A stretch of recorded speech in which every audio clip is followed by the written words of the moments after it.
Hello and welcome to another episode of Diplo Strats, and what's this? Actual normal diplomacy. This is insane. Ezio, have you ever seen a board like this? I thought we only did Imperial on this channel. Yeah, Imperial or other weird variants, or not even diplomacy on our Diplostrats channel. No, this is crazy. I'm so happy to be back. And honestly, what a game to come back to. Like, this looks like it's going to be stacked. Yes, alright, so I should explain the context here. Why are we commentating a standard diplomacy game? Well, this is a DBNI game. DBNI is the Diplomacy Broadcast Network Invitational. DBN is its own YouTube channel. They have all sorts of pretty excellent commentators, much more skilled than us at the game, usually. They have world champions and all sorts, and they commentate basically every diplomacy tournament that happens face-to-face or over voice online. Then they collate the rankings from those tournaments over the course of the year and invite the top 28 players from the entire year, every tournament, to come and fight it out in the DBNI, their invitational tournament. And this usually ends up being the most prestigious event of the entire year in the diplomacy world. And you can see that just by looking at these names. Ezio, how familiar are you with these names? I'm quite familiar with Andrew Goff and Peter McNamara. These are two of the GOATs. Just whenever you're talking about, yeah. So those two I'm very familiar with. Wes, Andrew, and Tianyu are names that I have seen before, but I don't remember the context. And Johnny and Zoe, I don't know. I've seen basically all these names in various tournaments, but that's true of anyone who gets into the DBNI. Basically, if you follow tournaments in general, you will know these names. And like, these are the best of the best. These are the best performing people. Andrew Goff is the person who has won the Diplomacy World Championships the most times.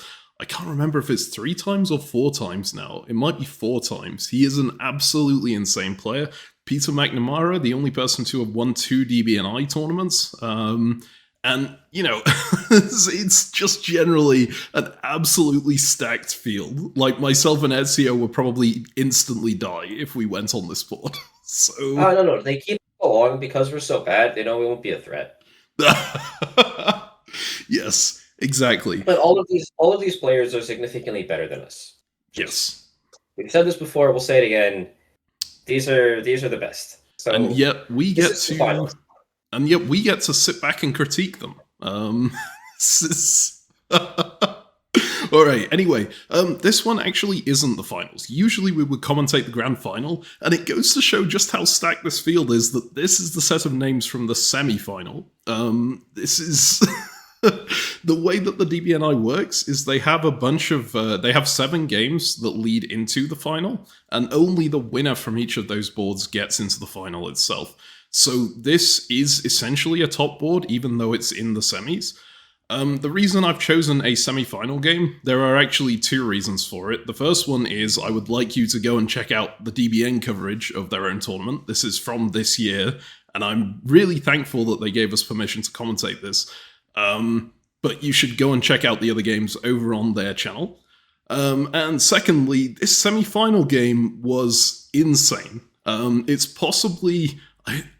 I've definitely put this as a title on another video on the channel, so I'm hesitant to use the phrase, but it could very well be one of the best diplomacy games of all time.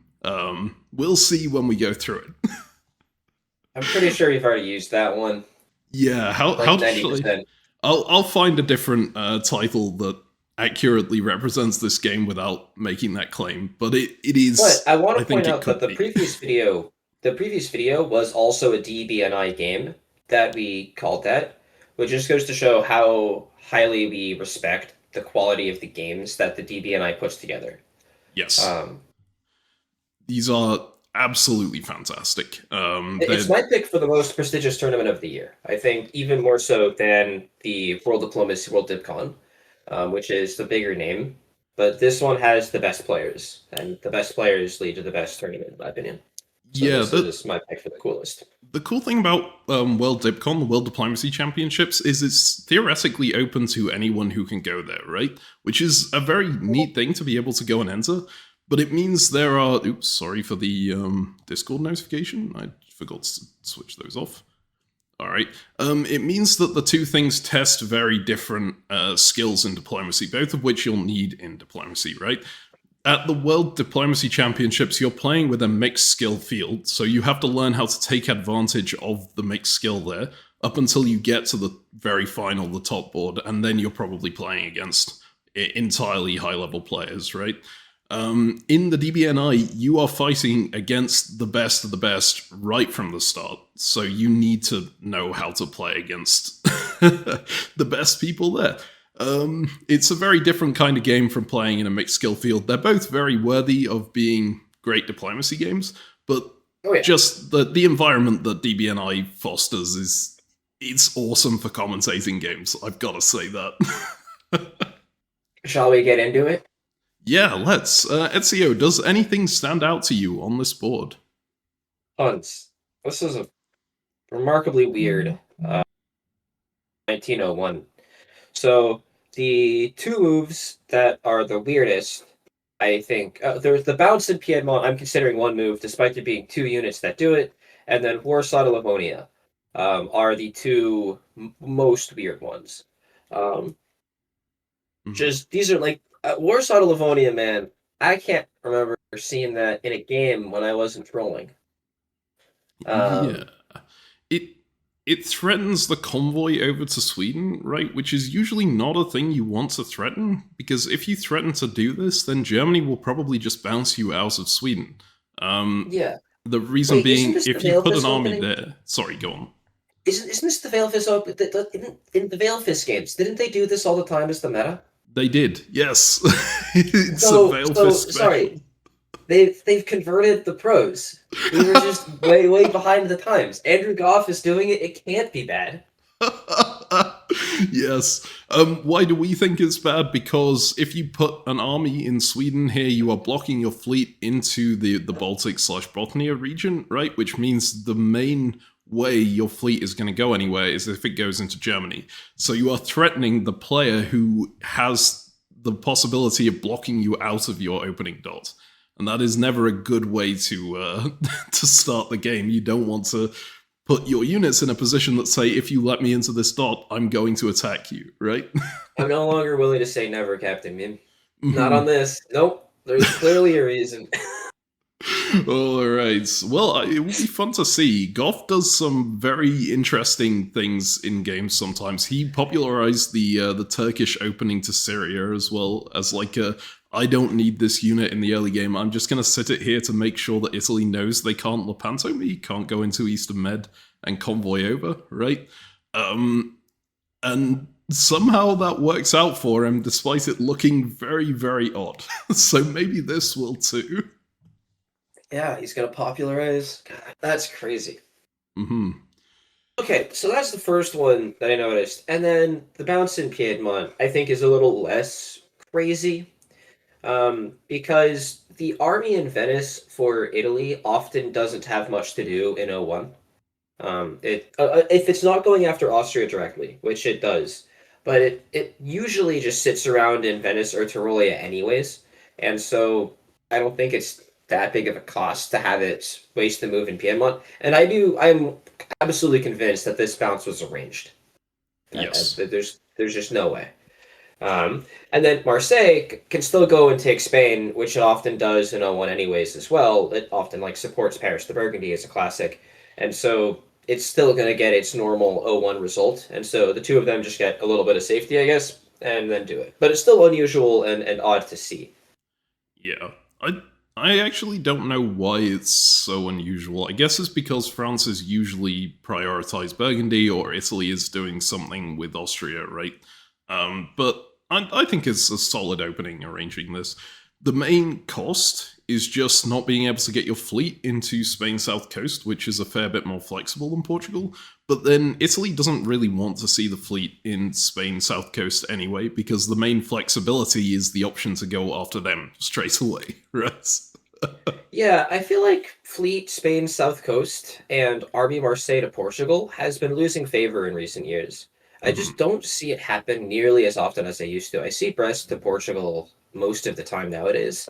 I think committing the army in Marseille all the way out to Portugal is not like that's a significant cost because then it can't come back to Gascony that quickly either. And so your army in Portugal leaves you quite exposed. And so yes, you're going +2, so you're almost certainly building two in the opening anyways, unless you lose Brest or something. But even if you lose Brest, you still build one and can defend yourself. So it's not like the worst thing. That's why it was popular for so long. But I think taking Spain with Marseille is now more common significantly than going all the way to Portugal. Yeah. Also, in very high level play, the France Italy alliance, like completely demilitarizing this area for basically the entire game, is very, very popular now. Which, I mean, it kind of always was somewhat popular, but France's like to leave their options open to go this way a bit more than they do now, right? You Yeah, see a lot of France's playing the waiting game and keeping their fleet somewhere like Portugal until they get the opportunity to strike, as opposed to doing something proactively. Uh, yeah. On another note, I just think that the current high level meta is ridiculously favorable towards Italy. mm, To an I just every when you talk about every standard alliance on the board, it's like it all is just benefiting Italy, right? France doesn't usually want to go to mess with Italy. The RAI is ridiculously popular, and that usually benefits Italy because Turkey is the main rival, and Austria almost like at any level, Austria just can't really attack Italy the way that Austria needs to. So I just in Italy, I think in high level like just popular meta online, I just think Italy's the best in the best shape it's ever been. yeah, and I think that's very fair. Yes, Italy. It's kind of fun to read those old articles about Italy saying it's one of the worst powers on the board, right? Look at it with the context now of Italy is one of the first picks, or like it's usually around second or third pick on a board on a top board, because it's so good for so many reasons for the alliance structure and also just because it has so much power to control the tempo of the board, right? To interfere with the West and to interfere with the East if it really wants to. Yeah, Yeah. if you're trying to stay alive, I think Italy is legit the hardest to attack. Mhm. Like, I recognize that Turkey and England have historically had that as these corner powers, and then France, people have looked at the analysis and like France is quite easy to defend. The thing about Italy is no one can afford to commit the resources necessary without leaving them more exposed to the others, and there are relatively few powers who can do anything to it. It's really Turkey, Austria, and France, and Turkey doesn't get out into the med often enough, and it still takes a long time for Turkey to make their any threat. So you can get into the mid game very easily. I don't know why we're talking about this at the start of this game, sorry, but I just wanted to take this time to mention that I think Andrea is a great country. I think it's a great point. Although when you say Andrew, you do need to be more specific because there are two of them in this game. Unlucky. Anyway, Well, well, I guess actually this Andrew is usually called Goffy or Goff, so we can just refer to him as Goff and then him as Andrew. sure. Anyway, we've basically covered everything for. Well, we haven't covered a lot of the moves, but the rest of this is all pretty standard, right? There's not that much to talk about elsewhere. Yeah, I mean, not that much to talk about, but like Burgundy DMC, Galicia DMZ, Black Sea Bounce. These are the big ones. Like and English Channel, I guess, is also one. But just as far as opening moves to take note of, like look at all the DMCs because hey, actually, do they DMC everything except Black Sea? That's often DMZ'd. Managed Yeah. to get DMZ'd this game. And Piedmont. They Yeah, decided to I bounce guess there as well. Piedmont, but yeah, okay. But that was not usually. I guess it is usually DMC. I just don't think of it as DMC because usually anyone agreed. Mhm. All right, that's interesting. Like lots of movement then, and that bodes well for this game if everyone's moving all the units all the time.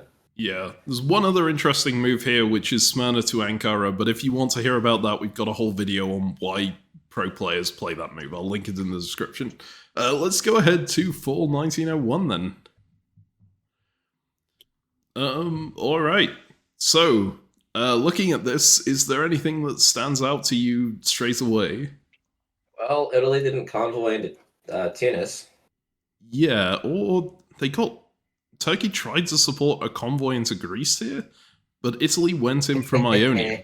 Um, Oh no. Oh no. How unfortunate. How unlucky.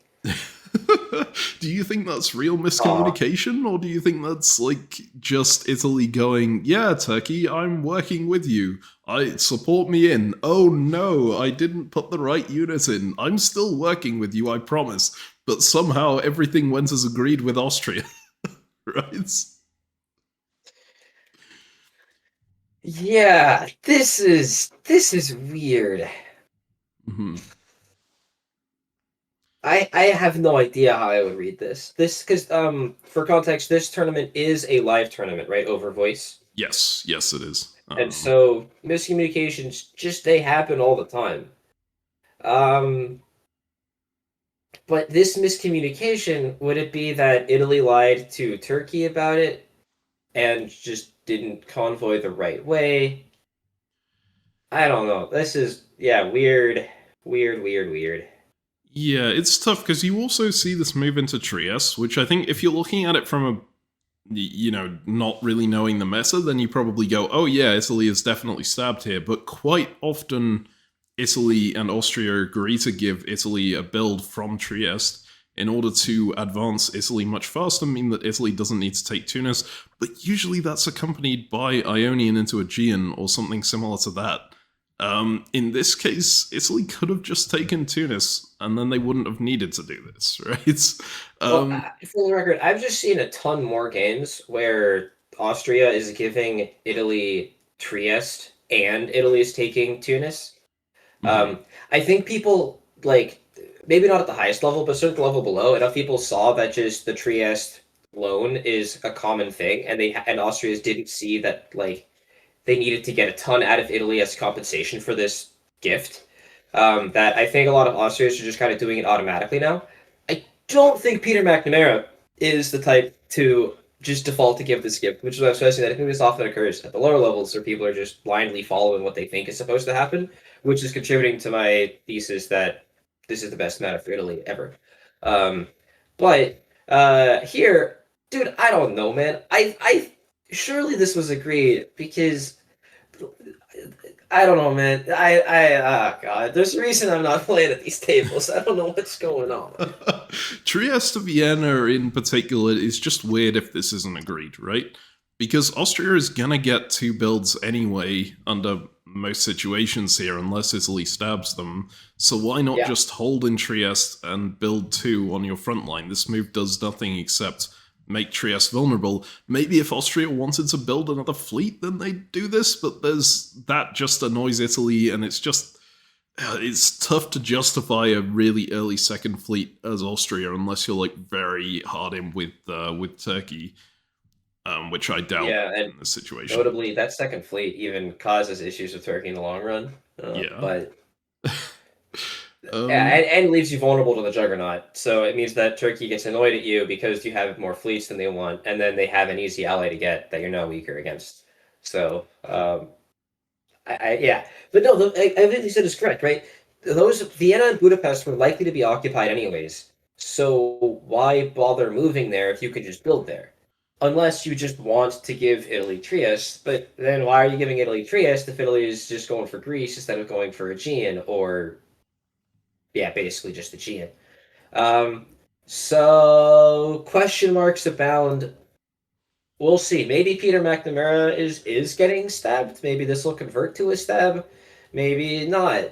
I don't know. But uh, let's talk about Andrew Goff and Russia for a second here, because how do you convince Germany to let you into Sweden when you put the army in Livonia? How do you do that? I have What? no idea, but he somehow managed it. By moving Livonia back to Moscow, apparently. I.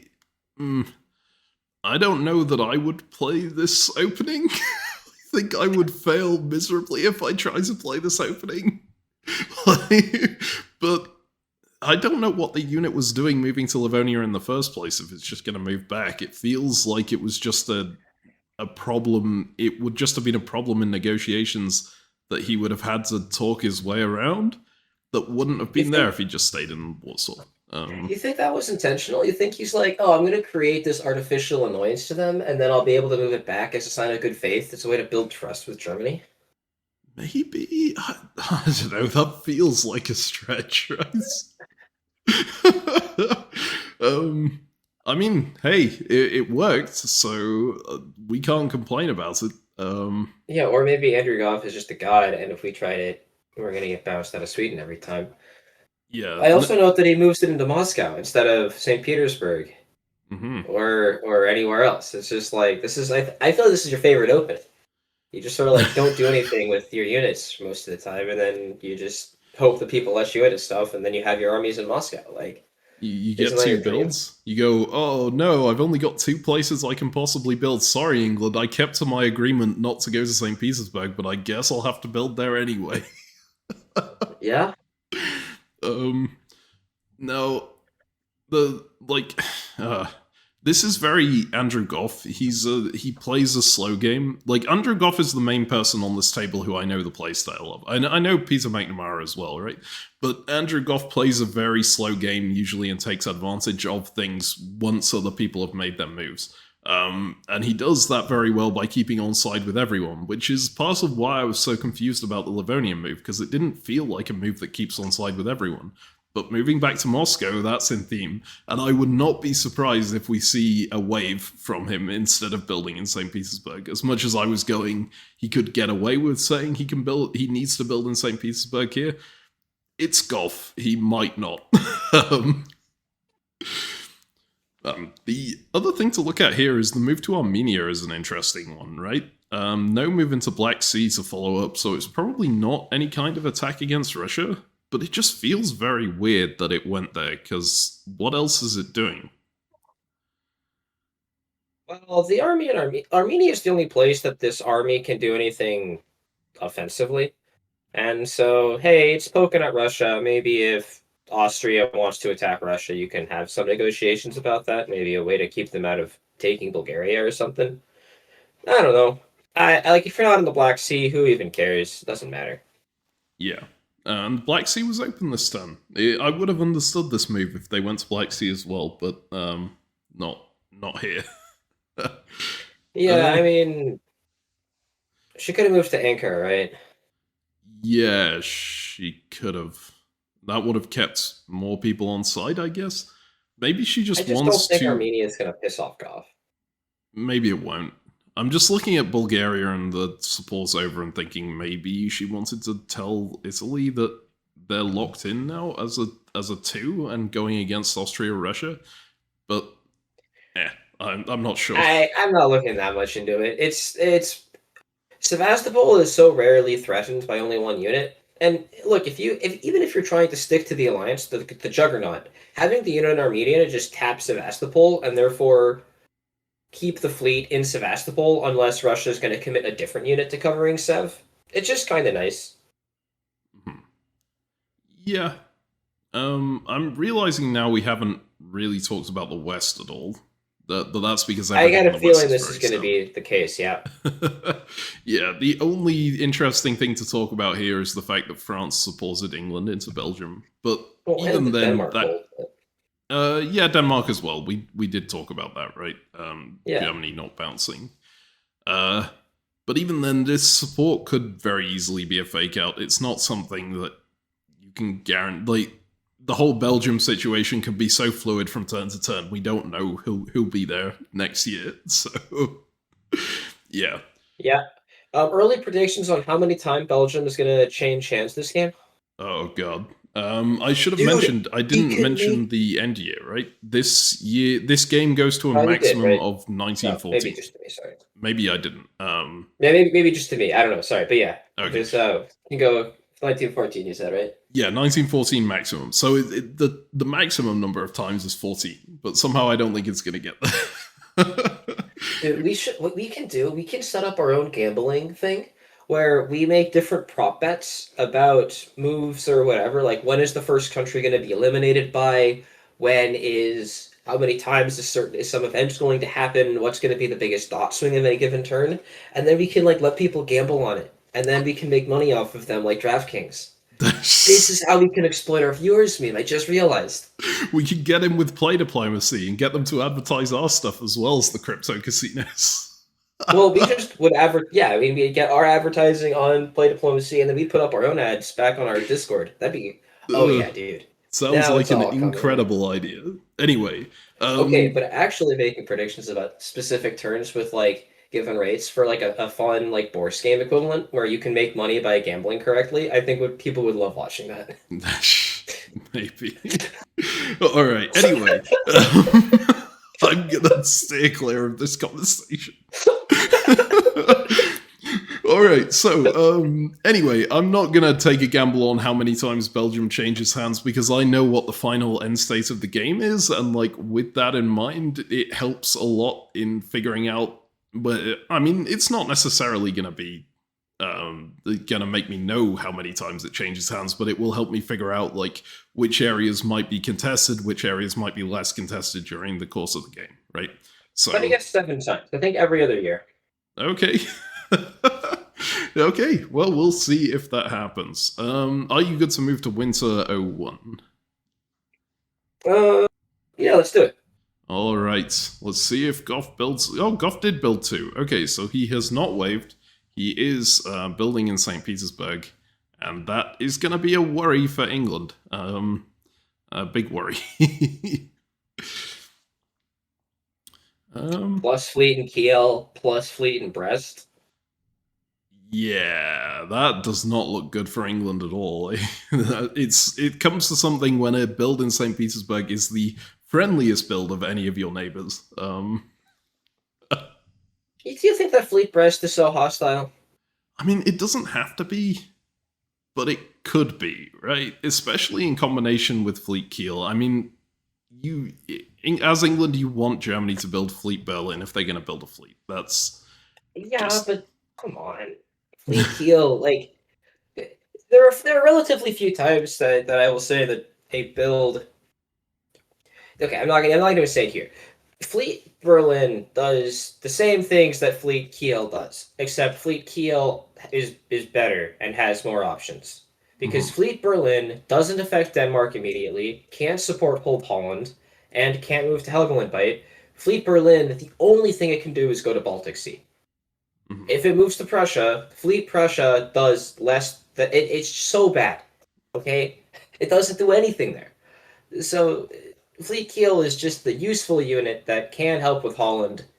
And yes, it can go to Helgoland too, and so as England, I agree that you generally want to see them in Berlin, but it's not inherently hostile by itself, and a lot of England just take it as hostile, and so you can often earn bonus points with them by just building in Berlin, but I don't know, man. I think people overreact. Because, like, Helgoland, man, it doesn't get you a dot that soon. Most of the time it goes to Baltic Sea anyways.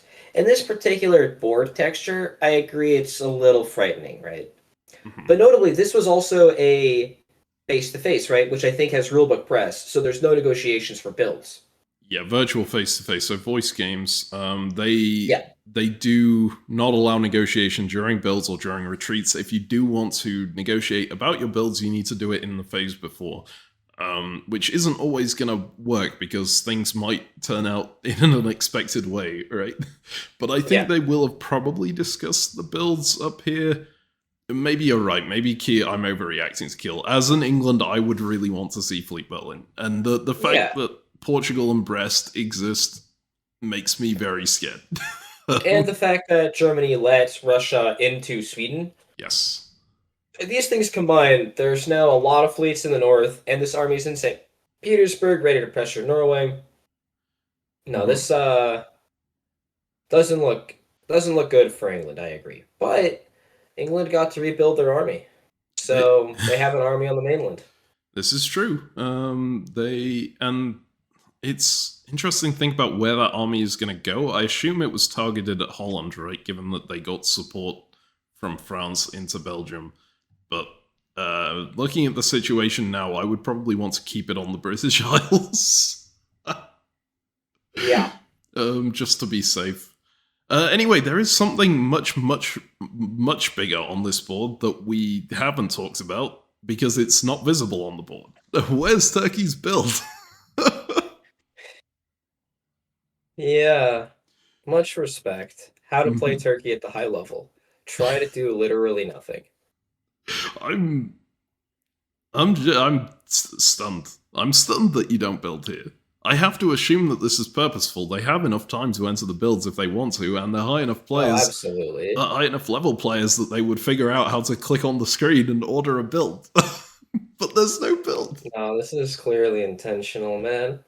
Hmm. But I, I assume you don't want to commit a fleet because Italy doesn't like it if you build fleets.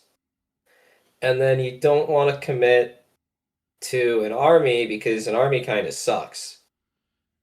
And you don't know what Italy if you don't know what Italy's doing, as I was completely clueless by, this is a way to wait and see. You're not going to lose Smyrna this year, probably. Like you have your army in Armenia to help cover, so you're not just cooked.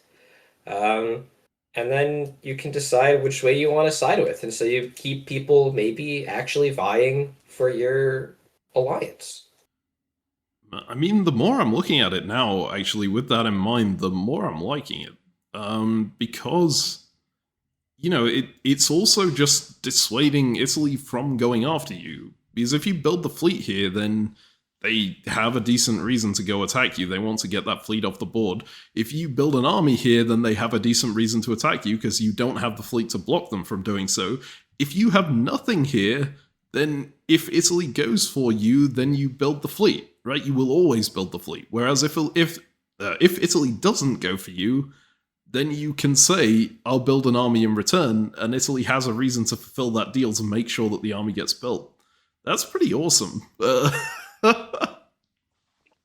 see if it works. Counterpoint, when you said, hey, don't build an army because then you don't have a fleet and so you can't defend yourself against Italy, that remains true if you don't build a fleet. That is true. So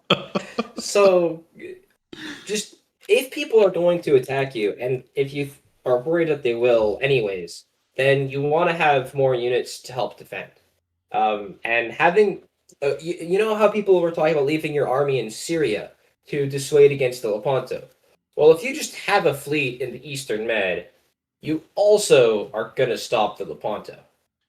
Yes, that is true. The fleet in Eastern Med has the downside of being potentially hostile towards Italy, right? With it borders Ionian, it can attack.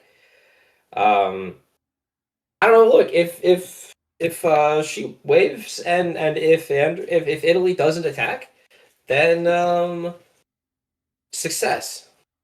Yeah, we'll see. I think. Also, to put this in context, I think a lot of high-level players, people who know standard diplomacy will know this, but there's also a lot of people who follow the channel who don't know standard diplomacy that well now, right?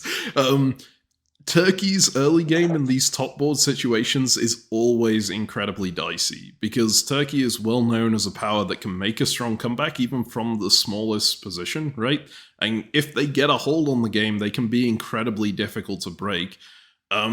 And everyone knows that, so quite often all three of their neighbors just collapse in and kill them. In a high-level top-board game, Turkey's opening is about trying to convince people not to do that any way you can, because if they decide to do that, you are dead.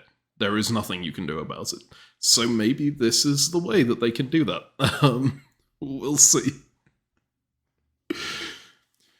All right. I think that's about it for these builds. Shall we move on? Yeah, I think we can go. Okay, spring 1902. Okay. Is there anything you want to talk about first off here? Too many arrows. Give me a second. I know. The first thing I saw was Armenia's a Black Sea. I'm like, what? That's just a creative hold. And Norway supporting Armenia. Yeah. These are just people doing things to annoy the commentators, I think. Yeah. Okay, so let's look at what's going on in Austria. Mm-hmm. Because that's, I think, the big one. Sometimes even the goats can have rough phases. Yes. Maybe Trieste wasn't agreed And then the fleet in Naples was trying to make an alliance happen anyways. Maybe things just broke down because things do break down.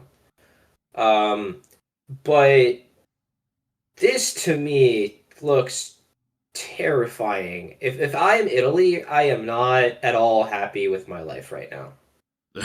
Because there's too many Austrian units on you? No, because I think that I'm going to get killed by the Juggernaut after I've pissed off Austria. Yeah. And I noticed Portugal to Spain South Coast, Brest to Mid-Atlantic Ocean, which, while flexible and can go north, I've left Tunis open, and France can almost certainly put two on Tunis and take it next year, and might move into Piedmont too. As you were describing how at the current top meta, it's very much France does nothing to Italy. Well, maybe she's just gonna come in, and then Italy's. Anyways, I love how I hype up and talk up Italy before this game, and immediately I'm like, oh, maybe not. No. It's an unusual game thus far. That's something to consider. I don't know, like, the fleet build in general feels so weird to me if you're going in on Austria. I would have thought that it would be Army Venice, but maybe it was just to make sure that advantage could be taken, right? That Austria doesn't get tipped off before the phase that you're going here. I still think Trieste had to be agreed, because why else would Austria have moved to Vienna when they could have built there? Things change, right? Like, it's entirely plausible that Italy went into this phase thinking they were going to work with Austria, and then were given this pitch by Russia and Turkey, hey, we'll support you into both Greece and Serbia this phase. And Italy sit there and is thinking like, yeah, deal, bet. I'll take all the dots, and then maybe even as a deal with Turkey, where hey, I'll support you into Romania in the fall, and then you can use Armenia to cut Sevastopol, so you can take Romania, and then you're going to get Romania, Bulgaria, and Sevastopol. You could put down a bunch of armies, have your fleet in the Black Sea, and convoy your armies up north. This could be the start of a really powerful Italy-Turkey. And so maybe that was then the pitch that then Italy thought, you know what, this is worth doing. And has the upside of getting Peter McNamara knocked out in the early game, wow, isn't that wonderful? Mm-hmm. That's quite reasonable. And this could still happen. I just know that I'm a little scaredy cat, and I don't like what I'm seeing. Yeah. All right. Well, we'll see on that. I guess the other thing to talk about is just how much of nothing happened on the other side of the board, right? There's agreed bounces in Baltic. That has to be agreed. There's no way you would order Denmark to Baltic Sea without agreeing this, I think. Yeah. There's a bounce in Burgundy, which also looks very agreed to me. Like, Edinburgh moved up to Norwegian Sea, and that's the only move England made, which is fair. We considered that England was likely to, like, they could have been attacked very, very hard this turn, so playing defensively is fine. But then France cycles downwards towards Italy, which means France is not preparing to attack Germany with England. They're not preparing to attack England with, well, they might be preparing to attack England with Germany, but, like, why wouldn't you have just gone to Mid-Atlantic and English Channel if you were going to do that? Well, I'll tell you why, because when I attack England, I like doing it via North Atlantic Ocean. Okay, I mean, do you get the jump on them and convoy into Liverpool or something, right? Exactly. Yep. Okay. Notably, that was pretty tough, and honestly, in this game, as France, I would probably actually just commit to the bad thing and go and hit Italy and just hope that nothing happens around you. It's the nice thing about not having Belgium, you can't lose it. That's true. But yeah, I mean, Italy is a very tempting target here, and that's not something that can often be said about Italy from a French perspective, to be honest. Just the fact that they haven't picked up Tunis and they're so invested in this war over here, they're definitely going to pick up Tunis this turn, but it's going to be isolated, right? There won't be anything to back it up, so you could just go into Western Med and North Africa and guarantee it in the spring. Yeah, I mean, maybe they're probably going to pick up Tunis this phase, I agree, but I'm worried about Greece, actually. I think there's a very solid chance that Greece gets attacked. Like if I'm Austria, I'm absolutely pitching to Turkey, hey, I'll support you into because of the unit that's going to be in Albania, which it's hard to see for the viewers, I know, because you only see the arrow from Greece into Albania, and we don't have clean maps for these games because if we go next, we see the next moves.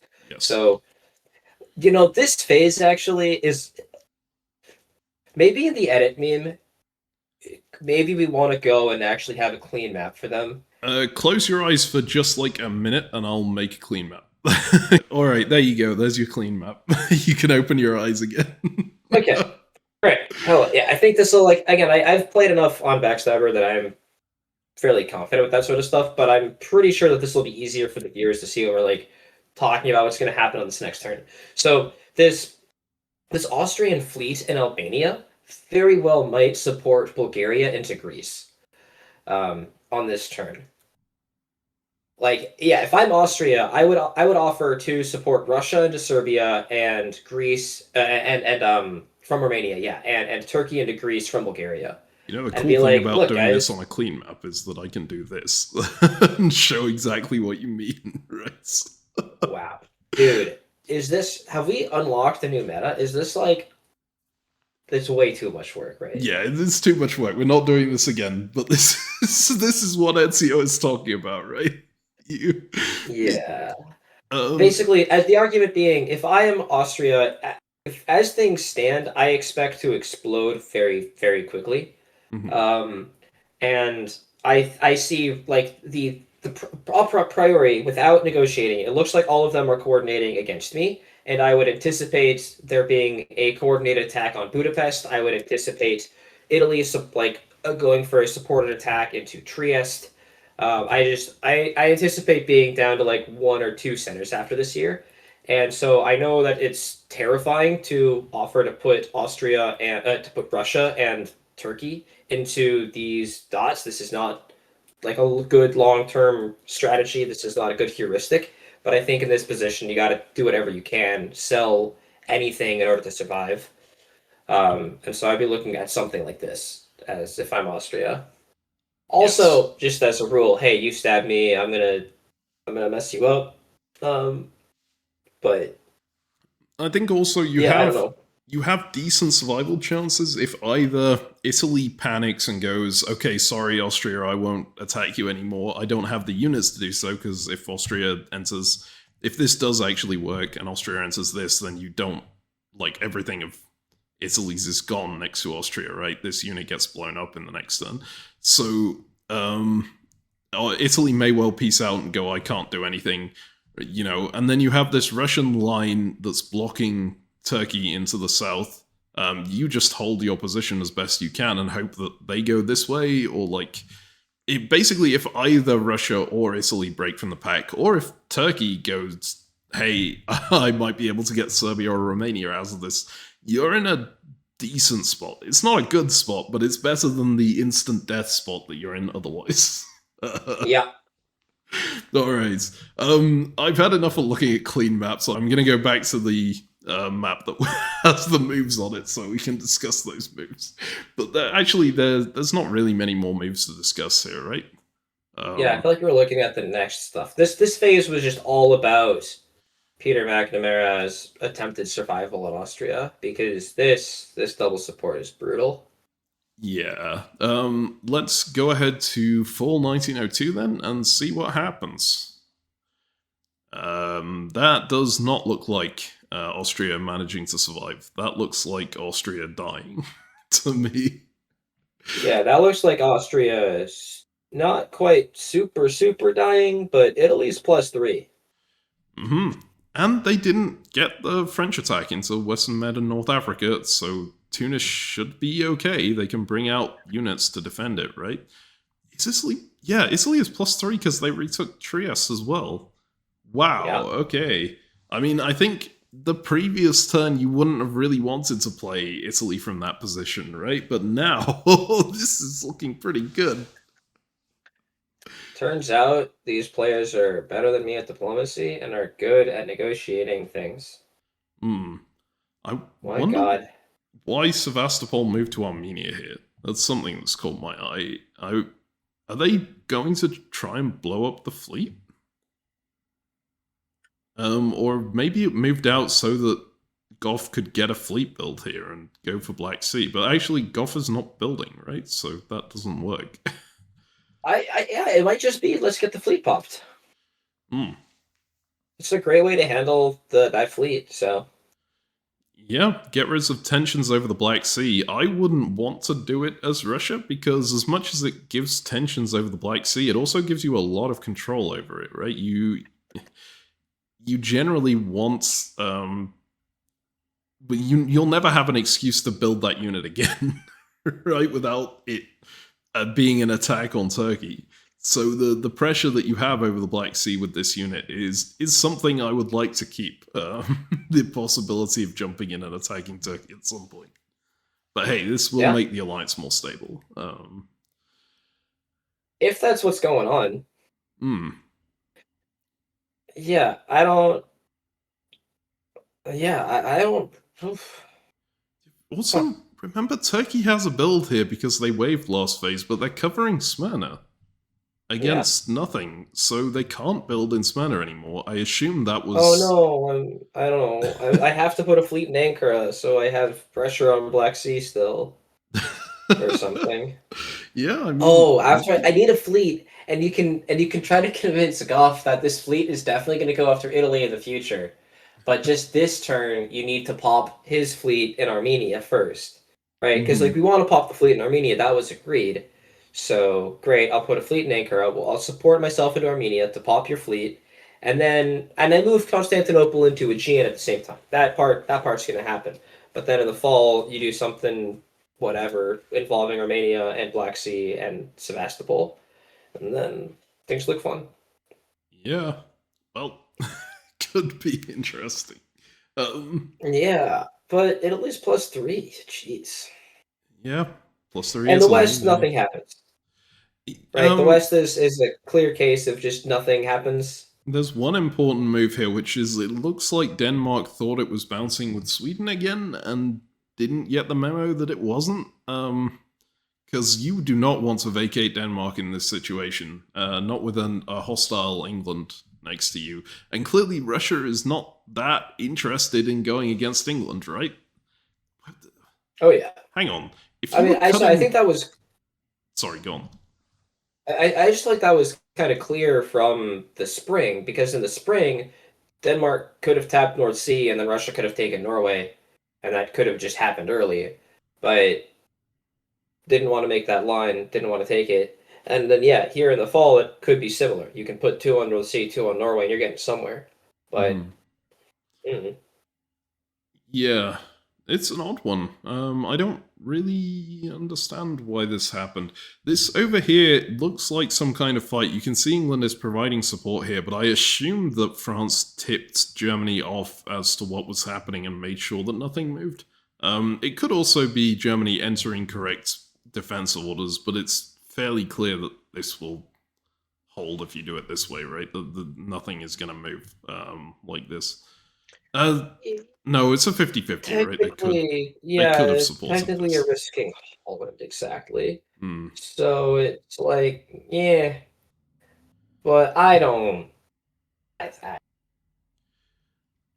We need to see more moves to see what's going to happen here. The problem with commentating... I don't think anything is ever going to happen in the West. I think they're just going to hold the entire game. I changed my mind about Belgium. It's been taken once, it'll never be taken again. That's it. I mean, very fair. The problem with commentating diplomacy is that so often you're trying to read negotiations from the board that aren't evident from the board, right? People do things on the board specifically to throw off their opponents about what's going on, and that will throw off commentators as well. So we don't know who's aligned with who over here. Maybe France is just biding their time to then go up into North Atlantic Ocean, as Ezio was mentioning. Clearly, England is a little worried about that, given they moved up to Yorkshire to block a potential convoy. But yeah. We will have to go forward to see, I guess. Shall we go to winter? Let's do it. All right, so let's talk about builds, and then we're doing power rankings. There is a Turkish build this turn. Army Ankara. I assume that is to blow up Armenia. I mean, well, you can't wait forever, right? And you wanted an army. She wanted an army. I guess that makes sense. It's scary, uh, but I mean, it is what it is. This is a 4-fleet Italy and a 1-fleet Turkey. I mean, maybe that's a good situation for a potential IT, but it's also quite a scary situation as Turkey, right? Especially when you're not even out into Aegean.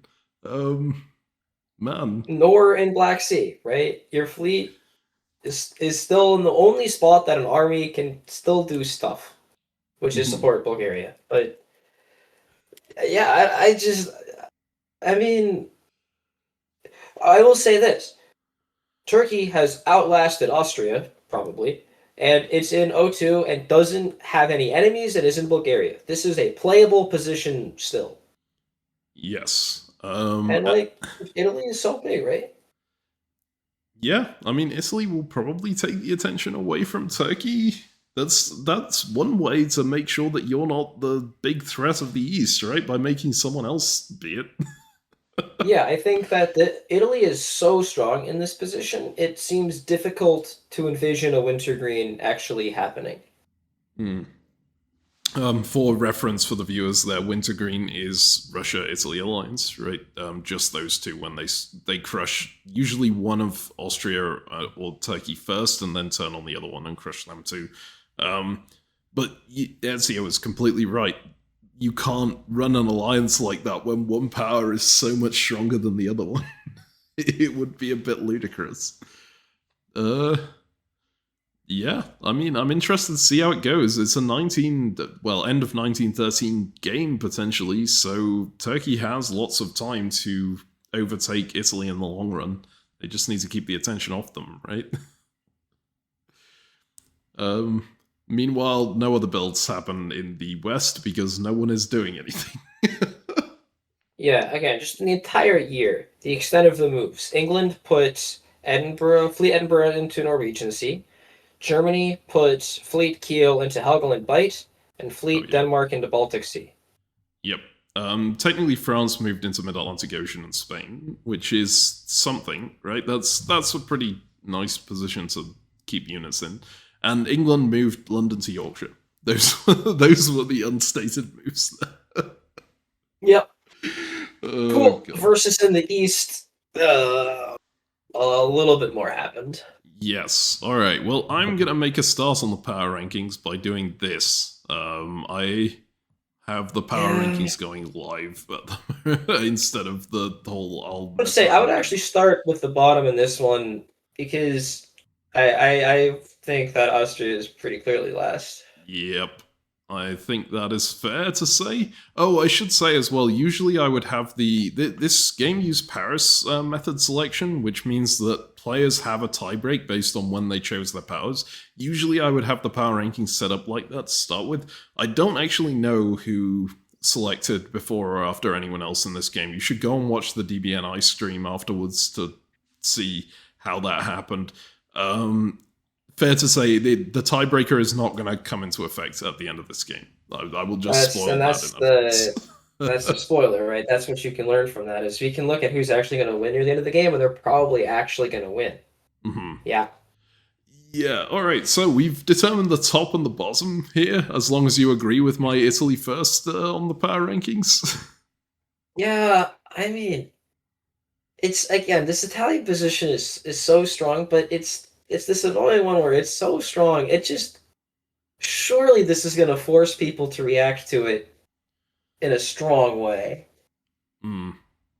Surely. Do you think that's such a danger that you would put them not in first? Would you rather play France in this position, or would you rather play Italy?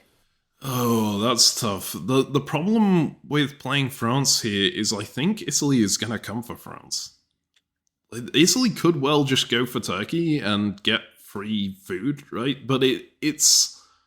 I think this is one of the rare situations where the attack on France as Italy is actually really good, potentially. There's a fleet in the Mid-Atlantic Ocean and Spain's south coast, man. Yeah, okay, it's a bit slow. But man, you're not going to get a better chance than this, right? There's a fleet in the Mid-Atlantic Ocean in Spain's south coast. What do you mean? Surely those units can move at some point. Okay.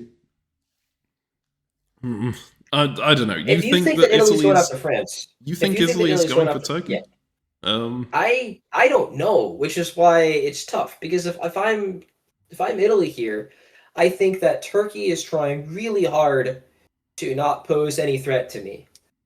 Mhm. I'm probably going to send one of my fleets to the east. Like, I think Fleet Naples goes to Ionian and then Aegean, and then it just sits in Aegean. Mhm. And tells Turkey, yeah, I mean, I'm not going to attack you with this fleet, but also I never want you getting out, so enjoy. Um, but I don't know. Italy's got the most centers. Right? Italy's on 7. The next highest is only on 5. So I think Italy is a very natural. Just say first and move on with it because whatever. But I don't know. The hard part of being a first. How do you actually convert that into a better position? Yep. I guess we'll see. Um, yeah, we'll leave Italy in first on the power rankings then. Who would you say is second? I mean, if we're assuming that France is getting attacked and it's not France, and then I think it's Russia. Oh, and I said everyone else is on 6. Was on 5. Obviously, Russia's on 6. And great, Russia's on 6. So we'll put Endergoff in a second place where he likes to be. Yep. It's a nice place to sit and not get attacked. And I assume France after that, right? Because France. Yeah, I'm excited about this German position. You think the German position is good? I'm excited about it. That doesn't necessarily mean that it's good, but it's not often I have fleets in Helgoland and Baltic at the same time. You got nothing in Denmark. What are the fleets gonna do? You need to put one Exactly, back in that's so Denmark. weird, right? I But think that's a bad thing. isn't it a good thing because you can't do anything to anyone? Right? Maybe. How we flipped, right? Always you're the one making my argument, right? Yeah, my units can't do anything, and I'm like, yeah, they can't do anything. That's so bad. And here I'm looking at this German position. I'm like, yeah, these units can't do anything. Everyone wants you alive and happy and stuff. I'm like, oh no, Italy's huge. I need my Munich to go to Tyrolia to go help out and save the world. Oh no, if you So, attack me, I won't stop Italy anymore or something. to be clear, do you think Germany should be higher ranked than France on this because Germany is in a bad position for doing stuff? No, France should be higher because Germany can't do anything. Yes. Good. Good. Okay, I'm glad we got that sorted out. I'm kind of tempted to say that Turkey would be higher than Germany as well, but maybe that's madness. You'd I rather put. Can you say that one more time?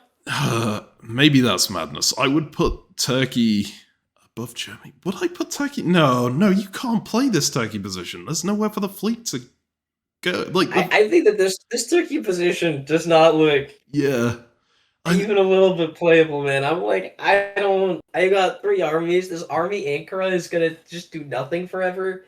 If Italy ever gets the sense that I'm hostile, they're just again gonna put a fleet in Aegean. They might do it anyways.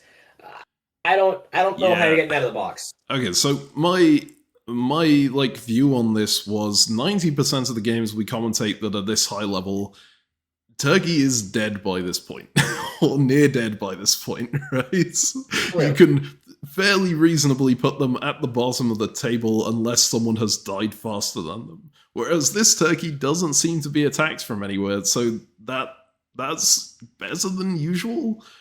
But I guess that's not really qualifying it to be high up on the leaderboard. It's just not as far down as it usually is. And it's pretty And clear hey, that they've not being crippled dead. themselves to some degree to stop people attacking them. Yeah.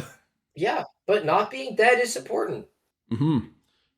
Yes. Okay, so where would you put these last 3 on the board then? Let's get this done. Um, I would put. Uh, well, England has Belgium, so I'll put them at the bottom. What, below Peter? No. Sorry, between the people that we're talking about left, right? It's just Yeah. just below Germany then. Um, Maybe below Turkey too. or did he? Nah, no. Turkey, no. Turkey's second to last. Okay.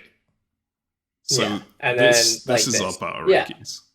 these are our power rankings. If you want to, we can move the middle closer together. Um, like you can. There's a pretty big gap between if we're doing tiers, right? Like Peter's position is F tier, like Yeah. F minus tier, and then I think that like Turkey's position, I would say, is like D plus tier. It's really hard to play, but at least you're not explicitly getting attacked by anyone just yet. But Hmm. what do you actually? How are you going to do anything in this game? Or is the tough question to answer? And there's this massive Italian player. Then I think like France, England, and Germany are all in similar tiers right now of like C tier. This is a playable position. It's unclear what you're going to do and like how the game's going to shape out, but you're not in a massive war yet. You're on five centers alive in a game. And then I think that Goth is A tier. You're solid. You have no enemies except for the two center Austria, who's dead. And then Italy is board top. You're seven centers with only one enemy who's dead. Yeah. So yeah. All right. I think this is a fair power rankings then. Shall we go on to spring 1903? Yeah, let's do it. All right. So, spring 03. Here, looking, first thing that I notice is Armenia being pulled off the board after that disband. So it was indeed, the move to Armenia was indeed to force it, it looks like, and Goff just takes it off. I don't love taking it off in this situation, but he knows better than me. So, yeah. He's navigating this relationship in the South really effectively, right? Because he is both working with Turkey. He got his fleet disbanded, which is something that Turkey really wants, whilst getting Italy to put him into Budapest. Yeah, that is true. It's a really weird situation to say this is a three-way alliance, right? Which is what it looks like right now. It very much looks like it. Like maybe But it's surely just that. it can't be a permanent three-way alliance. Yeah, because what is Turkey gonna do? But also right now, it looks like it's a three-way alliance. My bet is that Turkey and Italy look close enough that Russia is being forced to do what they can to try and say, I'll be the better ally, right? I don't know. It's a tough one. Or this is just the juggernaut, and they're waiting for Italy to throw all their fleets to the west. But then why is Italy putting Russia into Austrian dots? That's the confusing part, right? Maybe they just want Peter McNamara dead so bad. I mean, Who knows? I think that's actually a reasonable pitch. It's this, hey, look, I've made an enemy, and Austria presumably is trying to ensure that I die, and so I want to do what I can to remove Austria from the board before anything else happens. Yeah, I think that's completely fair. It's just tough to see how that alliance is going to work out in the South. I think every player there thinks they have the best deal out of this, because otherwise they wouldn't be doing what they're doing, but I don't think any player there is playing for a long-term triple, right? They all have a preferred ally in there, and they're all hoping to move against the other person with that ally, but it's kind of tough to say who that is. Yeah, I don't know if that's true at all. Really? I actually, yeah, I don't agree with that take. I think that it is quite plausible to me that they don't have a preferred ally, that they're just waiting to see how things go, and they're trying to make deals with each of the other, right? So as Turkey, I'm making deals with both Russia and Italy to get them to both appease me. And so Russia, hey, I want you to disband your fleet in Armenia. Italy, I want you to send your fleets out west. And then if any one of them breaks the deal, if any one of them doesn't do the thing that I'm asking for, and the other one does, then I can change my mind. And then for Italy, I think has shown their hand a bit more. I think, well, not so much, right? Because they did send all their fleets west, which is very pro Turkey, but they put Russia in Budapest, which is very pro Russia. And so they're leaving their cards open. They can go either way in the east, right? They can work with either ally. And Russia, same thing, right? Hey, I'm working with Turkey. I popped my fleet. Maybe that's more pro Turkey than what they've done for Italy. I think maybe Russia is showing a pro Turkey bend. But yeah, so maybe that's. But I don't think that this is the case for like everyone in the West. I think both Italy and Turkey have left themselves quite flexible. Yeah. By Turkey giving away their ability to do anything. Absolutely. I guess we'll see what happens here. I would not be surprised if Turkey just walks into Sevastopol here to make sure that they have the ability to do stuff. I mean, I would also not be particularly surprised if Turkey gets supported into Serbia or something like that, right? Now that Italy has fully committed this way. I think, yeah, weirdly, I think Turkey is the most flexible of these powers. But then Russia and Italy can definitely crush Turkey together. It does get a lot harder without the fleet in Armenia. And as Italy throws all their fleets to the west, and clearly France agreed that there was pressure coming from Italy, and so made defensive moves, bounced Piedmont, bounced Western Med, has a fleet in North Africa, which is going to tie down a lot of these Italian fleets. And so with only the one fleet in Greece, Turkey will take forever to break. And yeah, Russia and Italy together, if they stayed committed to it, might make it happen. But it's a lot harder now than it looked previously. And as we're starting to look at the West, I think it's important. Let's look at the North, which is still roughly affecting the East, because this is a super interesting phase. There's this convoy into Norway, while the fleet in Norway slips up to Barents, and Germany goes from Helgoland into Denmark.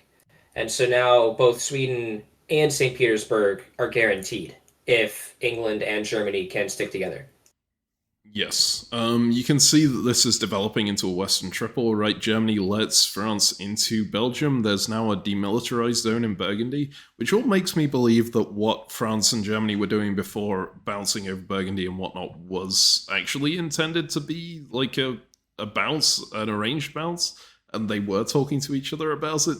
Because I don't think you immediately jump to a demilitarized Burgundy from there if you don't have that relationship already present, at least a little. But yeah, Germany and England clearly mobilizing against Russia here. Poor Russia. Oh no, poor Andrew Goff. Well, we'll see if the West can How hold does that together long change enough. your mind if you're Turkey here? Ooh, If you're Johnny, do you try to go pro Italy and say, look, we've stayed open. Russia's about to be under a lot of pressure in the north. Let's try to capitalize. Let's go for Romania Sevastopol. Or do you go to Goff and say, hey, you're under a lot of pressure in the north. You need me to stay solid as an ally. Put me in Serbia. Oh. Or do you do nothing and just wait to see how things go? I mean, with the Western, I think I just run into Sevastopol. Because run into Sevastopol, ask Italy for support into Romania, and hope it all works out, right? I think Italy would support you into Romania because they want to make sure they don't have the pressure on their backline, right, from a juggernaut.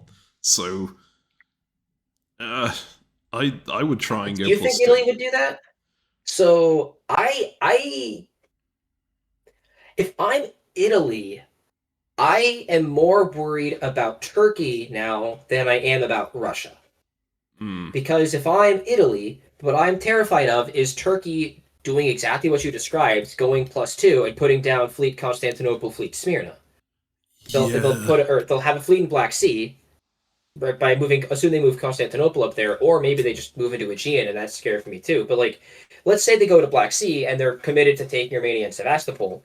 Then they go +2. They put 2 fleets down. I've got my 3 fleets in this west messing with France and have this annoyance. And now I've created this monster in Turkey that's going to come out and hit me in Greece. Right? Yeah. Conversely, if I look at Russia, Russia's going to be under pressure in the north. And isn't going to have that many builds to push out. And if I hear that Turkey is going aggressively anti-Russia, I would almost certainly just take Bulgaria, tell Russia about the move to Sevastopol, and then Russia will cover Sevastopol from Romania while I take Bulgaria. Maybe Russia puts me in Vienna as a part of the deal. Maybe I have to put Russia in Vienna. Unclear exactly what's going on. But suddenly, I now can only have like a couple units in the east. Russia and Turkey are in this war. Russia's also contesting north. I am perfectly safe. So this is the scary part as Turkey when you're relying on Italy here. I don't know that Italy would put me in Romania. Yeah, you may well be right. While you were talking about that, I was like, maybe it makes sense to put Italy in Romania then, but I think that just leads to exactly the same. Even if Italy takes that support, they'll just go Trieste to Serbia and then kill you in Bulgaria. Well, it's quite different. It would be quite different in that world. One, you've already got Italy to make some hostile moves against Russia. Two, if Turkey doesn't go +2 at any point, and if it's just, hey, I'm going to take Sevastopol, I'll put you in Romania, then Italy gets builds. People like getting builds. That's the case. And it lessens the threat. It means that Turkey can like keep Smyrna occupied, so there can't be a fleet in Smyrna and at Constantinople at the same time. And there's less of a threat of Turkey immediately exploding. And so if you do want to commit to anti-Russia with Italian support, I think that's okay. And then if both of you stab Russia in the same phase, maybe you can then go to Russia and be like, hey, this is the deal that Italy gave to me. You want to just leave me Sevastopol, I'll go take Romania now, and you can go mess with Serbia or whatever. And then in that world, you could... Yeah, I don't know. I actually like that deal. And maybe, like, if I was Italy and I was thinking about it, maybe that's what I would do if I was serious about working with Turkey against Russia, as opposed to if I hear that Turkey is going to commit Bulgaria, then I would just take the opportunity to snap off Bulgaria right now. Well, shall we go ahead and see what happens?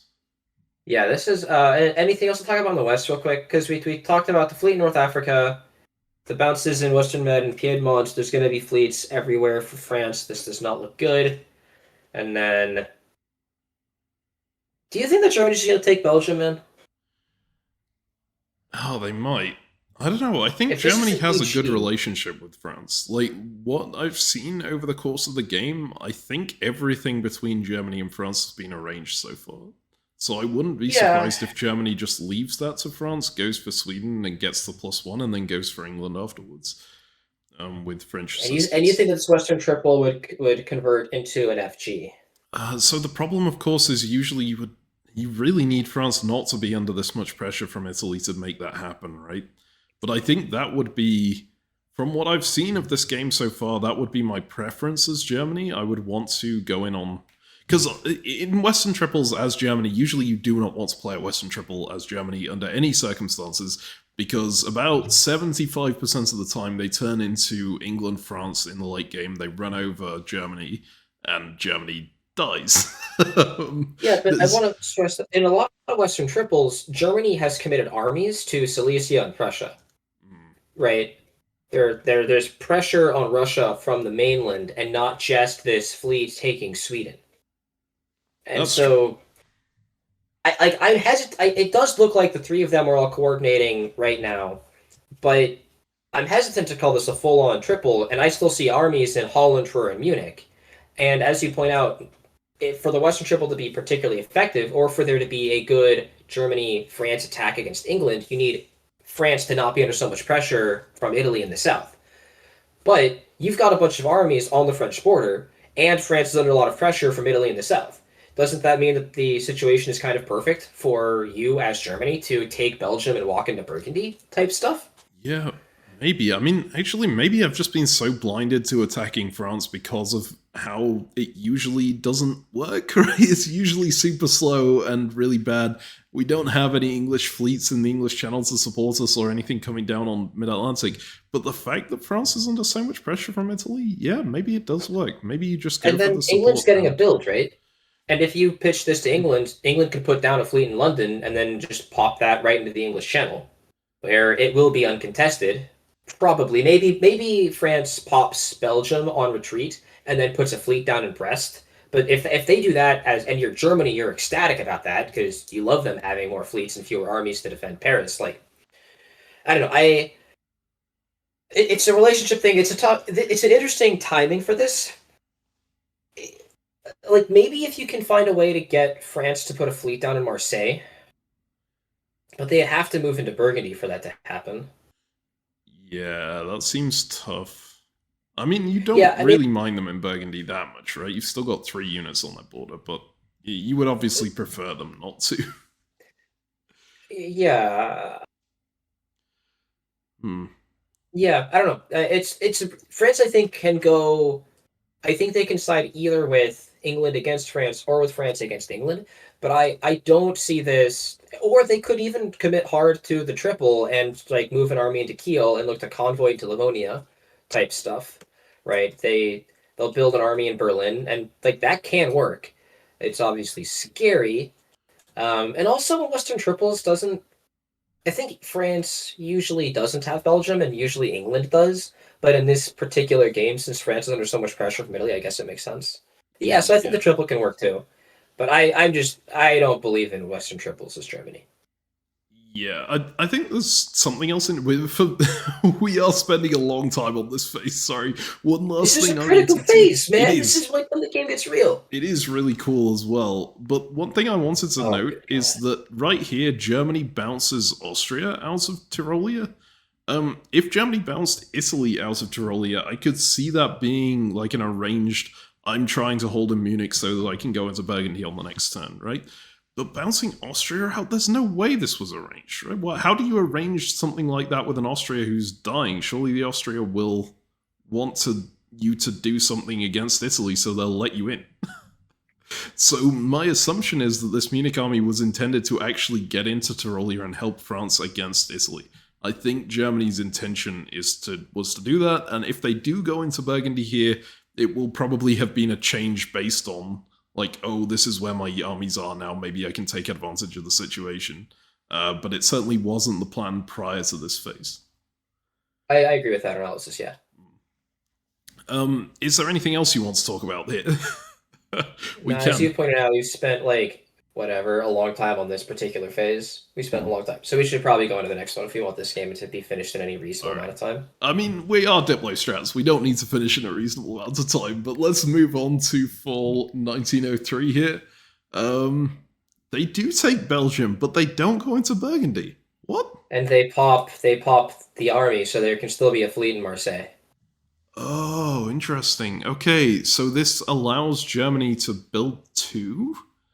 And it gives France the build from there to... Oh, okay. I mean... And this looks like a real Western triple.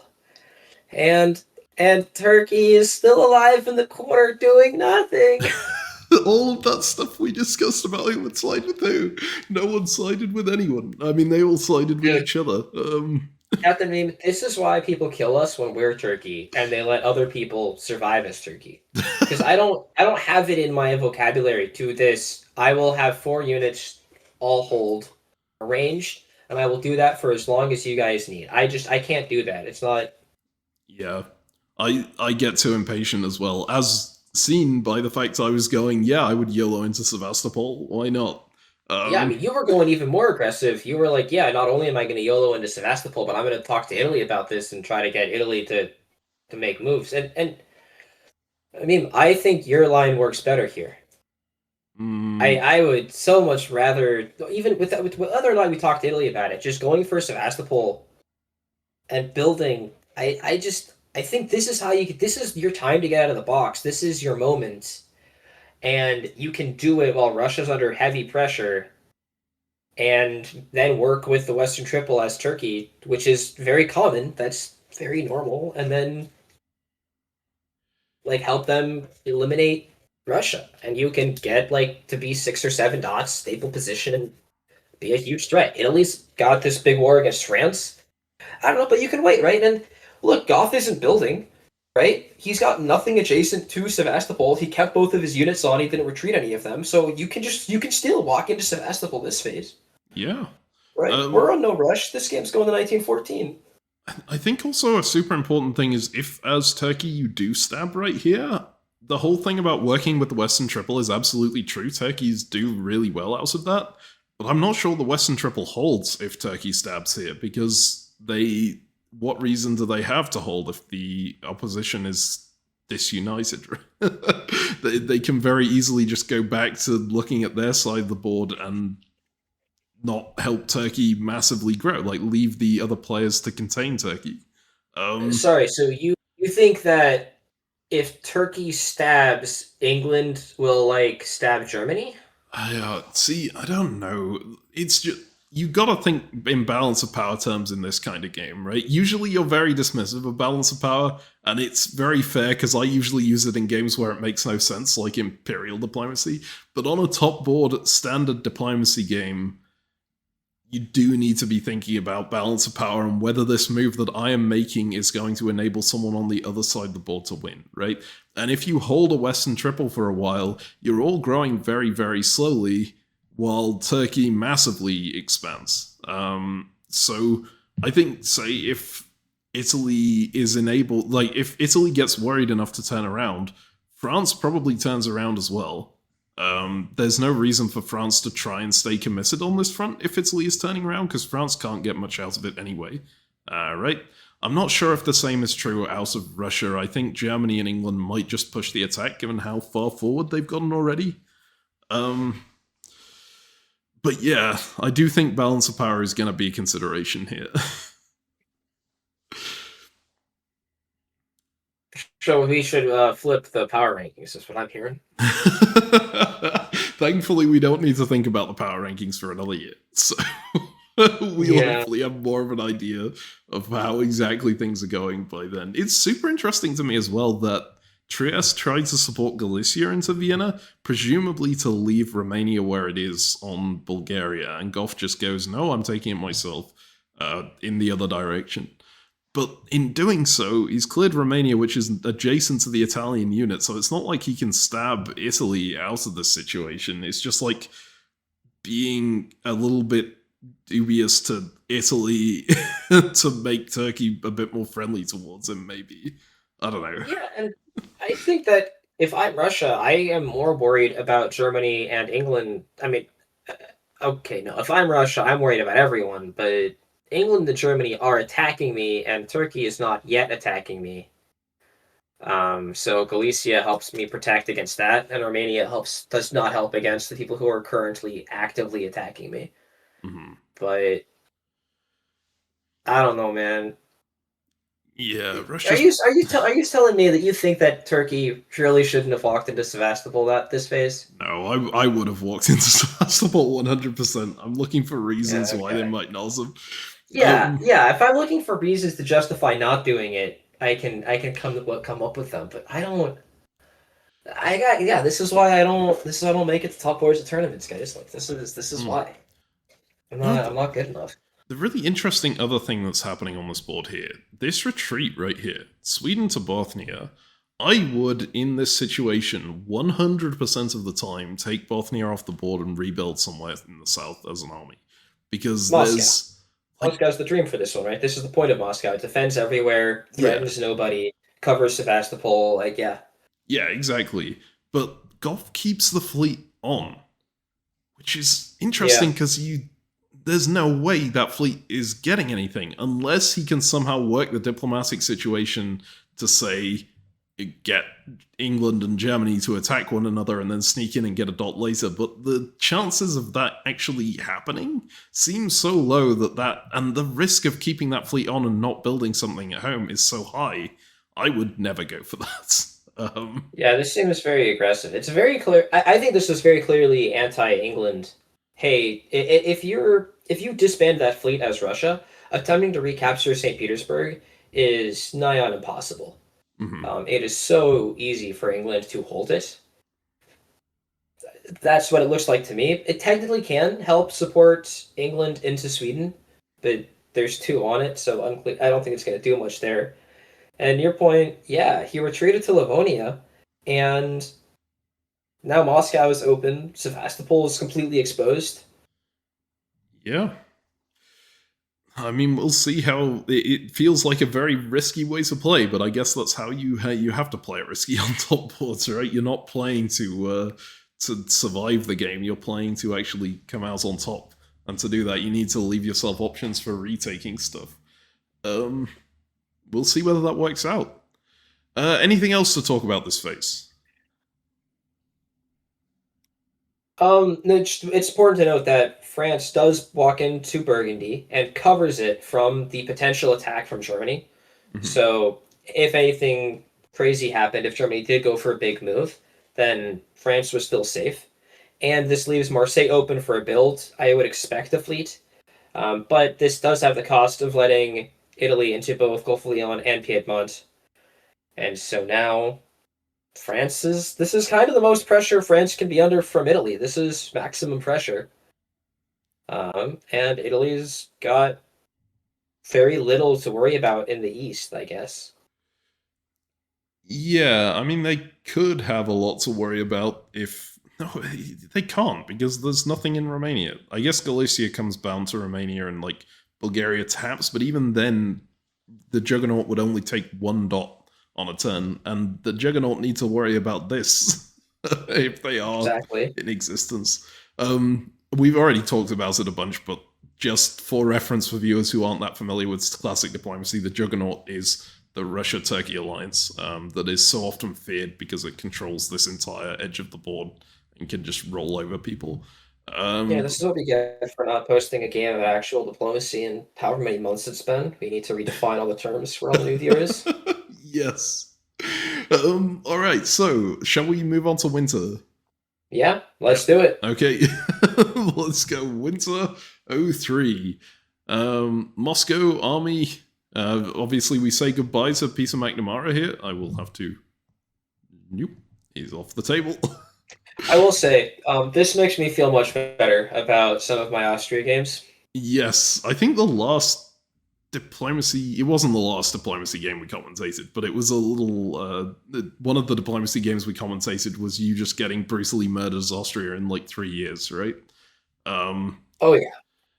Yeah, and if I think it was it semifinal? It was one of the Olympus games of my previous Olympus run. Yes. Well, yeah, I think it happened to Peter McNamara. Sometimes, guys, honestly, it's not your fault. Wait, did we miss that Russia was building one? Wait, where did Russia get a build from? Hold up. They gained Vienna and Budapest. Oh, right? Armenia, they took off the fleet. Ah, I forgot about that. See, Andrew Goff is much better than us diplomacy, and remembered that he was building, and therefore didn't need to pull Bothnia, because he can build an army in Moscow anyways. And that's why he popped his fleet in Armenia. Because obviously, Army Moscow was much better than fleets it has to pull for defending against this. See, it turns out, guys, they know what they're doing. It is. I also do now find it very funny that I had said it's absolute madness that you would keep this fleet on in the north when you're clearly surrounded by everything, and an army would be much better. And on the turn before, I was like, it's madness that you would disband your fleet and rebuild it as an army here. I like the fleet so much better, right? Well, the board changes a lot, and the goats can tell how it's going to change a little bit ahead of time. Aye. All right. And then, what, 2 armies come down for Germany? Western, that's a Western triple type build if I've ever seen one. Yeah, that looks like it's going to YOLO into Russia. Although, yeah, I don't know. Yeah, it looks like it's going to YOLO into Russia. It does still have options here. They might not YOLO into Russia, but I would expect that they YOLO into Russia. I don't know, actually, if you could get away with, like, Munich to Berlin to Munich, Belgium to Picardy, Holland to Belgium here, with France under this much pressure and with 3 fleets, like only 2 armies here, you reckon you would go for that? Did England? No, England did not. Wait, didn't England lost Belgium, right? Yeah, but didn't England gain? Oh no, England already had Norway, and it was things for St. Petersburg. So yes, no, we're bad. It's okay. It's okay. hey, keep the way out of it. This is you. You also didn't remember that Goff was building this turn. Okay, fair enough. All right. Would you go for that attack on France if you could slip into Picardy and Belgium and then Ruhr and Munich at the same time? Just like surround this area? It's not that good for attacking centers immediately, I guess. I worry about being the one to break the Western Triple. Germany, there's Russia. Like, I worry about all these Russian armies. The East is so crazy. I worry that like these Russian armies in Austria and the Italian armies in Austria are also going to move up to the line. And if I like commit to France, that's going to get them all to jump, and I'm going to lose Munich and stuff. Yeah.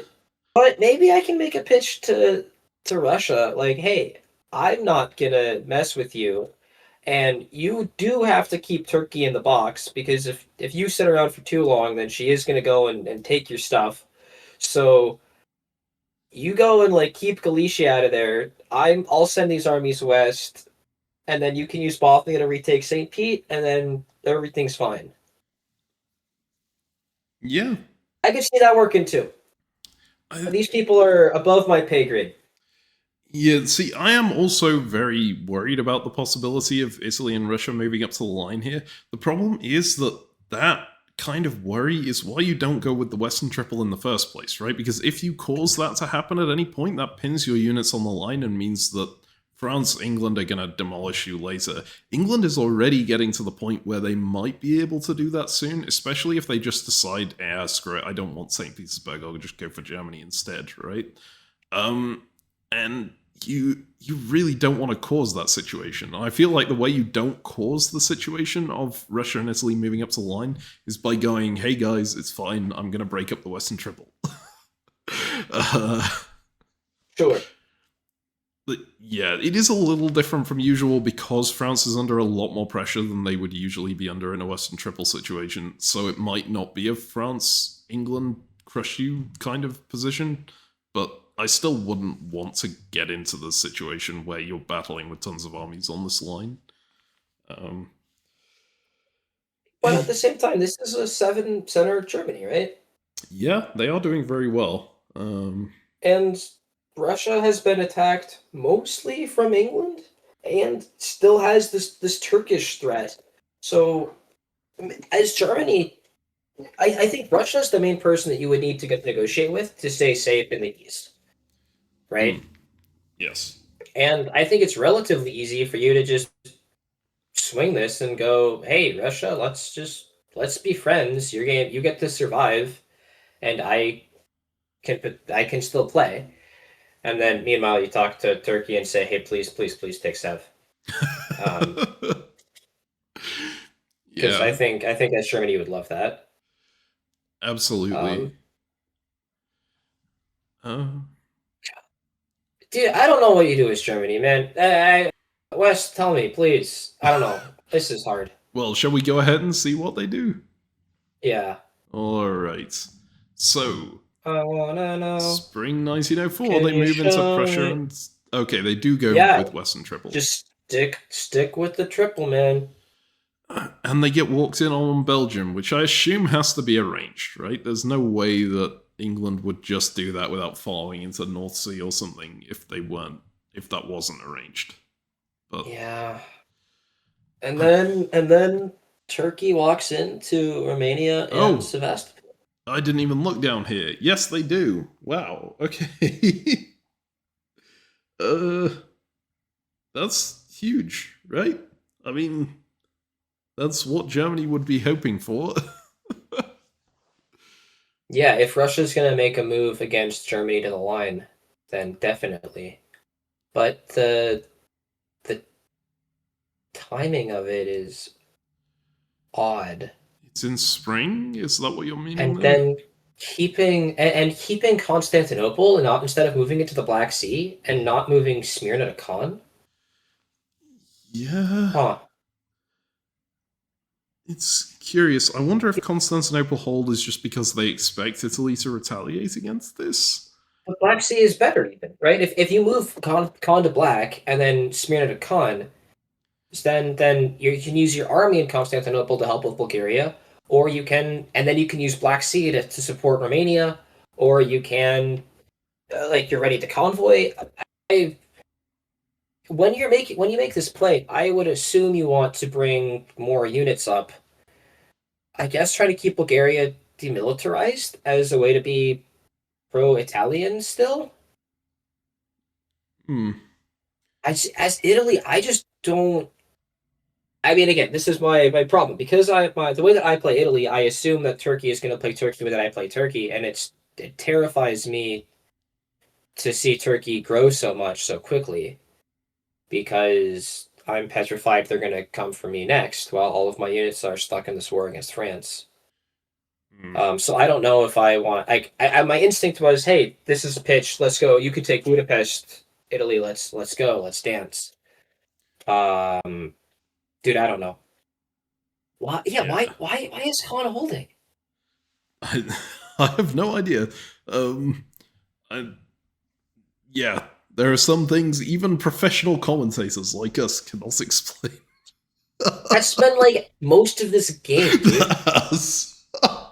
I hope the viewers are finding it entertaining regardless.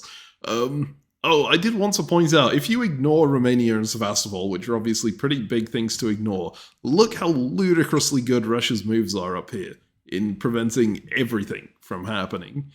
Bounce Warsaw out, bounce Livonia out, bounce Sweden back. Nothing moves in this whole area except Berlin to Prussia, and you get Bohemia and Galicia at the same time. If you had a trustworthy Turkey and Italy, this would have been the perfect turn, but unfortunately not. Right? Yeah, and worth noting, even with absolutely perfect tactics, with everything going as well as you could have possibly dreamed, they still made progress by getting Berlin into Prussia. Yeah. So it's not like things got better for you. Yeah. I mean, I think literally the only thing Russia could have done better on the front against Germany, like again ignoring Sevastopol and Romania, is support Trieste up to Tyrolia instead of Galicia into Bohemia, because that would have put 2 on Munich. But and also would have kept Budapest safer by keeping Trieste empty. Yes. And given that what happened with Turkey, this is pretty brutal. One thing I want to point out, though, look at how good the tactics are from Germany and England. Because this line, at first glance, you're like, oh, well, this could have been countered by Russia taking St. Petersburg here. But the way that it works out, it doesn't quite. Because if Russia were to attempt to put 3 on St. Petersburg, it could either come from Livonia, in which case you would cut that with Bothnia, and then you would just walk into Warsaw, or force Galicia to do whatever. The tactics change as doings, but just in this area. So come from Livonia, which gets cut, and then Livonia bounces St. Petersburg into Baltic. Or you would have Bothnia go into St. Petersburg, but then if that happens, you'd support it with Moscow, so Livonia is going to get dislodged, so it would not be able to support Bothnia into St. Petersburg, so this support would bounce. Yes. Like, these are very nice tactics. The other line is just like forcing the disband of the fleet in Bothnia, but I guess they didn't want to do that. You have to cover Finland to make that happen, right? It would just be like... Yeah, not that hard. Yeah, that could have worked too. It is difficult to do that while keeping St. Petersburg. That's the risk. Mm-hmm. Because if you try to force Bothnia, you need to use Baltic Sea to support Sweden into Bothnia. And then if Norway covers Finland, you can only support St. Petersburg with Barents, and then they can put 3 on St. Pete. And that's the risk. Yes. Although I will say it's not that much of a risk, because if you lose St. Pete and there's an army in Finland and a fleet in Bothnia and Baltic, you just retake St. Petersburg, and then that fleet in Bothnia is gone.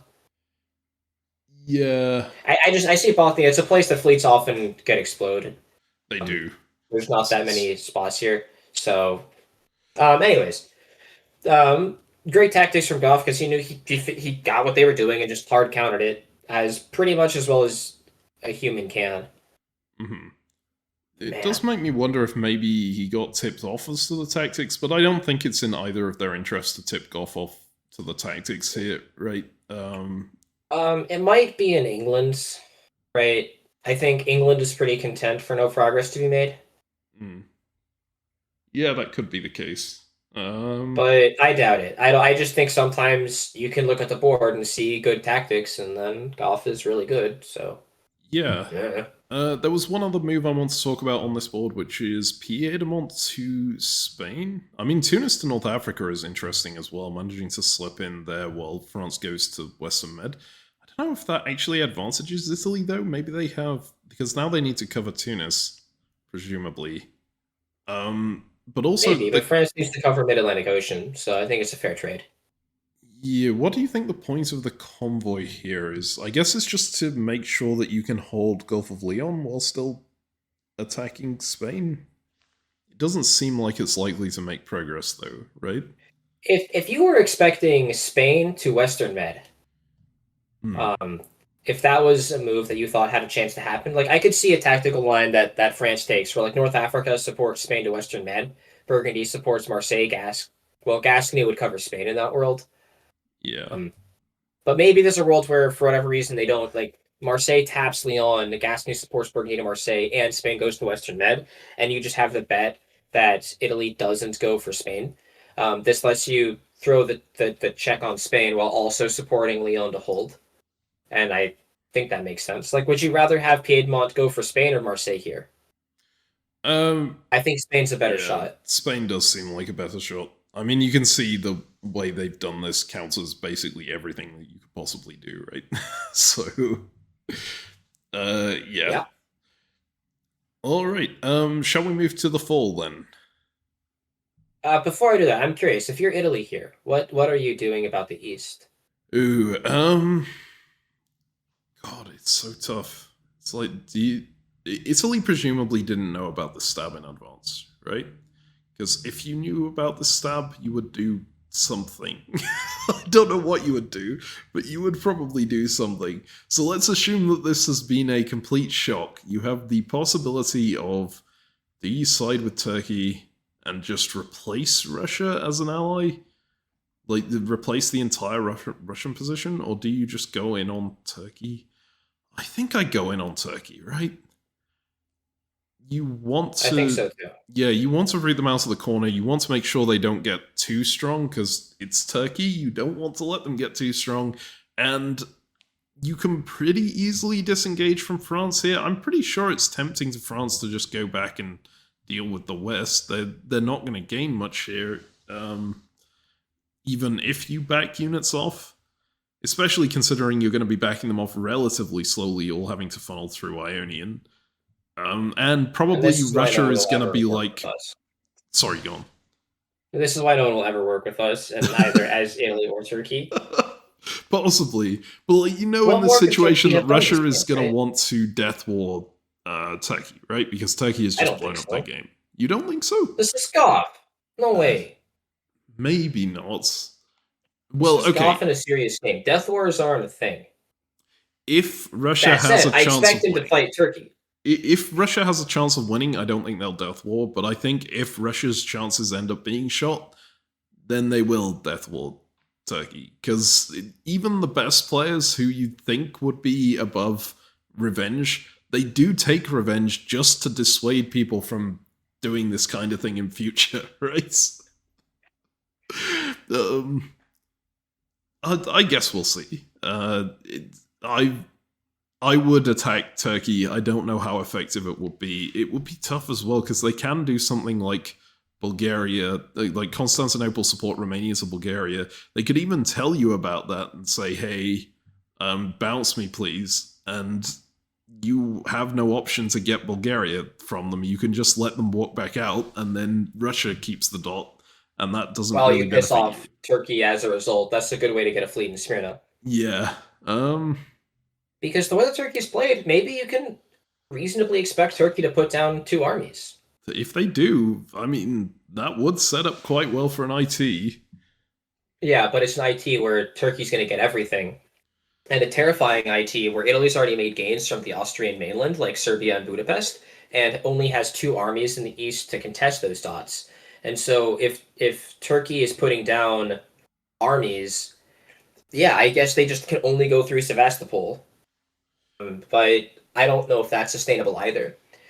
The reason why, as Italy, I'm so scared of Turkey here, I don't see how Turkey is going to win this game without going through my dots in Serbia, Greece, maybe Budapest. I just don't think you're going to win the game as Turkey if you could just go to like 8, where you have the 6 Turkey has right now in Warsaw and Moscow.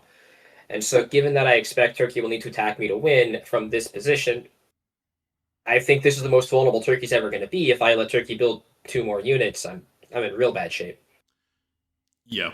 I think that's very fair. Shall we go ahead and see what they do in the fall? Yeah, let's see it. Alright, so moving to fall here. Oh my god.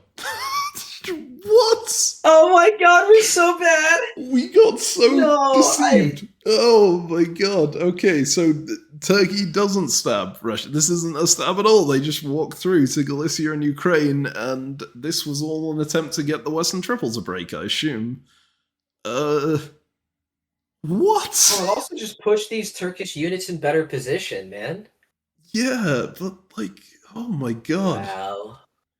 Wow, okay, that was a hell of Wow. That was not on my bingo card.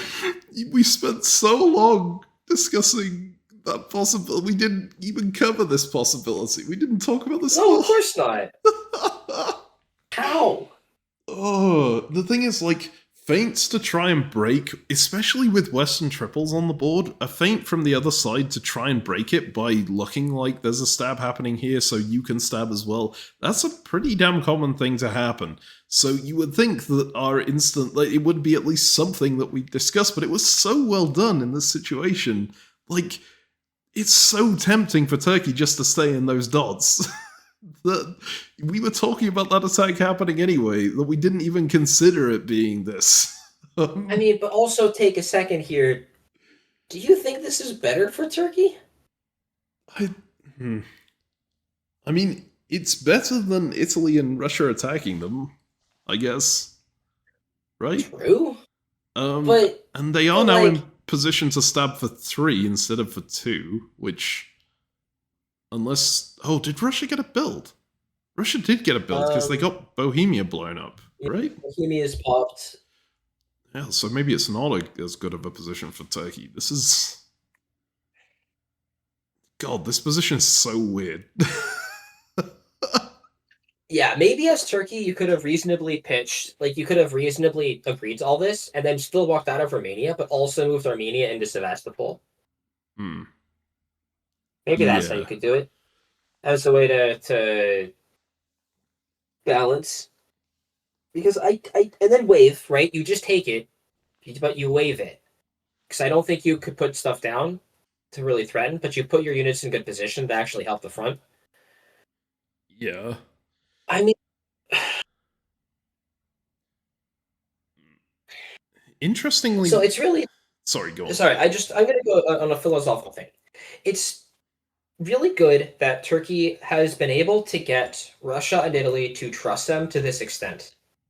And this has put Turkey in position to potentially capitalize on it later.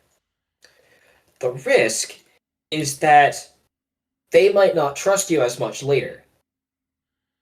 This could very easily be the best stab that Turkey was ever going to have this game. Yeah. And the stab puts Turkey in this really powerful position in the east. That said, Italy did make peace with France-ish. There's some demilitarization going on, with North Africa covering Tunis and Western Med covering Mid-Atlantic Ocean. These are, I think, good ways to keep it safe. And so maybe you make the argument, if Turkey had gone for 7, Romania, gone up to 6, then Russia and Italy say, okay, we have to go take care of Italy now, and then the Western Triple is handled, and then France like puts down fleet in Brest and goes north, and then Italy comes back, and maybe that's the... I guess that's just what you that you have to feel so confident that that's going to happen. I don't know, man. Well, we will have to analyze this for power rankings at the end of this turn. I was really hoping that things would be more clear by this point. But unfortunately, we've been talking about this game for, what, an hour and a half now? I think more, but yeah, a while. Hang on. Hour 45 or something? Dude, I don't... Yeah. something like that. This the only other thing I really want to talk. Most of these moves are like clearly Western triple coordination plus France demilitarizing a bit with Italy and stepping back from the Western triple. Burgundy to Belgium, I'm curious about. Belgium to English Channel, I'm curious about. Belgium to English Channel feels like a move that France asked for in case Italy came to Mid-Atlantic. Maybe France was going, hey, I'm going to push forward anyway, and I need you there to help me in this scenario, right? But did they just say that to get into Belgium then and get a build? I'm sure this is all arranged. I assume that every move in the West and the East are all completely agreed, and we're just going to have these two triples going at it. To unconventional, like one very unconventional triple, and another that's, as far as triples go, pretty conventional. Yes. We'll say, like, there are a lot of high-level games that do devolve into triple versus triple. It's usually AIR versus Western triple as opposed to this. Yeah, but this is so absurd that, like, it's just not a standard triple versus triple game at all. Man. Alright, well, let's move to the winter here, unless you have any more moves you wanted to discuss. Nah, man. I'm in shock. Winter, we see Army Sevastopol, we see Fleet Brest. Interesting. That does... I mean, that's useful against... I was kind of expecting an army to come down just because France already has 3 fleets, and an extra army makes sure that nothing can ever really happen to them. But I guess the fleet gives them more opportunities here, right? Yeah, the fleet's better. Yeah. No. The army, no, you need a fleet. Alright, Germany takes off Ruhr, so they're having to commit harder to the Western triple now, I guess. Yep. Because they lost Belgium there by agreement, I assume, and Army Sevastopol from Russia is the only thing that they can possibly build. Alright, so power rankings. We only have 6 powers to rank now because of the lack of Peter McNamara. Sorry, Peter. But who would you say... Germany's at the bottom. You think Germany's at the Germany's last. How things change. I mean, Germany wasn't that high up before, but man, just goes to show the 6th sense of power is at the bottom of the table here. Don't beat Germany in a Western triple. Yeah, that's fair. I think a year ago, I could have seen Germany being much higher up. The fact that they've lost Belgium and lost their army on the back line in order to commit to this Western triple, right? That just puts them in so much worse of a spot. Previously Germany had done a good job leaving the options open. I thought they were still quite flexible a year ago. I was describing how they could shift and make peace with Russia and just commit hard to France. But that didn't happen. Russia is tighter with Turkey than we could have possibly imagined. And there's just, what we were describing is, this is the hell case for Germany. The East is united, armies are marching on Germany, you have to keep all of your units around to hold, and you can't make progress, you're not going to get any dots anywhere. You're entirely reliant on the East breaking up, which could happen, but you don't stand to gain anything. Your allies can and probably will take stuff off you the way that they took Belgium. Holland, you can't really defend, and they can make reasonable arguments for whatever. You're going to be vulnerable to stabs. No, Germany, I mean, yeah, like, who else could possibly be at the bottom? Russia was my other potential answer for this, because they feel like the Germany of the other triple, right? I think Russia's second to last, yeah. Yeah, they have managed to avoid a horrendous situation by not being stabbed by Turkey here, but the fact that we were both saying Turkey, like the fact that we were both utterly convinced that that stab was real, goes to show how good that stab would be, and Turkey is still kind of in position to pull it off. So I don't love the Russian position at all here. But I think Russia does have more play. And I think Russia is less vulnerable to his allies than Germany is to his allies, and both of them are being pressured by the other side. Yes. All right. So now we get to the tough part. Who's in fourth?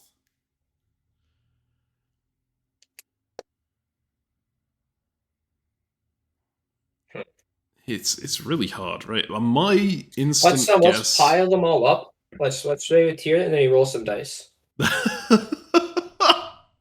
we can't just. I mean, we can just do that, I guess. But like, but real talk, I think Turkey's in first.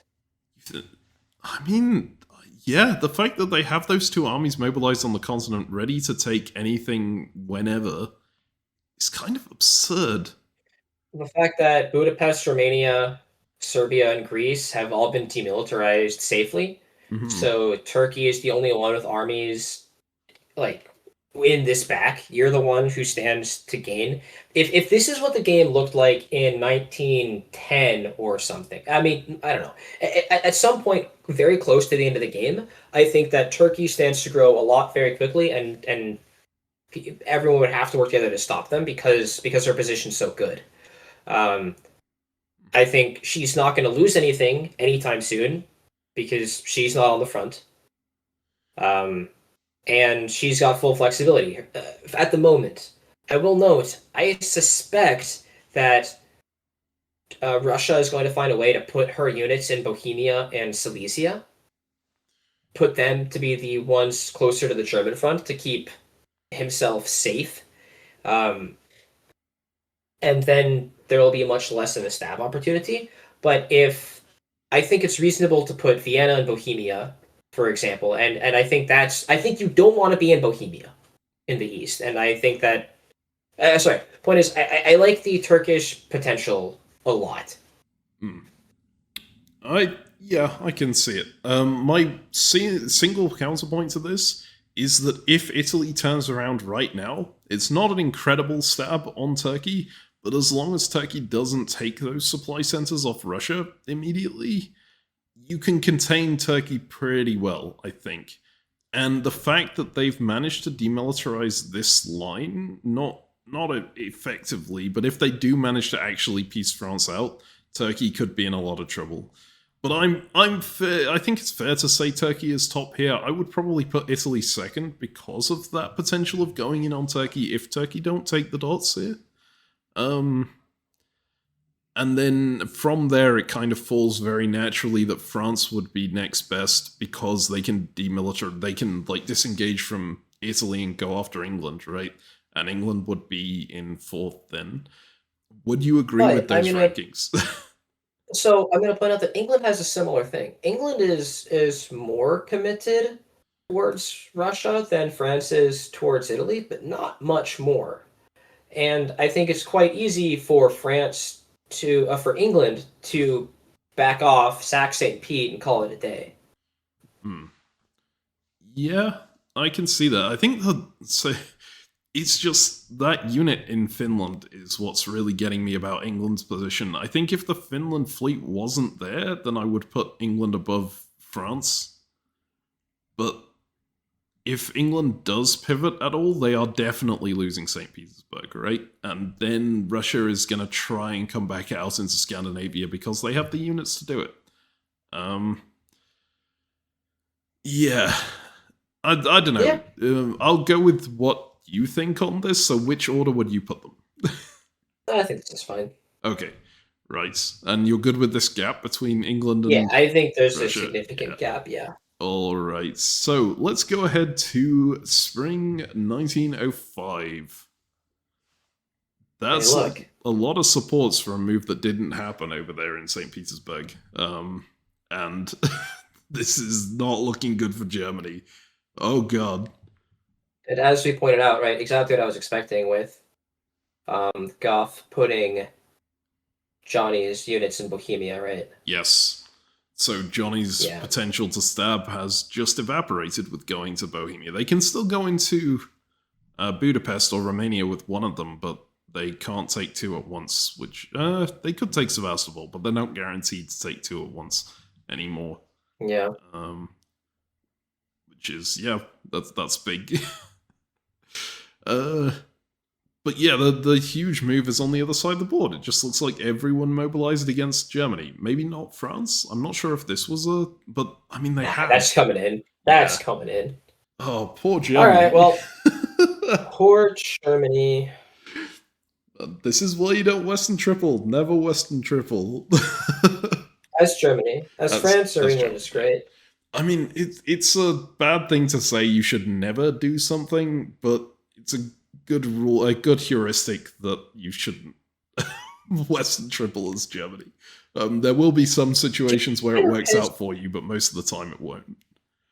Yeah, I mean, again, if it's okay to Western triple as long as you're the one who gets the jump on your allies, and it's really, there was that one phase that we looked at, right, where we saw that Germany could move and get the jump, but it's tough. It almost never happens. Yeah, my thinking is this Germany, they needed to keep Belgium once they had it so that they could keep those units on the back line to dissuade something like this from happening, although I'm not sure it would have dissuaded that much given they went into Sweden and such like. But B, the more important thing is Austria died too fast for Germany to Western triple effectively here. Right, that if Austria had stayed alive just a little bit longer in this game, if they'd managed to hang on to life, then Germany could have gotten a better Western triple by propping Austria up and going into Russia, and then these players would have had to fight through Germany before they got to the line and pinned all of the German units down. In this scenario, bigger, right? If Germany's already taken Warsaw and Moscow type, then Russia has many fewer units to play with. Yes. So yeah, just generally, this didn't end up being a good Western triple for Germany. And yeah, this phase is just insanely good for Russia. Right? Yeah. I mean, just absolutely incredible. Yes, it's absurd. Getting the Turkish units off their line is incredible. Breaking up the Western triple is incredible. Making England move away from St. Petersburg. Although, actually, they've done it in such a way that Russia can't necessarily guarantee taking back St. Petersburg either. But in the long term, England is going to lose St. Petersburg to Russia now, and keeping that unit in Finland on suddenly looks quite good. Right? They can reestablish themselves. And then Bothnia can help, right? I think Baltic might cover Denmark. And maybe Bothnia doesn't, but I don't know. I think there's a very good chance you retake St. Pete here. Like, yeah. Yep. I'm just looking at this going, poor Germany. Nothing is happening on this board except Germany being killed right now. Yep. God, that's not going to feel good. Is there anything else you wanted to discuss here? I mean, we can talk about the fact that France and Italy are very clearly I want to take a minute. Like, I want to take I think that I'm really sad that Johnny let this happen. I don't. You can't let this go. You're like, yes, I appreciate that it's good to be a good ally, and that there's value in keeping people on side, but I just don't. I think you have given all of the power in the alliance back to Goff. I guess Johnny just didn't know that the Western triple was also breaking up this phase, right? And that they were just collapsing on Germany. It's possible that they're also just playing the super long-term game, right? Of saying maybe in the end game people have to make a decision as to who wins, and in that case, Andrew Goff and Andrew Wu might choose me over the people who've been fighting them. But relying on that this early, I guess there's 8 years to go, so we can't necessarily say that Johnny won't have an opportunity that's just as good in the future, but I'm tempted. I actually am tempted to say that. I think it's incredibly unlikely that you're going to have a stab as juicy as the one that they had, that she had last fall, or even this phase. Yeah. Just walk into Budapest, Romania, and Sevastopol. Jeez, that would have done really well, actually. I just say, okay, great. You want me to go and be the front line? You want to be the one slipping in behind, so that way I can't do it. how does, like, again, the question is, how does Johnny win this game without stabbing one of the Andrews? And I don't think there's path to that happening. I think that I respect both Andrew Goff and Andrew Blue too much to expect them to like just let me win. They're going to try to win the game themselves. And so I'm going to have to cripple one of them at least. And I think that you had an opportunity. When you play a game against great players, they will take their opportunities. They will take their moments if you give it to them, and they will give you very few. So if you're given something, I don't know. This is why people don't give me opportunities like this, mostly. Because I don't know. Yeah. I kind of think you just have to take the shot. But I mean, I agree with everything you're saying. I find it unbelievable that Turkey hasn't stabbed yet. But, you know, sometimes people can play really successful games with strategies that seem absurd, right? Maybe Turkey is going to get supported into Munich here and get a build behind the lines. Sure, but I don't care. Like, if I'm Turkey and I get supported into Munich, that's one of those, that's a useless dot. Like, yes, it gets me a build, and I'm going to put that unit in, I'm going to wave it. Like, that unit's not going to do anything. And even if I do have Munich, it doesn't, I can't hold it. Right? My army is, there's like, there's some theory, I forget the name of it, in diplomacy, where you want to have units that are concentrated and able to work together. And if you have a bunch of disconnected units, it's not useful. Having a dot in Munich and having your units over there dramatically weakens your strength as a power, and it's on Munich. Anyone's going to take that from you if they ever want to. Yeah. I think the term you're looking for is unit cohesion, maybe? Like, you need to keep your units together. It's what it boils down to. Having units that work together effectively is nice. You can have a couple of units that are split as long as they're in areas that are annoying, that break up the enemy's cohesion, usually. If that's the term. Anyways, I don't. This makes me sad. I'm sad to see this Turkish position go away, because I was really rooting for it. But as I mean, I don't know. I called it in the winter, right, about what Russia wants, and this is just giving Russia exactly what they want. Well, shall we move forward and see what happens? Yeah, let's watch. How many centers do you think Germany's going to have? 3? Certainly very few. I mean, let's find out. More than 3. They don't get stabbed for Holland. They leave Holland wide open, which is interesting. They end up with, what, 4? Yeah, 4. And Turkey does get into Munich. Okay. Sure. So they get that build at home. I swear to God, if Turkey waves. I mean, I wouldn't. If you're trying to play the long game, don't you wave? You probably do. Although, see, this is one of the scenarios where I don't think you're going to keep Munich for all that long. So you want to take advantage of the fact you have it right now and put a unit at home. But the problem is, if you were playing with the mindset that I have, you wouldn't be in this position. Like, you wouldn't be and in also Munich, and you wouldn't have pushed this Vienna, Budapest, Romania, Serbia, and Greece all DMZ'd. Mm-hmm. Yes. You would never, ever get into this position as Turkey. True that. I'm interested that France didn't make any kind of move against Germany here. They didn't try and help Germany in Munich, but they didn't try and move on Ruhr or Holland or anything, right? They're just sort of holding their line, and turns out to be kind of important to hold their line because Italy goes right back in on them. Yeah. I guess hoping that they made a stab and moved units away. Yeah, if I think a lot of France's would have seen this and felt, okay, now's my chance. I have to go stab England. The West is broken down. Whatever. And then they would have been absolutely punished by these Italian moves. Mm-hmm. But that didn't happen. Even here, though, Munich can cut Burgundy, so Italy can get something out of this, right? Yeah, Italy is, I think, guaranteed Marseille if they can get Turkey to cut Burgundy. Yes. So France still loses something, but it's not as punishing as if they'd moved up to North Atlantic Ocean English Channel and Mid Atlantic Ocean here. Yep. Um. This is still really good for the East, and Yeah, interesting that England only went +1 out of this whole stab. I guess they were probably expecting that, given they didn't go for any other dots.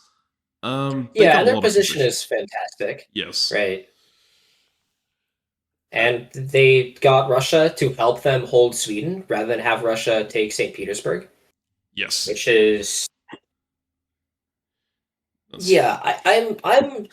It's rough for Germany. As Russia, I would have been. I don't really understand this working with England. It makes more sense to me than a lot of other stuff. Like, hey, we have an enemy, Germany. Let's work together to take out Germany. And you've still got this. I still have this fleet in Finland as Russia, so I can retake St. Petersburg later. England isn't reinforcing it, so let's prioritize Germany first. Mhm. Makes sense. Yeah. We'll see what happens. I do wonder if England stabbed Russia here, or at least didn't do what they were supposed to do. These moves do look like they agreed to give St. Petersburg back, right? And they just decided not to. Yeah, I think why would England just give it back? Yeah, they might have not, but maybe this was just Gough hoping that they might. But yeah, or maybe it was agreed and then England broke an agreement, which happens. Mm-hmm. Yes. I think in this position, though, England's kind of got a lot of leverage. Yes, absolutely. Yeah. I don't really have that much more to say about that. Did you? I just want to point out that Turkey's got into Cilicia as well. Yes. Maybe Turkey is just going to end up in all the German dots. Who knows? Yeah. Oh, man. That'd be the weirdest 6-center Turkey I've ever seen. Definitely. Maybe that's what you're required to do to win a top borders Turkey. Who knows? Maybe. Alright, shall we go into winter? Yeah. Okay, winter 1905. Oh, it's not a wave. It's not a wave. It's a build in Constantinople. Okay. We have Army London, which I think makes sense. Sorry, go on. Dude, just look at this army. There is no hostile army within a year. You are absolutely right. Wow. Yeah. Sick. Do you think that their allies knew that they were going to build here? I mean, they must have done, right? Munich. What did they think was going to happen? Yeah. Like, I imagine that Italy and Russia are going to keep at least one unit back just in case. But yeah. I mean, there's not enough space for the armies on the front. The stalemate line's already bottled up. I mean, it's not going to be quite bottled because Germany's not going to hold the line, so they're going to try to push stuff. But I anticipate France and England being able to set up a stalemate around Kiel, the classic Kiel Ruhr Burgundy stalemate. Mm-hmm. That works to no northern fleets. And because the East is also killing Germany, it's unclear to me if Germany will actually help the East break through. I doubt it. And so I think that basically the East is going to get bottled up at Munich and Berlin, and then Russia's not going to break. Maybe Russia's going to break into St. Petersburg and then struggle to get anything else from England. I don't know. Going back, I don't know how the East makes progress again if they don't stab each other, and it's sad because Turkey had the golden ticket. Go to the finals of the DBNI. Well, we'll see as we go forward. Shall we go to Spring 06? Yeah. All right.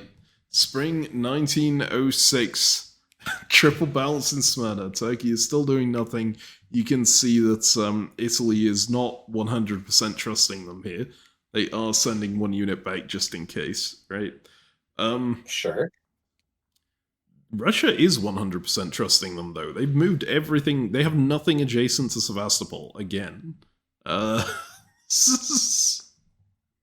god, they do get into St. Petersburg. Goff has a read, and Goff's read has been accurate. Yeah. I mean, maybe Johnny is just not going to stab. I mean, this is certainly would be a far worse stab for Johnny than what had happened, what they had previously, what she had. So maybe it's fair to assume that she's not going to stab here. And yeah, Goff is pushing the front line. If you're gonna stick together, and if you're as Russia, Scandinavia is your best place to get growth. So I think this makes sense. It's just really tough because England is bigger now. England's getting Denmark and Holland, and now has 3 on Kiel, and I don't know. Depending on what's going to go with Berlin and Baltic, maybe we'll get Kiel. I would expect not. Do you need to pull Ukraine away too, man? God. You certainly don't need to. Maybe it's just generating that amount of trust. Yeah, if there's a tactical line that's relevant for there to be this unit in Warsaw, I don't see it at all. I don't either. You know what my guess here is? I think that in the end game, Turkey and Russia are going to try and roll Italy, and the whole pitch that Russia is going to make here is, and that Turkey is going to make, is that we've been rock solid, trustworthy friends, whereas clearly Italy has not trusted as much, right? So we can work together to the end, make sure that one of the two of us wins, and whichever of the two of us wins, we'll both be happy. We'll obviously prefer if it's me rather than you, but if it's you, I'm just going to go, yeah, okay, fine, that'll work. We're locked in 100% and never going to stab each other. Right? And obviously, to an Ezio or to a meme, that pitch doesn't work because we don't get into a position where we're like, yes, we're going to be locked in 100% to the end no matter what, especially in a game this high stakes. But there are players who do. Yeah, maybe that's the way here. I've just been burned too many times when I've made deals like that. Mm-hmm. Because once upon a time, that was absolutely my style, right? Make an ally, I'm going to work with you, and then we're going to make it happen. But I wasn't as good at reading people, so I made those types of deals with unnamed individuals. I can list a few off the top of my head who made those sorts of deals with me and then just burned me with them. Mm-hmm. And I'm like, I just don't trust anyone anymore. Not to that extent. Oh man, I think I view other people too much as being myself, through my own eyes, as going, what would I do in their situation? I would stab me, so I'm not gonna trust them, right? Dude, why are we saying this? We should delete this video, man. This is the worst possible evidence. I'm going to WDC this year, man. I want people to work with me, and I have not done a good job at making that pitch. Here's the thing. We're going to talk like this for the whole thing and go, hey, you and I would never do this, right? Then we're slowly going to see that this is the strategy that wins the game, maybe. And then we're going to go, I've been converted. I've seen the light. I will 100% trust everyone who wants to trust me from this point on. I think I need to finish up my Olympus games pretty fast because I need to get some good PR for me out there. All right. WDC. Looking at the moves real quick here, I do want to ask, do you think there's a possibility that Russia asks Germany to convoy them into Sweden? I think there's a chance for sure. I would probably want to. If we look at the moves in the East, right, you'll notice they didn't play for Berlin this phase. Mm-hmm. I think that was natural because I think Munich needed to tap Burgundy. But I think there's a chance that I think if you're Russia, if you're Goff specifically, you need Germany's help to break you through that line. I was looking at it previously, right? You're not going to break the stalemate that England and France can set up unless you get Germany to help you. And so you need to do whatever you can to get Germany to help. Yep. It's interesting then that Finland's support held Sweden. I think if you were going for that line of I need Germany to help me, you wouldn't prop. Yeah, I would presumably have supported Baltic Sea into Sweden then, and then expected or hoped that Germany would then do it. You can probably phrase it in such a way to Germany, like, "Look, man, we're interested in working with you. We've been at war this whole game. I need to see something or whatever," and then make it that this is a trial phase, and then next turn, if I see that I'm working with you, I'll make it happen. I don't know, but I think there's a solid chance that Russia will use German support to get into Norway and or Sweden, and maybe not take Berlin. We'll see. Yep. All right. Well, shall we go ahead and see? Yeah. All right. We didn't really discuss the fact that Italy picked up Marseille, but I mean, we talked about it previously. They're getting Spain as well. Whoa. But we do see this turnaround of Russia helping Germany, which is kind of what we were thinking. I was thinking that they would just ask Germany to convoy them across, but I guess they're actually helping Germany out. Because, let's be real, Germany is not winning at this point in the game. Yeah, I mean, Germany's down to 2, right? Yep. Kiel gets blown up. England gets 3 dots from here, but they do also lose Sweden and St. Petersburg as a result of the moves here. Oh my god. Turkey stabbed. No, they didn't. Look, no, they supported Bohemia and Munich. Okay. Fair enough. But this is, I think, really good for Turkey. I think I would much rather have an army in Sevastopol than an army in Munich. And then you get to build something else at home. So I think this is quite good. Yes, it's the way to creep forward into that stabbing position again without actually triggering alarms. Yeah. We should have talked more about France, but oh well, we didn't. I mean, the France situation is... Oh, their position has just crumbled completely here. Yeah. I guess, hang on, I do want to have a look at what happened on the previous turn, because was there anything they could have reasonably done? Maybe bounced Tyrrhenian or bounced North Africa? But... and a number of things, right? Support holding Marseille was just not it. Yeah. Because Spain needed to do something else. Tap Gulf of Lyon, support Mid-Atlantic Ocean and Western Med. Needed to do stuff. Also, even maybe move to Portugal and support Marseille back out to Spain to firm up the position. But... oh, that's maybe even better, more likely to work, I would guess, than my lines. Yeah, because the thing is, if you are fairly sure they're going for this moveset specifically, the one of supporting Lyon... that guarantees Marseille, yeah. You guarantee... this is the only way that you keep that fleet alive, is to pull it out into Spain and move Spain somewhere else. And Western Med can't bounce it, because if they tap Mao, that's the same unit as would be able to tap to block Spain. You can't. They can't stop it getting out. But yeah, as is, they ended up with 4 units on the line against them here, and they can't hold Spain. There's just nothing they can do. So Italy gets 2 builds out of this. This is looking. England has moved to the English Channel, which I expect will help prop up France. Yes, they can hold a stalemate here, I think, especially... I was about to say... that's a strong statement. Especially with Scandinavia going the way that it is, I'm not sure that this will be a true stalemate.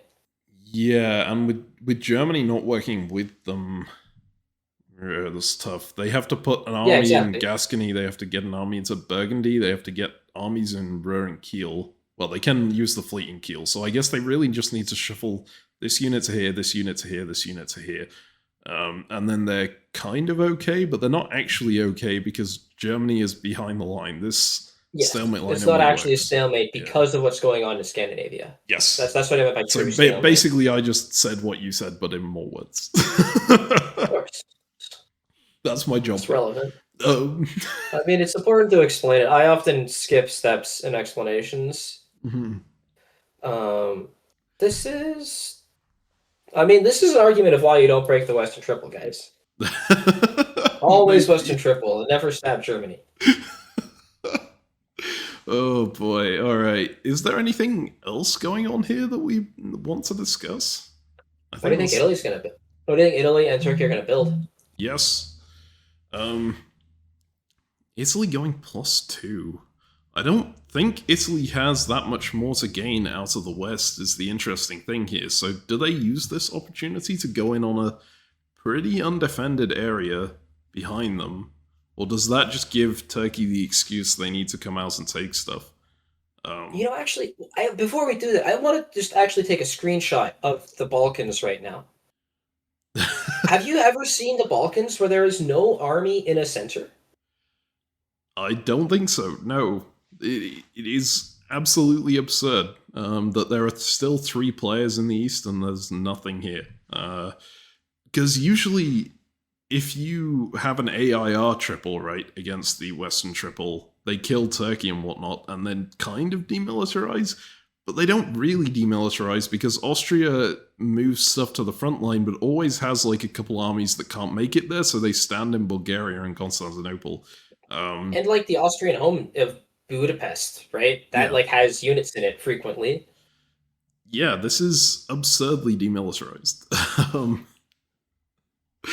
Well, and because the army in Albania, which is mostly just for safety, if you put an army in Venice and then you just like go for Vienna, Serbia, Trieste, I mean, that's a push. Mm-hmm. And then if you backfill Venice from Rome, if you put 2 armies down, then that's big. I wonder if this is why this Galicia move happened. I mean, it looks really good now, doesn't it? Yeah. Shall we go through to power Also, rankings? it's leaving Warsaw open, right? And isn't Russia? No, Russia's only building 1 because Russia gained 2 but lost 1. Yeah, they will lose Sevastopol here, gain St. Petersburg, gain Munich. Shall we move ahead to the winter phase? Do you put down a fleet in Smyrna? Oh, man. I just think maybe you want to be able to like threaten Italy, be like, hey, don't stab. Sure. Maybe, but what happens if Italy just decides, all right, that's war then? Maybe they decide that anyway, to be fair. Then as Turkey, I say, all right, bet. And then I move into Aegean and Bulgaria, move Ankara to Khan, and I'm like ready to take Greece and stuff. And if Italy builds the armies, like, I don't know, man. Yeah. I wouldn't be sad about a war breaking out between Turkey and either of Russia or Italy if I'm Turkey. I feel like that goes really well for me. Mm-hmm. Yep. It's one of the benefits of only having 4 dots on most Then we have to do another defensive. All right, yeah.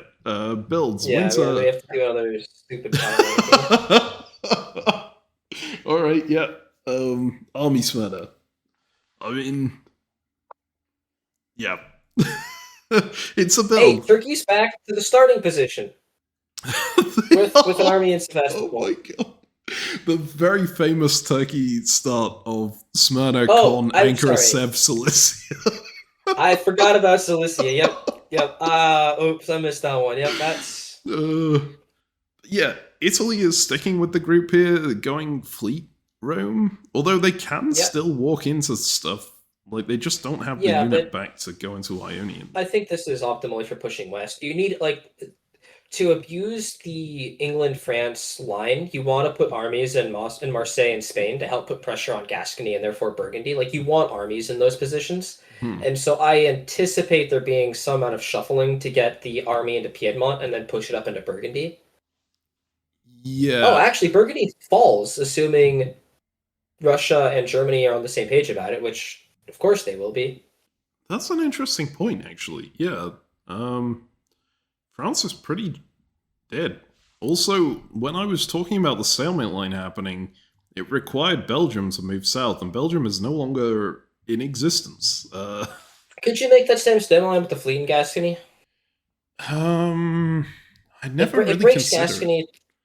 It breaks like Burgundy if an army gets into Gascony. I mean, the problem is that like the West just doesn't have the units to occupy everything, and Germany flipped. And Yes. so now there's no stalemate because Ruhr is lost. Yeah, Right. and when you say Germany flipped, I mean they were being killed. So Yeah, sorry, but just again, I know not like Germany stabbed. Just Germany is now helping the East push through the line, and so these units are just harvesting. yes. Notably, Germany basically suiciding here, right? Taking Berlin off the board, which was one of their centers. They can probably survive in the north with the Sweden fleet, but like Ruhr is purely revenge focused, I think. Seems like it. Yeah. All right. So power rankings. I think it's fair to say that Germany is at the bottom. So that was a good ranking before. Then it gets, well, okay, then it's going to be France,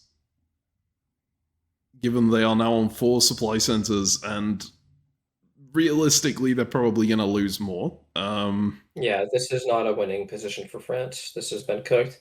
And we should have spoken more about it. I'm sorry, we just screwed up with I mean, I'm looking at the timer and seeing 2.5 hours, and I'm thinking we have covered things pretty in depth so far. There are obviously always going to be things that we miss out in these situations, and the France position was something we missed mainly because the main thing we were looking at was whether they were disengaging from Italy or carrying on the war with Italy, right?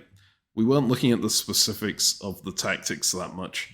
But yeah, basically it was that we couldn't quite cover everything, which is unfortunate. But yeah, I think it's fair to say France is in second to last position. Who is in third to last? By which I mean fourth. England? It's a weird situation where everyone on one side of the board is at the bottom of the table. But I think you are right. Like, I can see anyone in the East manage, maybe not Russia. I don't know. I don't see how Russia wins the game unless they manage to steamroll the West Germany somehow. and Russia take centers. If Turkey continues to never stab or never do anything really, if that happens, I think there's a world where Russia can get all of Scandinavia, right? So Sweden, Norway, Denmark, maybe also Kiel, and if Russia gets like a couple extra units, like 1 or 2 only, I think Russia can then just stomp Turkey before Turkey can make a play. Yeah, I could see that happening. I guess we'll see if that happens. I don't think Turkey should let that happen, but I think Turkey has had the opportunity to do stuff that would stop that happening before and hasn't taken it. So maybe the way that Turkey is playing is going to enable a Russian win. Yeah. But that said, I am fairly sure that Russia is in the worst position of the 3 in the East, right? Yeah. I mean, Italy has gained so much and is so strong on the stalemate line. Italy's not going to lose anything to the West anymore. The only worry that Italy has is from the East. Up to what? 3, 6, 9. It's a beautiful Italian game. Mm-hmm. And then yeah, I mean between Italy or Turkey, if you're like not allowed to stab as Turkey, I'd much rather be Italy. Yeah, and I think if Italy stabs right now, how do things like? How else is Italy gonna make any reasonably? We've already talked about how they make progress. They've already made enough progress. They're already at 9. That is true. They are currently board leaders, right? 1, 2, 3, 4, 5, 6, 7, right? They're like 2 ahead of second place, right? Yep. And so I think Russia's in second, right? Russia and England or both and have England 7. are also at 7. Yeah. So you don't need to make a play. You can sit here, be good to your allies, and then if it looks like Russia is going to do something, then you can stop them. If it looks like people are going to surpass you, then you can react to them. I think that's a reasonable thought. Or, yeah, you just go for it. You try to stab them and make it happen quickly. because Russia and England are probably going to keep fighting. Russia's going to have German support, and then I don't know. I just feel like if I'm in this game, I worry if I make a move for as Italy against Russia and or Turkey, I think that's just going to incite Turkey to attack me, and maybe also take Romania in the process. Like, this Turkey is like a caged tiger.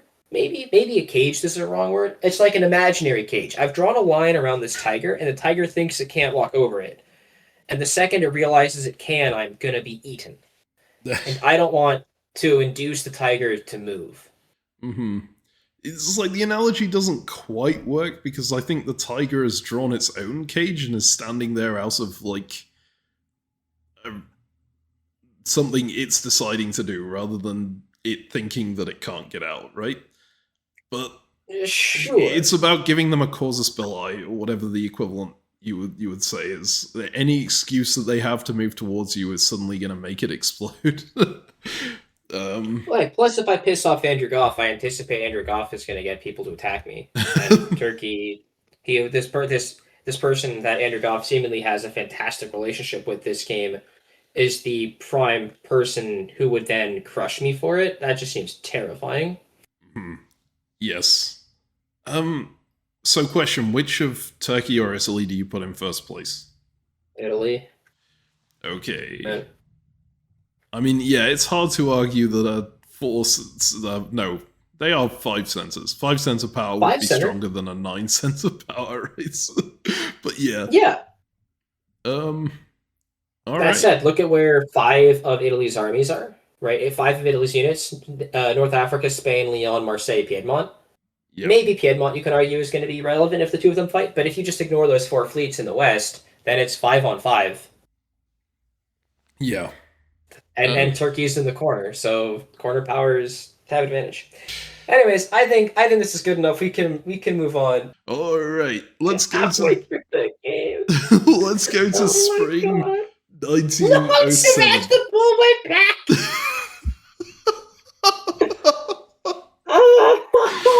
I mean, Constantinople comes out to Bulgaria, so she's replacing one with another here, and I think it makes some sense in that this one is threatening the person who's actually being cautious, right? And who you would want to probably jump on as Turkey if you're maintaining your strongest alliance. But God, I would have been so... I need to stop talking about how tempted I would be to do things because clearly this player is not me. Man. Alright, anything else that jumps out at you from the moves on this board? Well, Ankara and Smyrna both supported Sevastopol back to Armenia. So that's exciting. That's true. Yeah. I think that this was always guaranteed, right? The move into Norway? Well, it's... The tactics of this were cool, right? Oh, it's 50-50, yeah. Because Finland supported Sweden, and then Sweden supported St. Pete back, and then Denmark supported Norway into Sweden, so good tactics again. Andrew Goff's pretty good at the game. And it blows up the army, which is pretty huge. While Andrew Goff just walks into Berlin. Yep. They don't quite manage to get Burgundy because they try and push the Russian unit through and get tapped, right? Do you think you can ask Andrew Goff to just let you take Romania? You probably could. I mean... I don't think so. I don't know. You could definitely ask. You might get the answer no, right? But I think by asking, you show that it's doomed. I don't think you can even ask for Romania.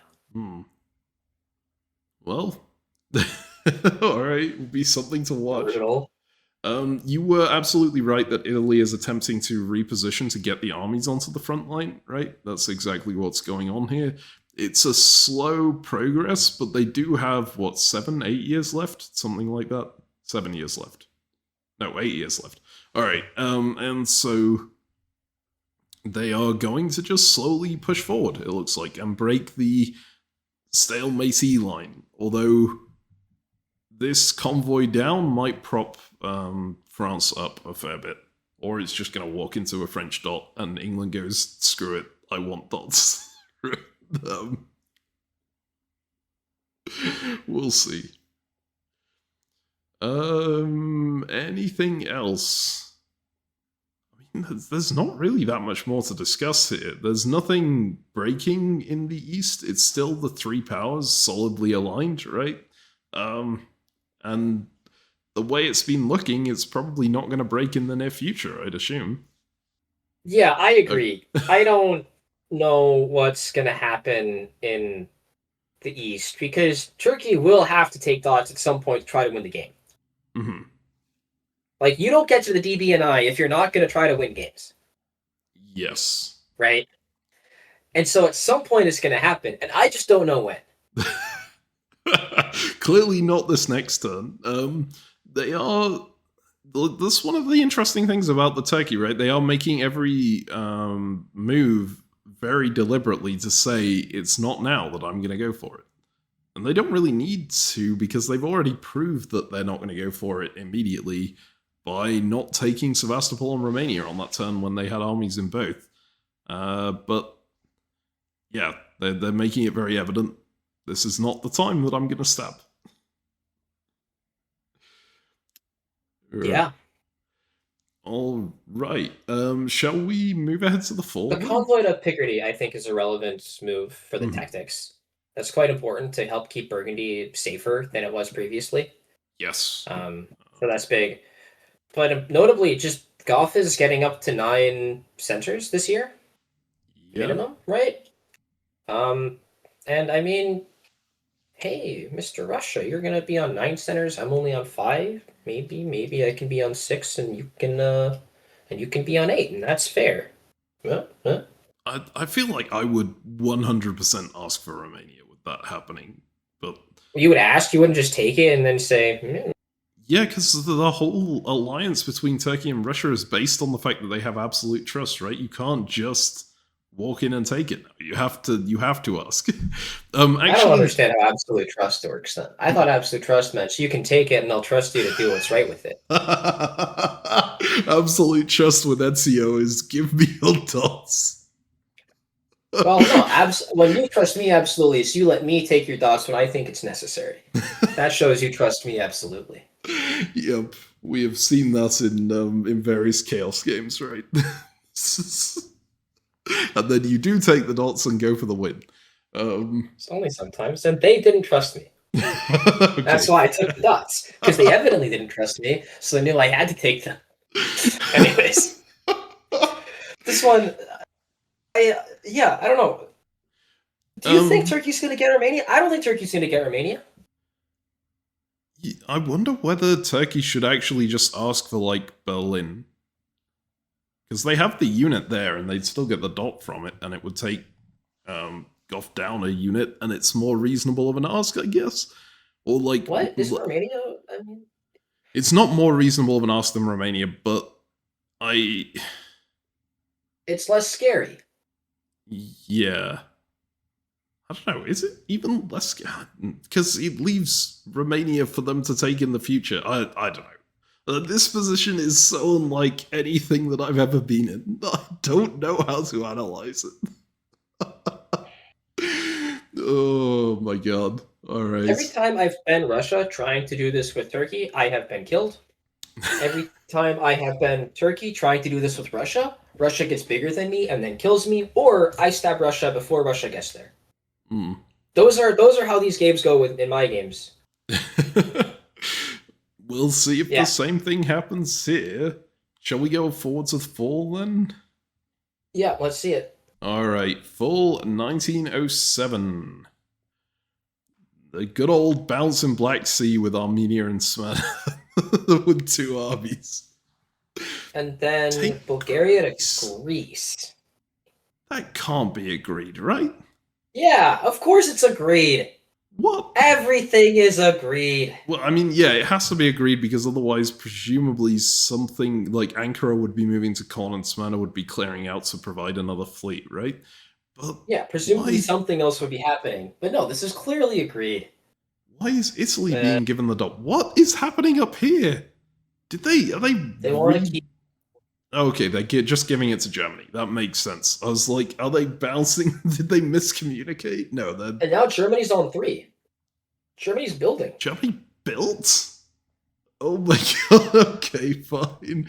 Do they need more northern fleets? I guess they do want more northern fleets, right? Because Goth is only going to get the one build here. The extra build up here would be immensely useful for breaking England. I guess that's the idea. Yeah. I don't know what else to say here.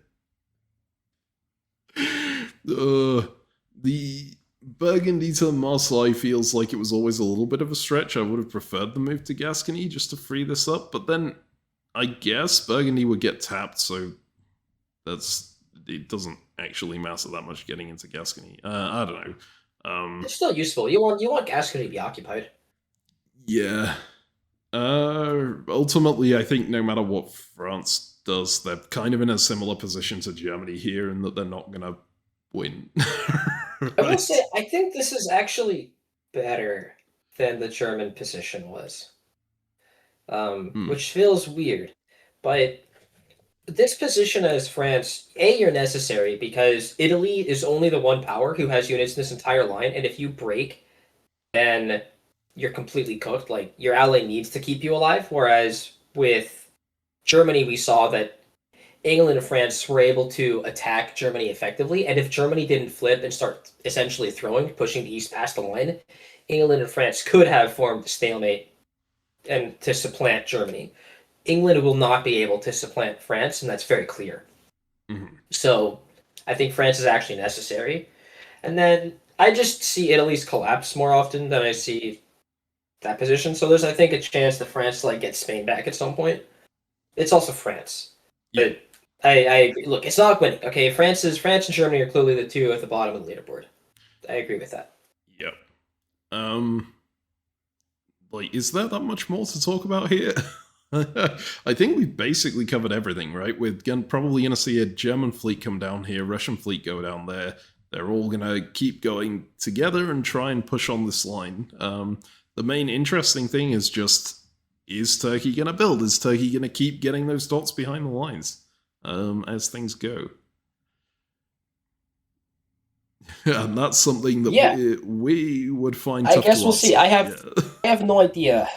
But this is, look, this Turkish position looks kind of great now, right? You're up to 6 dots. You've got an army in Cilicia. Italy is super overextended to the west. Russia's pretty extended to the north. Russia's probably putting down fleet, St. Pete, North Coast. Mm-hmm. Italy's got to disband something. You think it can convince them to disband Albania? There's no way Italy disbands Albania, surely. Isn't that the most useless unit that Italy has if you're just fighting France? It is, but Turkey wins. I don't see how Italy is going to maneuver back to fight Turkey if they take Albania off. And you Turkey don't have to just fight our allies. Yeah, but they're not going to be allies forever. Surely they all know this. Well, anyway, we'll see. Shall we move to the winter? Yeah. See what they do take off? Tyrrhenian Sea. Okay, this Italy has my mindset at least. I'm not giving Turkey a stab on me. Turkey waves. No build. Sure, of course. Yep, and okay, Fleet St. Pete, yep, we predicted that. Army Berlin? What? Hell yeah. Are they flipping back to the west now? There's no way, right? They just die instantly if they do.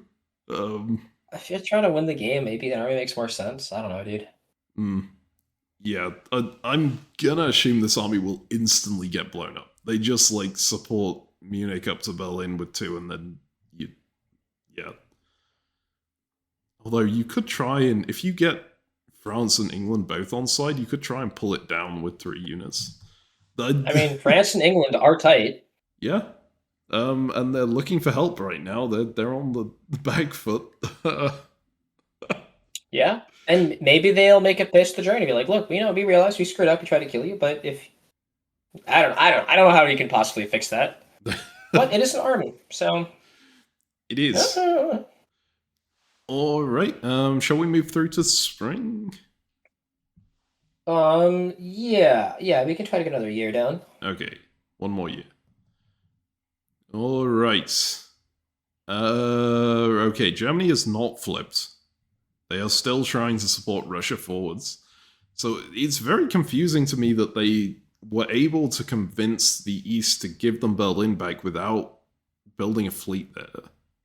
But clearly they and then managed using Sweden to go into Baltic instead. it. I mean, maybe that's the argument. Hey, look, the fleet in Berlin just going to Baltic Sea anyways, so might as well just let Sweden do that. Yeah. Yeah, fair. Nothing really happening in the south. All three of these players are still sticking together. And you can see just mobilizing forwards everywhere they can. I would have liked to see Marseille try and get into Spain in some way, but I'm not actually sure it's reasonably possible for it to do. Maybe they were hoping for like Munich support though. Well, clearly they weren't because they supported the Russian unit in there. But maybe they're just waiting for Munich to have the opportunity to support them up. Yeah. Yeah. Like Meanwhile, Russia just walks into Sweden, and then Denmark is probably gonna fall. Yes, and they're going to Barents, which means they're positioned to go into Norwegian. England has to block that, because otherwise Russia is going to get a convoy off, most likely. Still looking very rough for the Western powers right now. Yeah. And the East seem to be rock solid, sticking together. It's weird to not have that much to talk about moves-wise on these phases, but when the alliance situation is as locked in as this is at the moment, there isn't really that much unexpected going on, right? Yeah. Mm-hmm. All right, let's go to the fall. All right. Year. Fall 1908. Anything to consider here? Germany, Denmark. Germany stays on 3. Mm-hmm. Okay. I'm really surprised they're not just walking into Berlin behind Germany. Like, you have them as vassal right now. Better players than us. Yeah. And it's good to keep the Western power on your side on a decent number of centers, I guess, so that they can potentially build fleets when you need it. Outside of that, not really any progress being made anywhere.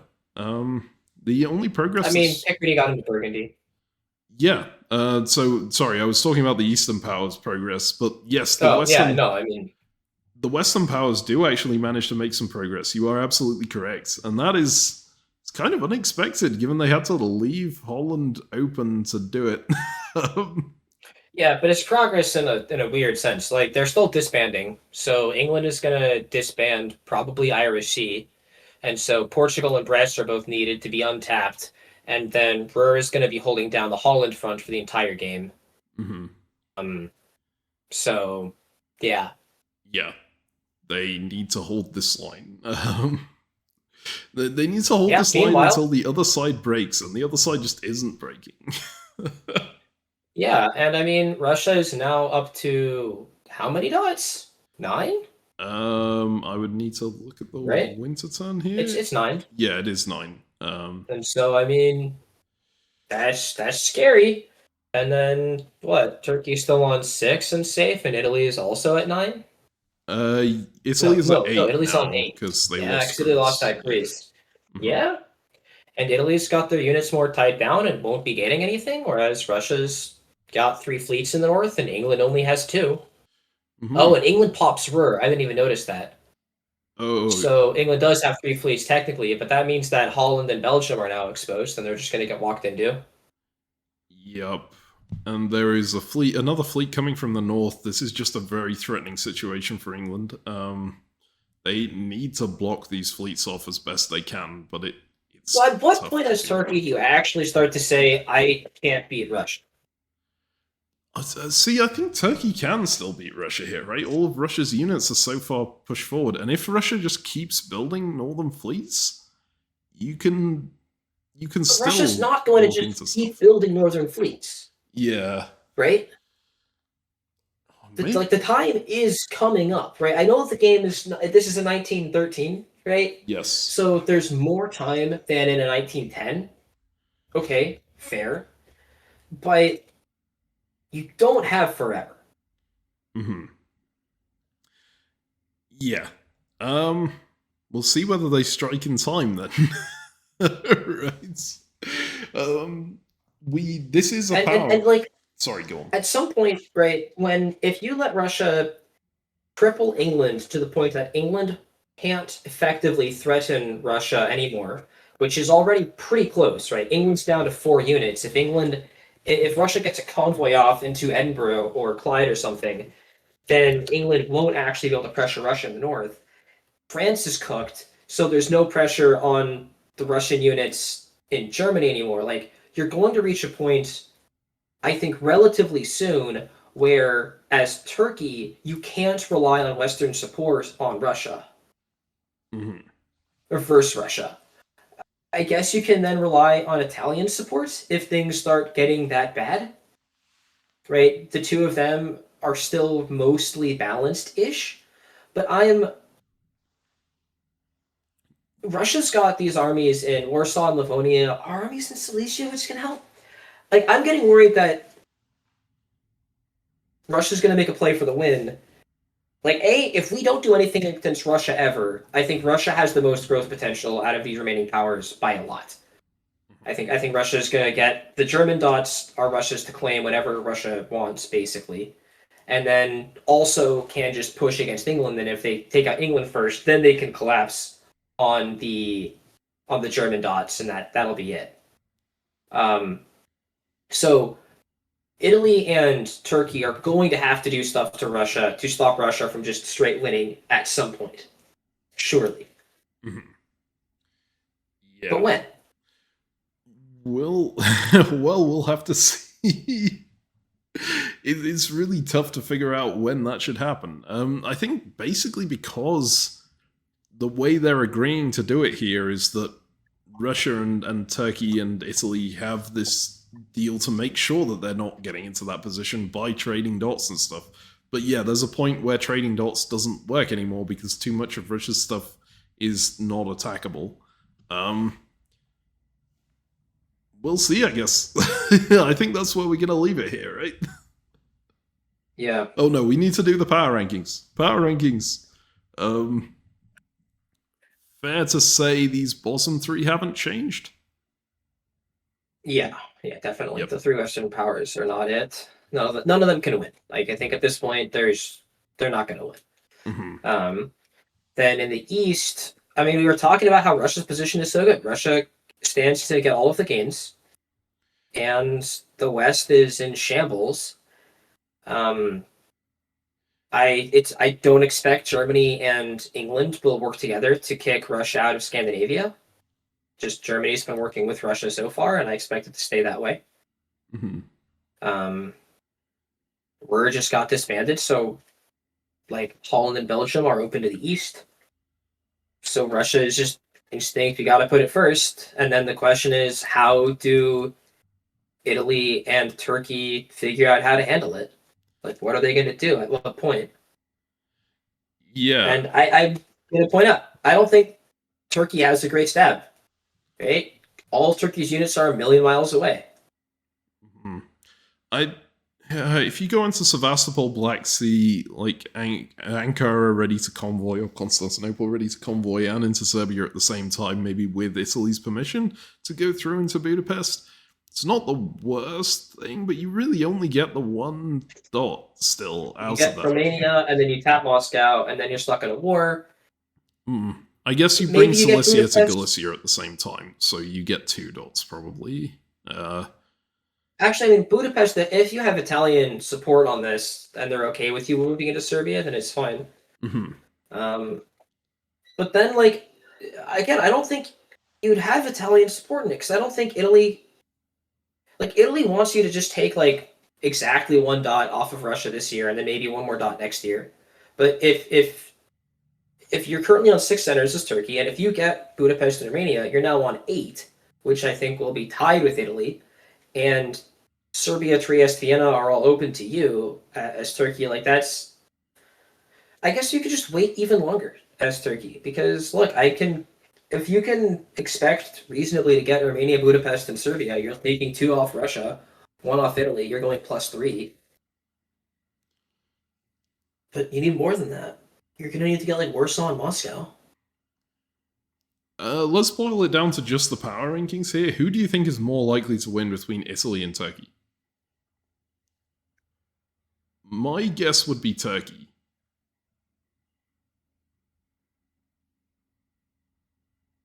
Sure. Okay, I think that Italy's units are a bit too pinned down on the front line, and especially they have too many fleets in that area that would all have to funnel back through Ionian in order to fight Turkey. Whereas Turkey's position with the armies just feels a lot better for grabbing a lot of stuff quickly, right? That's partially true. The counterpoint is that France's line is very close to breaking. And if France's line gets even a little weaker at all, then Italy gets into Mid-Atlantic Ocean, is going to get Portugal, Brest, and Paris relatively uncontested. Yeah. And then will be broken through. And depending on the timing of that, Italy might even be able to contest Russia up in England.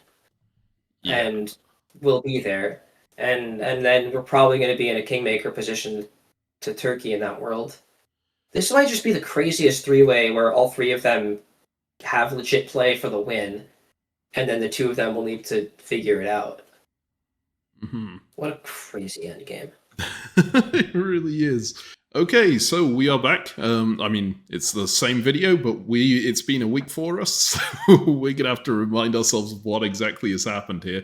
But the game has been progressing, as you've just heard. The Russia, Italy, Turkey, all pushing across the board. They've got Germany in their corner now. Poor old England and France crushed over here into the corner with very little hope. I mean, actually, we've put them further down on the power rankings here, right? But there is still a chance. There's a lot of years left in this game. It goes until the end of 1913, as a reminder. But we were just looking at all of these Turkish units back here and wondering, are those ever going to do anything, right? Turkey had that massive opportunity to stab, and they walked through to the front line and didn't take it. So is that a representation of what's going to happen through the rest of the game? Or is that going to change at some point? Shall we move ahead to spring and find out what happens here? Yeah, let's see some moves. All right. Spring 1909. That looks like some mobilization to me. It does. I mean, but like the timing. Why now? You think it would have been better earlier? Oh, I mean, much. Yeah. Obviously. Well, I mean, so this Cilicia unit comes back to Galicia, so it's got the attack into Budapest, right? And they get Romania out of this with the 2 units on it. But it is a 2-dot stab, which is equivalent to what they would have had earlier, if I recall correctly. It might have been a 3-dot stab earlier, but... And now Germany and England are both so weak, and France, I should say, the 3 of them are all so weak that there's relatively little support coming in. Yeah. I don't know. But like, look, yeah, this is going to get Romania and Budapest, and I think you couldn't wait much longer. I think that much is true. If you waited any more, then you're not, like, Andrew Goff is going to be too far ahead, as is Andrew Goff's already in Ruhr. And that's a plus, right? By waiting this long, we've let a couple of Russia's units get far to the west. I don't know. I'm half convinced that they're going to just go back. Well, do you think... That said, I like the convoy into Romania is good. That's going to be quite nice. Yeah, do you think that that they would do this to try and feint to cause some disruption between England and France, maybe? I don't think this causes any disruption to the West, though, right? There isn't really No, I a... don't. Maybe this gets Italy to dot Russia? But I... Yeah, it might, because Vienna now will, right, if especially if Turkey talks to Italy to say, hey, you can take Vienna, and then the two of us can actually bring Russia down a notch. Because if we look at the size right now, Russia is ahead of Italy um, on the board, right? Yes. Russia is But I mean, allowing again, Italy, this is the upside of the Turkey. Yeah, this is the upside of being Turkey is like all of your units are now involved in this front, and you've got no hostile powers. And so you can take stuff, and this is I mean like this is it's definitely playable, and Italy's not in position to turn around effectively. Tyrrhenian Sea is such a bottleneck, and then Russia is gonna be in bad. But they're like the thing about Russia is Russia's still got 3 armies right around here, so you're really not gonna break that Warsaw-Moscow line ever. And yeah, you're gonna be able to slurp up the Balkans, but I anticipate Munich coming back, probably. And then if you can't keep Italy on side, like if Serbia was arranged, which I think it was, then I feel better about the Turkish position. And if Italy's going to come and take Russia's side against you, I think it's going to go pretty poorly. And honestly, I kind of expect Italy to take Russia's side because you're Turkey in a corner and you're about to be on like 8 dots. And that's just disaster for Italy. So I think both Russia and Italy are going to hit you in the near future. And then the point is that England and France are both so weak, I doubt they will be able to adequately pressure. Like, England's got 3 fleets in the north that can't really coordinate effectively on Norway. Germany's working with... Yeah, I think that Russia is going to be able to split focus, fight a two-front war. And it's really important that they got Germany on side, because if Germany wasn't on side, then things change dramatically. I don't know, maybe there's a chance that Germany goes and retakes Sweden again. That'd be fun. Very exciting. Mm-hmm. Well, yeah. I wonder if it was like the...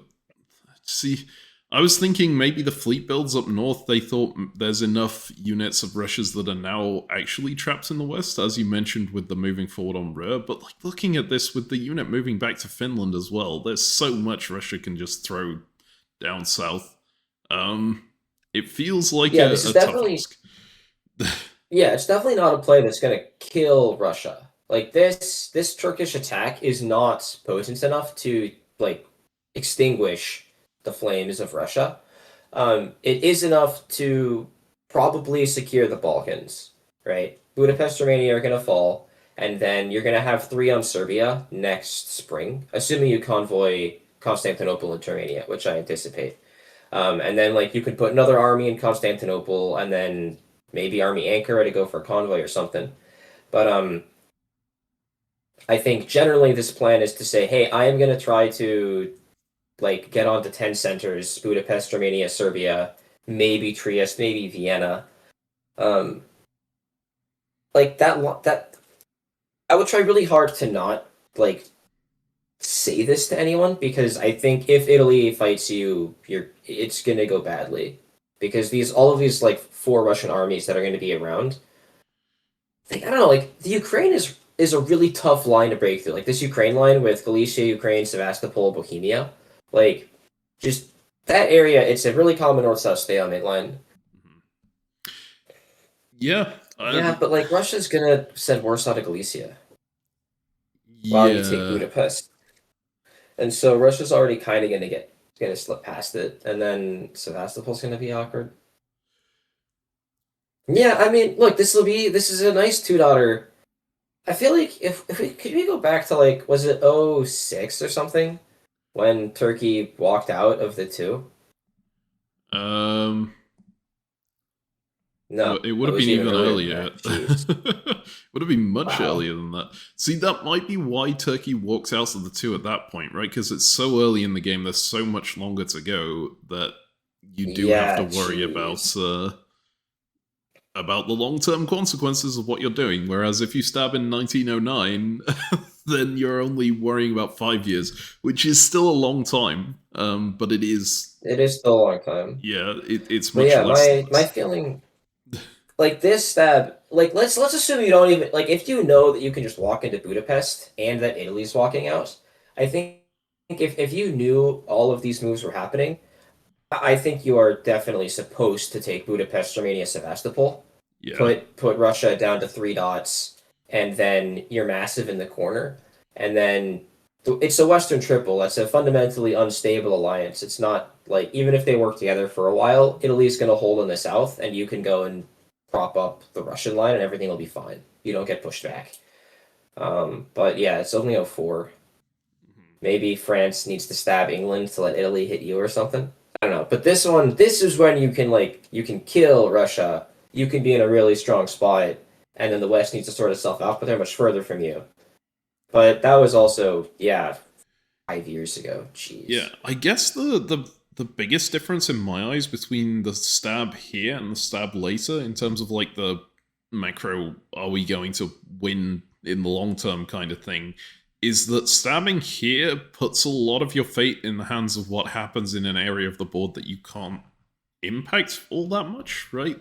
In the West.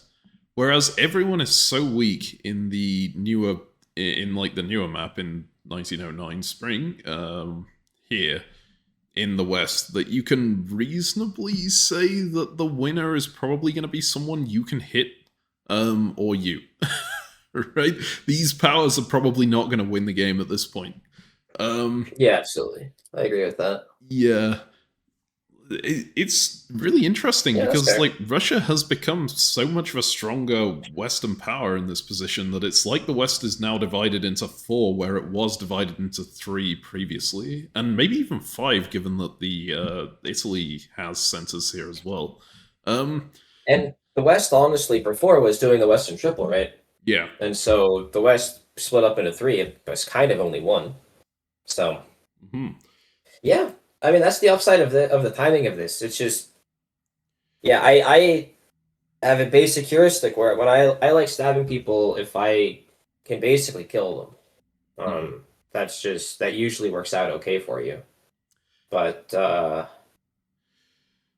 yeah, this Yeah. is the position. I mean, yeah, like it's not we don't have to do power rankings right now, Nope. and We got a I'm while, thankfully. really really glad for that because this is gonna get crazy. This Aye, is aye. an exciting ending. All right, shall we go into fall then? What do you think Italy's gonna do? It's a really good question because you could just dot for one here, right? And I feel like you do Yeah, want to dot for one regardless of whether you're working with Russia or not, because you need to get the units back. Probably Army Venice yeah, rather than Fleet Naples, because you're going to have fleets here and here that all have to go through Ionian, right? yeah. They get to Ionian just as fast. Mm-hmm. Although I don't know that are you pulling everything back instantly in this Uh, position, or are you instead trying to pull back just the fleet, put an army, contest the Balkans, and like sit in Ionian? Because notably, the way the Turkeys played, you are not being pressured in the Ionian that much. mhm. Like I think dot Vienna, put an army in Venice, and then like you can pull yourself into Trieste. You'll still offer to help Russia by like retaking Budapest from Turkey and stuff. But I think you really want the build in Venice right now. Yeah. Like, it's a really weird spot in that if Turkey does just not build any more fleets here, Italy can reasonably just stay on this line with all of their fleets and not even send one fleet back to Ionian, right? Leave it completely empty. Because the only Yeah, fleet threatening it is Black Sea, and Turkey has a reasonable reason to keep their unit in Black Sea because they're an army convoy. majority power and they want to convoy things out quickly, yeah. And if Yeah. you head back from here, even though France is super weak at this point, this France is capable of coming back. They're not completely out of it, right? Especially if they manage to reestablish control of Spain and Marseille, and right now they have all their units in position to do that. Yep. I mean, and like more than France like coming back in the game, if France takes dots right now, those dots are probably coming from you in Spain and Marseille. Yes. Those are, or, I mean, or Tunis or something. But like France is pushing versus you if you pull away. I mean, they're pushing for Steve either way, probably. But I think that's a solid argument to keep at least most of the units here, unfortunately. But then I don't think you can afford to ignore the Turkey, which is why I think you need to put an army down in Venice. Hmm. Yeah, I think I agree. I am looking forward to seeing whether that does happen Yeah, here. let's see it. Let's go to fall 1909. They do not. Hang on. Okay. They don't Yeah, even. no. So this is definitely an attack. It was just as I mentioned, right, that Ukrainian position was really important. Hmm. And losing if you take Budapest, as we were just saying, and then they walk into Galicia, like that was our instinct, my instinct. But this is probably a better way to guarantee Budapest, right? Hmm. You're going to put another army down. One build is fine. You can keep Italy safe so that Italy doesn't have to worry about you like going crazy. And then you can convoy Ankara over to Sevastopol, either support that with Romania or not. And then Ukraine can support Galicia. Doesn't quite work. Yeah, I think this is reasonable because Galicia is just really important. Basically. Yeah. Well, thanks for coming on TED Talk. Sorry. Yeah. I mean, it's very different to what I was anticipating. I think I would just want the dots, regardless, because it takes Russia down dots and gives me armies that I can put down, right? Yeah, but And like Russia can disband enough units in the West that those dots don't necessarily affect me that much. Those disbands. And then yeah, the extra build, like if I put an army down in Constantinople, it's probably going to Bulgaria, and that's probably going to intimidate Italy because of Serbia. And so yeah, I think that's I'm not sure if the extra army is worth its salt right now. yeah, maybe you're right. This position looks really awkward to me. Like even Yeah, I with you mean, in Galicia, this was this worth it as a stab? If you're stabbing for Galicia, I, well, I mean, Galicia is the line between Russia and their three dots in the Balkans, Vienna, Budapest, and Romania. mhm, yes, So if you can find a way to hold Galicia, then you're going to get Budapest and Vienna for sure. You've already got Romania. Like Budapest remains guaranteed. You can just walk into it next phase, and then, or maybe you'll have to retreat there from Galicia, or like Galicia retreats to Vienna while you walk into Budapest, and then you can get another convoy into Romania or something. mhm. Right? I mean, I think this is the line to get all three of these dots, as opposed to just taking the quick grab for the couple. And Turkey has shown that she is nothing if not patient. Yeah, So far more patient than me, I have to say. the I Yeah, I mean, that's completely fair. One of the things that just stands out to me most about this board is usually when you have like a triple alliance like this running across the board, or just generally a powerful alliance that's doing a lot, right? As soon as one of them stabs the other, the whole board usually descends into total chaos. Like, things change everywhere because suddenly the power dynamic is changed. But I'm looking at this board and going, nothing changed with this, right? Russia turned around a little bit. Russia's still working with Germany against the Western powers. The Western powers are still trying to retake area from Italy. Italy literally made the same exact moves as they made the turn before, I believe. sure, I believe it. Yeah, Maybe, I think they had Tyrolia supporting Bohemia to Munich on the previous turn, but yeah. yeah, The unit held. It didn't move, and the support didn't do anything. it's like there's almost no disruption to anyone from this, which is a little absurd. I guess the only difference is maybe Russia would have gone for Skagerrak otherwise, and because they wouldn't have needed to move this back to St. Petersburg. But that feels like the only thing that changed. Yeah, part of it's because like getting this Germany on side was so important for Russia. And it seems like that was very much what Russia did rather than what the alliance did. Because assume, of course, that Turkey would want Germany to hit Russia as well. And I could envision this being a position where like Germany takes Sweden back from Russia, and then England's going to retake Norway, and then Russia does start collapsing in the west, and we can cut these Balkans out, and like then Russia really does die, and you're the biggest on the board, and then you're just fine.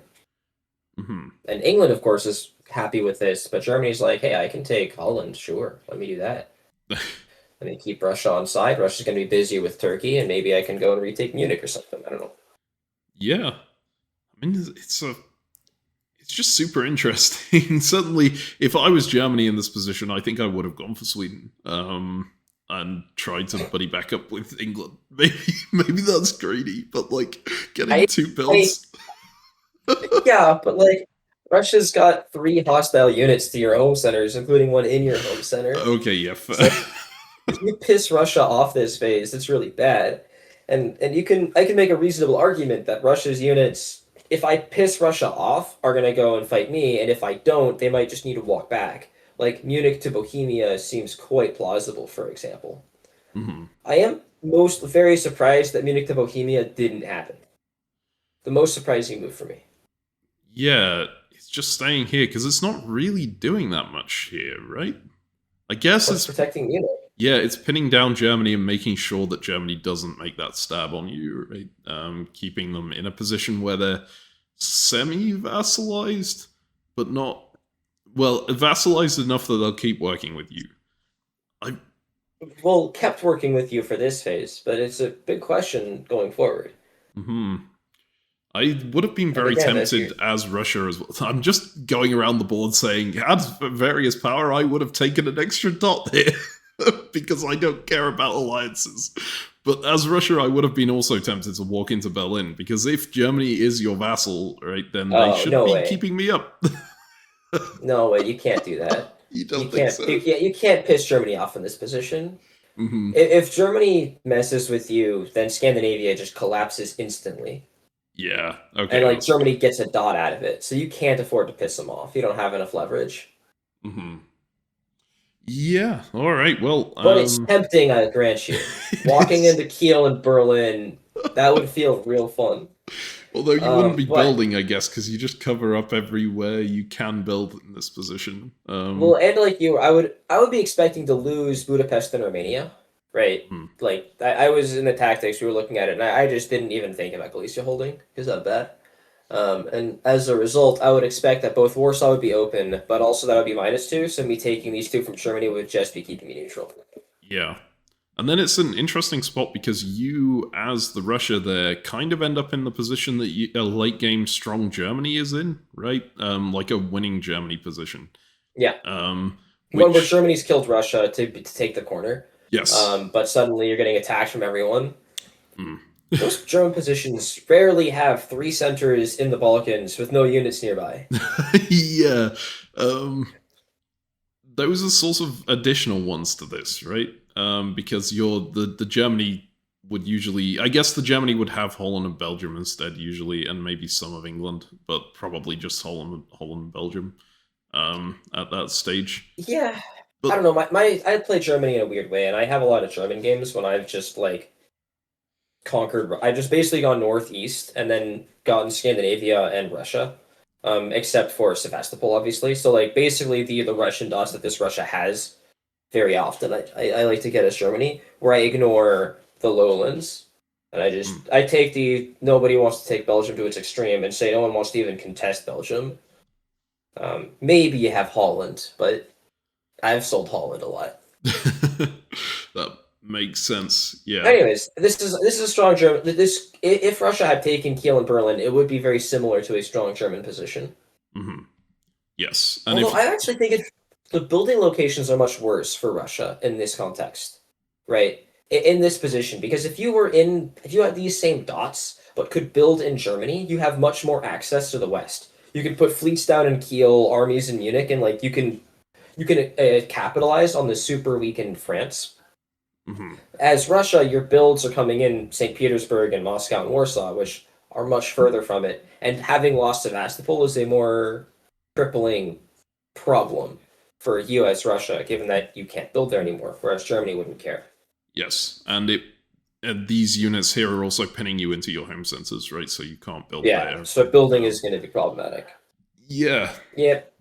But But I mean, hey, it's a good position. even still, yeah, the point I was going towards with that was just I've seen Germany's win from positions similar to this. I don't see why Russia wouldn't win from a position similar to this, but they do need to hang on, which depends a lot on this Germany sticking with them and them trying, maybe convincing either this Germany sticking with them or them convincing England to go the other way, I think, right? Um, Okay, give me a second. Is Turkey playing down one? I think Turkey's Turkey playing is down one. on 6 supply centers. They have 5 units. Yeah, okay, they do have 2 builds. I didn't notice that. Well, they have 2 builds after taking Romania. Yeah, That is a big I difference. mean, yeah, just a couple of armies, right? And then you walk into Budapest, you can convoy into Romania, and you can walk into Armenia, and that's pretty fast. Yeah, I see you're going that way around. I was going like Bulgaria convoy up into Sevastopol or something, but I think you're probably correct in that that keeps Italy on your side a little bit more. Going Romania and Armenia, Sevastopol. Um, It's a big. It's partly about Italy, but it's mostly about. I think Vienna is going to be like the key. Vienna is critical here. I want to have control over Vienna. I want to get there. I want to get into Budapest to help me keep Vienna. Sevastopol, Russia is not holding. Right, I can lose Sevastopol, especially if I'm in Ukraine, Romania. Like even if Russia gets in, if I walk in, if I send in an army into Armenia and I still have my fleet in the Black Sea, that won't have anything to convoy. Retaking Sevastopol is trivial. Um, it might cost me Ukraine to lose that, right? If Russia moves Moscow to Sevastopol, then St. Petersburg to Moscow, then Warsaw catch Galicia, and then Moscow support Sev to Ukraine. Or sorry, Galicia. Oh no. Then Romania can still support whole Ukraine, or Romania support Galicia Ukraine. Ukraine cuts Moscow, and the Black Sea supports Armenia Sevastopol. Then it would only fail to double support Sevastopol to Ukraine. mhm. Yeah, you probably do lose Ukraine in most of these universes. uh, all right. So, yeah. So, is there anything else you want to talk about on this board, or shall we go ahead and move on? Yeah, I mean we can just go, or we have to discuss builds now, right? Yes, we're going through to winter. So yeah, Russia's disbanding one, Turkey's building two, England is disbanding one, Germany's building one. As Germany, army or a fleet? Oh god. I mean, Russia is gonna want you to build a fleet, right? First, Um, can army you or a get fleet? can you get away with building an army? I mean, earlier on when they were working with Russia, I said that Russia was definitely giving a center to Germany so that they could build a fleet, if I recall correctly. And Germany took a Yeah, center and then built an army. So either this Russia is being nicer to Germany than I would have been, or this Germany is we know that's true. more courageous than I would be. Yeah. So I suspect I've been in positions like Germany, and retaking Munich is always such a dream, Hmm. right? And maybe you could even negotiate it to be like, hey, look, Russia, I'll put you in Belgium, but I would like to be back in Munich because I like my home centers. And in Think exchange, I won't mess with you in Sweden. Do you think Russia says yes to that? I I think mean, that Russia can't afford to say no. I think Germany has more leverage over Russia. that's a really funny thing. Uh, but yeah, Do no, I you think agree? I put an army down. Like, can Russia afford to fight me? probably not. No, Russia's units have to focus this way, and like Ruhr and Munich by themselves aren't gonna cover everything here. What if Russia gets England on side against you? I guess I Russia don't doesn't think have that's much happening. incentive to do that, yeah, and England can't help I on in this area. Yeah. Am I misremembering? Didn't England stab Germany the first time I to think break the so. Western Triple? Yes, I I've feel like the two of them stabbed Germany, and so therefore they are not going to get pissed at Germany. Germany is the one who was pissed at them validly, and so I don't think you have to worry about. if I'm Germany, I'm not worried about England flipping. I think that England is probably super pissed on Russia because I bet that France and England had made a deal with Russia where they would all finish off Germany nice and quickly, and then Russia is now propping up Germany. Mm. No, I would not be worried at all about England attacking me as Germany here. So you think army? I would build an army for sure. All right, let's see just walk smugly. See if well, because Wes I want to agrees. retake Munich. I mean, come on. West does agree. Army, and then Russia loses St. Petersburg, not Barents. Well, notably, like earlier in the game, Russia was keeping on a fleet in the north despite not having any leverage over. Well, despite not having any centers in Scandinavia at that point, which I was like, I wouldn't do this. I think this Russia values having northern fleets quite a lot, right? And that's completely fair. Like keeping control of this area, they would not be back in Scandinavia without keeping that northern fleet on the board. So, yeah, for sure. And if Germany stays on side, you're not going to lose Sweden, probably. Yeah, seems unlikely. The Army Kiel build is interesting as well because if you actually did want to force Munich, you would build it in Berlin, right, to bring Denmark down and then push it through. Oh yeah, we don't have to be that hostile. I mean, come on. Yeah, Kiel is like nicer. It's like saying this army isn't necessarily pointed at you, Russia, except it kind of is. Anyway, it's just pointed at you in a nicer way. Yeah, it's a little funny because as it's often polite to offer other people dots, and so like as Germany, if you put Russia into Belgium, for example, to say, hey, you gave me a dot, I give you a dot, reciprocity. The only what dots could Germany possibly take that aren't Russian? Yeah, there aren't any. Yeah. Even to even consider taking anything else, you would need German fleet to go through Denmark and then out this way, right? Which requires Germany to rotate the army down, which puts even more pressure on the Russian centers. Actually, I guess I would say it's now pretty likely that Germany does just grab Sweden as well, right? Can Russia do anything about it? I mean, they do still have 3 units on on the German home centers, but yeah, that's something they can do about it. Yes. I don't know. There is another the builds down here are, as you predicted, right? The disband over here is interesting. England went -1. All of their units were kind of holding position against the Eastern powers. Now their line has broken, but they decide to take it off on the French side, which I guess makes sense. You're like, France, okay, sorry, you gotta defend yourself now. I'm out. And keep as much pressure on Russian Scandinavia as possible. I assume that is to try and get Germany to say, look, you can tap Sweden, you can take Sweden, I can take Norway, we can start growing again, right?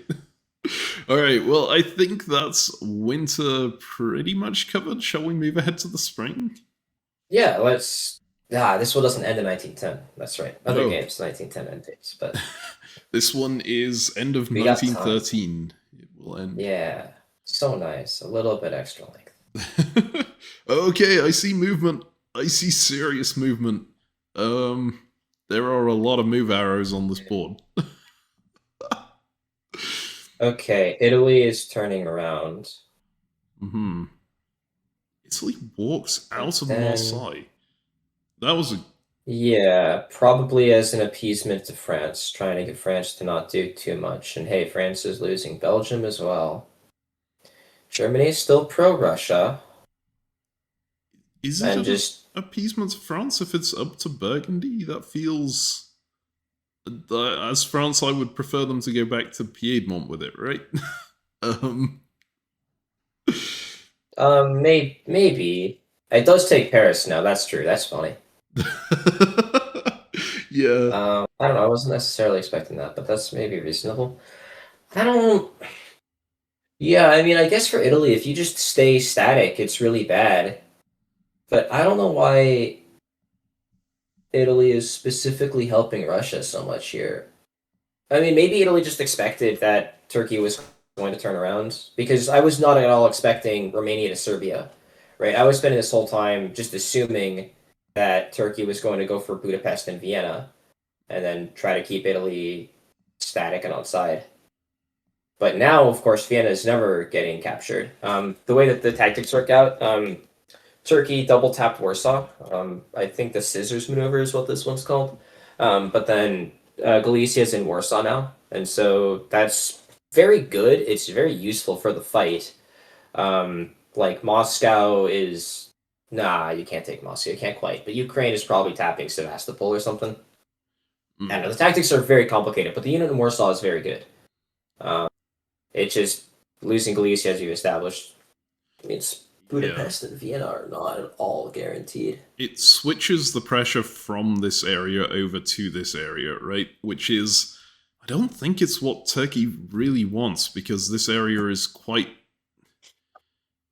I mean, I don't know. This area is something to get dots out of, right? But it feels like a winning game takes this area because it can collapse in on Trieste and Serbia and then form some kind of solid line here. Taking Moscow and Warsaw is just more extended, more easy to attack from the other players, and it's giving up on this area, as you've said. Not purposefully giving up, right? These were really a defensive moveset from Turkey to try and make sure that nothing got taken here. But it's accidentally become a problem. Yeah, I suspect the expectation from Turkey was that Warsaw would support one of Moscow or Silesia into Ukraine or Galicia, and this would counter either of those moves. And the only way that you could get into one of Galicia or Ukraine would be to then sacrifice Warsaw as compensation. People rarely do that, but in this situation, maybe it's worth it. Although notably, given that Turkey's in Warsaw, I suspect that Russia is sad they're in Bohemia as opposed to Silesia. I think you'd rather have moved Munich to Silesia, but you don't want to do the sorts of conga lines. That's just bad form, generally speaking. Yeah, it's like relying all of your moves on one unit moving that realistically is only going to move in one very specific situation here, right? So it's not a good idea. Yeah, definitely correct in that. So Italy's going to get back into Ionian. There's going to be a lot of pressure on Greece. Yeah, I mean, I just don't think this Turkish position is that good anymore. Yeah, there's a lot of people rotating back to face them. I think also importantly is that Germany is not taking the bait and going for Russia here, right? They are holding position and, well, going out into the lowlands. Getting back to 5 centers, I mean, that's good. Yeah. But importantly, it means that Russia is not collapsing in this position. Yes. They're not doing well. They're still probably going to lose these centers either to Italy or Turkey, right?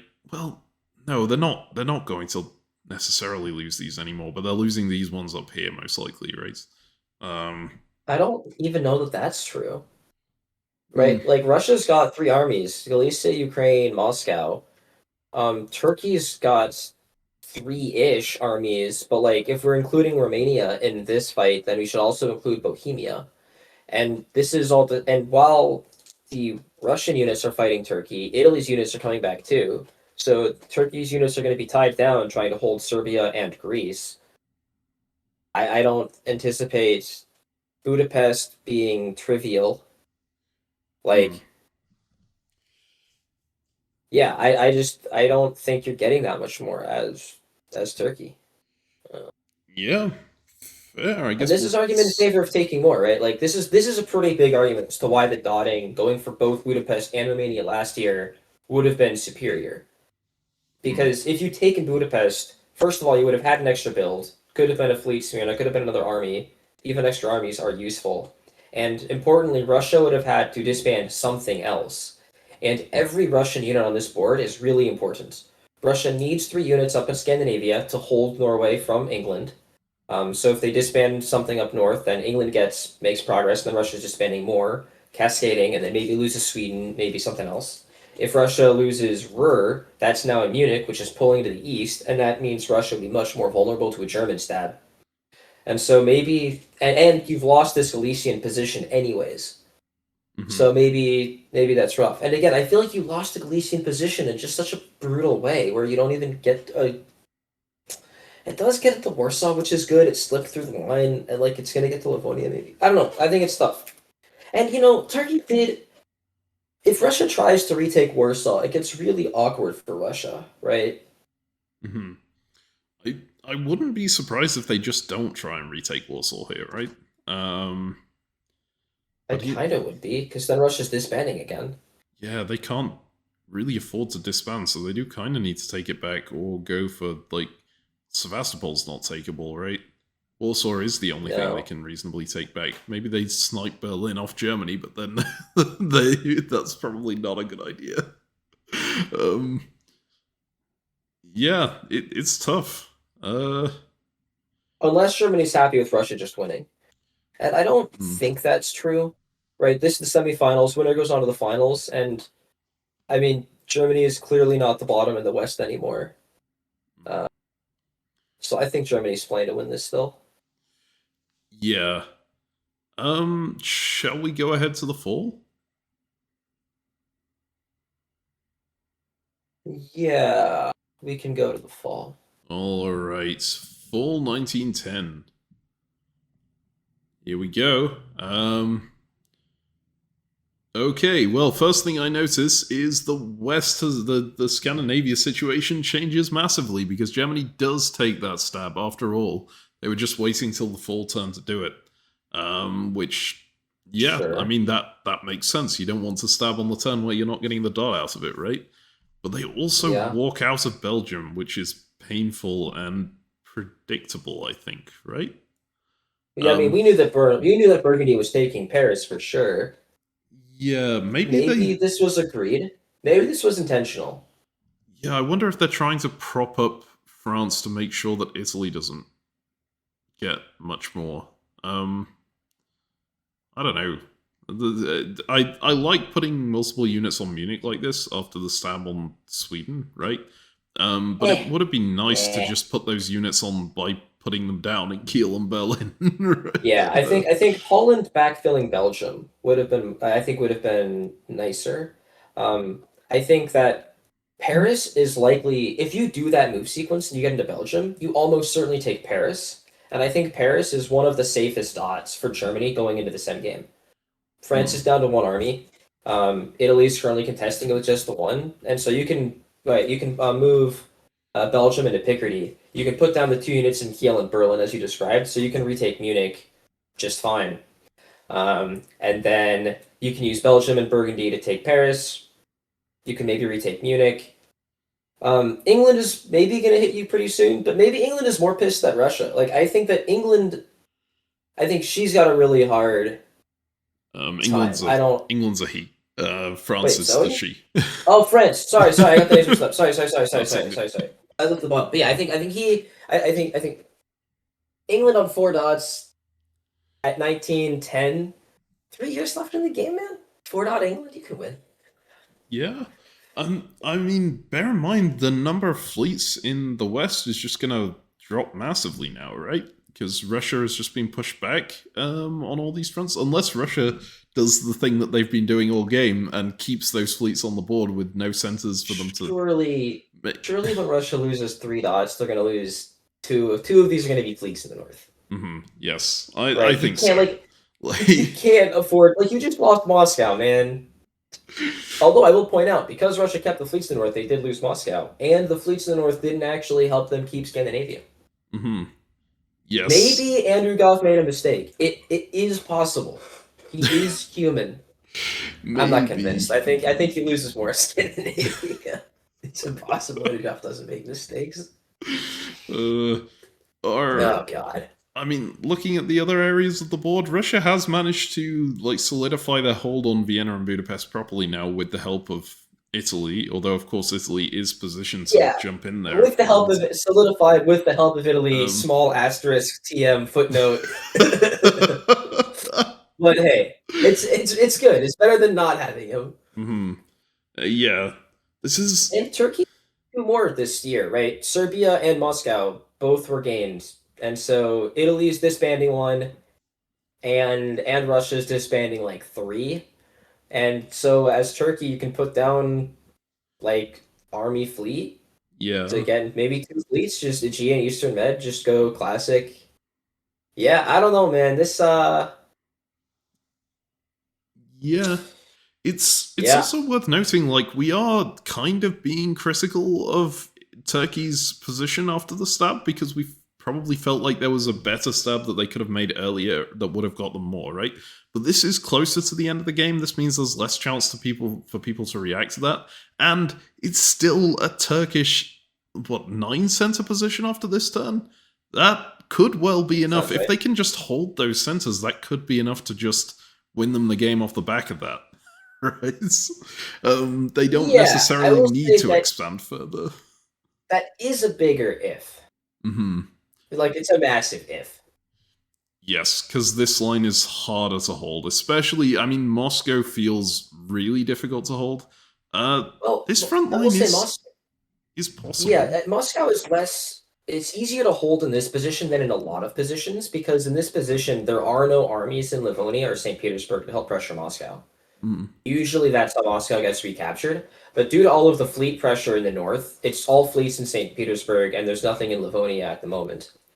So Moscow is actually pretty safe from the north and it's the easternmost line. And so Sevastopol, Moscow are going to be annoying.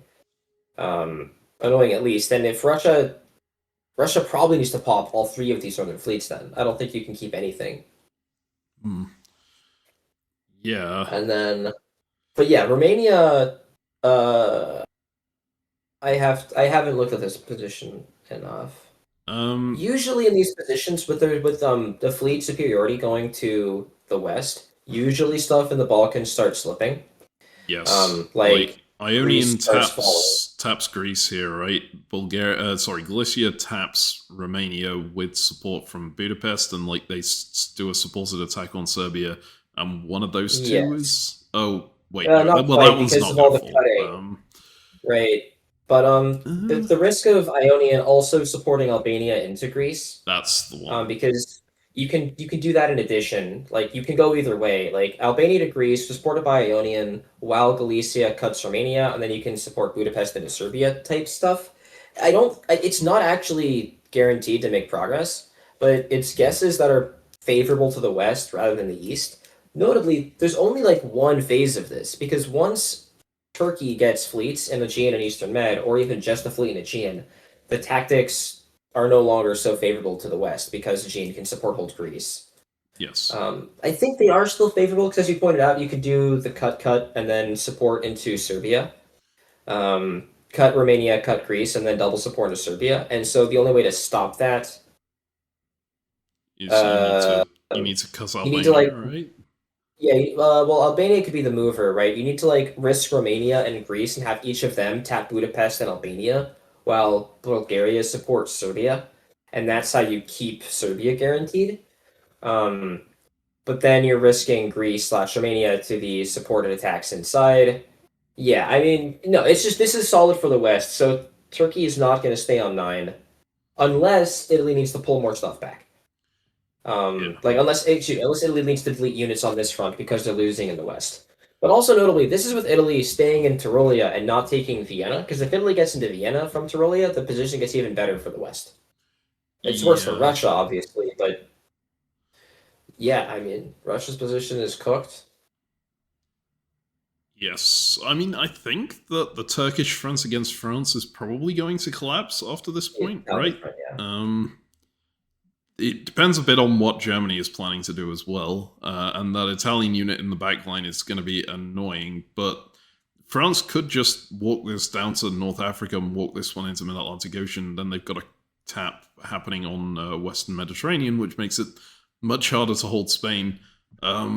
And the big threat that was preventing that before was Italy pushing through into Mid-Atlantic Ocean. Suddenly, I don't think that's as much of a problem for France to worry about, because if Italy pushes through to there, there's not really that many units to follow it up, right? It's still a bit of a problem because they've got Paris they could force into Brest and whatnot, but there isn't the huge presence of units that there was before. Potentially just going to barrel down on them the moment that Mid-Atlantic Ocean cracked. Yeah. Yeah. Is there anything else you want to talk about on this board, or should we move through to our power rankings turn? Yeah, let's see Winter and power rankings, jeez. All right. Winter 1910 here. You are correct. All of those Russian fleets being popped now. Even Andrew Goff cannot justify playing in Scandinavia after this turn. How the mighty have fallen, jeez. Yeah, I mean, that's just the fact of Russian positions like that, right? They are so strong going into the end game if you can maintain them, but the moment that something collapses, everything can collapse at once. You haven't got like this nice corner position that Turkey has where you can only be attacked by a couple of people and you can hold that line. In Russia, it's really difficult to hold everything in that spot. Yeah, it was all hanging on by a thread. It was all super reliant on Germany staying on side. And I mean, eventually Germany flipped. Yeah. Is the Western triple back on? It might be, actually, because Germany did walk out of Belgium to help France. I assume to help France. Like, this was very much a likely consequence of tapping Burgundy, getting out of Belgium. So, and now France can retake Spain. That's guaranteed. Unless if Germany doesn't interfere, then France is back in Spain. I actually hadn't noticed that Italy was disbanding. That was off of Serbia, I guess. Yeah. Yeah, Serbia, because Paris and Marseille swapped, and so disband had to come to the West, unless you lose like Ionian or something, or Tyrolia. Maybe Tyrolia was the disband. I don't know. Game's hard. Anyways, this is it's a super interesting. I really wish that Germany had taken Belgium here. I'm rooting for Germany to win this one. Wes, you got this. I think Turkey is at the top of the power rankings, though, right? Even with Russia and Italy attacking them, they just have such a stronger position than anyone else on this board. And the moment someone in the West gets... Sorry. Yeah, the dot count's pretty straightforward, right? Like... I'm going to move Turkey to the top here. And I think I'm going to move Russia to the bottom. Is it Russia at the bottom? I think Russia is definitely down here now, right? It's just so difficult to win from that spot because Turkey isn't going to crack enough for you to get dots out of them. You've lost everything in the north. You have no units to fight. St. Petersburg is lost. You're not going to hold on to Munich. You're going to get down to a couple of Austrian home centers and one center in Warsaw. Yeah, I don't see it. I think everyone else in the game has a better chance. Maybe not France. Yeah, France's main... No, France is growing, man. France is taking Spain. Maybe push down an army in Brest. Like, it's tough for France to win, too. Okay, let's be real. It's unlikely. But France is growing. Goff is going down, so Goff goes to the bottom of the rankings. Yeah, France's problem is having 3 fleets and 1 army rather than, like, 2 fleets and 2 armies here. If they had 2 fleets, 2 armies, they could definitely come back. I don't know how you come back from this spot specifically, because taking that Paris province is really difficult with 1 unit. Don't worry about it. Just don't worry about it. Talk to Germany about it. Be friends, right? You're in a Western triple. Well, retake Paris, then retake Spain, excuse me. Then like build something, and then you can get Paris back. And while you do that, you can stab England for a big one. Yeah, all right. Yeah, that could work. I mean, your dots are probably do need to come from England, given the fleet presence. You could go for Tunis, but there's no way you're getting further than that, right? Yeah, and to Italy, I'm okay if Italy has units to fight Turkey. Right, I'm trying to win this game. I'm not trying to just get more dots. And so I'm like, oh, look, I'm gonna Italy. You took Spain and Paris from me. I'm gonna have to retake them, but I'm not pushing deeper. Pull Leon back. You're gonna need everything you have against Turkey. Yeah. And then France isn't gonna win. So France is second from the bottom. That's fine. I think England is then third from the bottom. Maybe England is above Germany, man. Germany's only got the 1 fleet. And like, yeah, I don't know. What do you think between the 2 of them? The fact that Germany puts down an army here, I mean, it makes sense. You want to get Munich back, right? But England is going to have so much power over them. you wonder whether is the Western Triple back on? Is England going to convoy into Norway and go for St. Pete?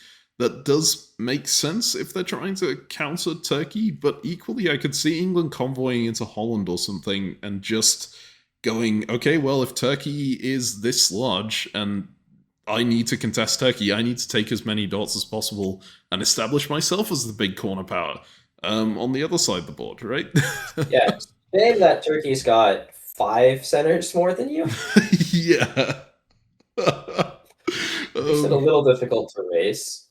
So you think it's Germany then England? Do you think Italy has a better shot than the Western powers? No, I actually think that both England and Germany have a better chance than Italy now. Yeah, that's where I would put it. I would put Italy like on par with France. I would sort of group it like this, I guess. So you would have Turkey in first, and then the England Germany as the next most likely, and then Italy France as the next most likely after that, and then Russia. Just I don't see how you come back from this as Russia, man. This is just. You know what this makes me feel better about? I don't think anyone's going to do this with Johnny ever again either. So I don't think it's so bad that we were spending the whole time saying, like, well, Turkey's just going to stab, because Turkey did eventually stab, and then is this dominating position. So I feel a little bit better about us. Mm-hmm. I mean, as a diplomacy player who's been on these kind of top boards before, you gotta take your chance at some point, right? You don't stick with your ally to the very end when it's a one player wins it kind of situation. No matter how much of a Care Bear you are, you have to take a chance at the DBNI. Yeah. Seems like a time to do it. Mm-hmm. Alright, so shall we go through to spring 1911 then? Yeah, let's do it. Alright. Spring 1911. So we have, it looks like Western Triple is indeed back on. Convoy into Livonia, that's very cool. I was not expecting that. And actually with Turkey running up to St. Petersburg, maybe it's not.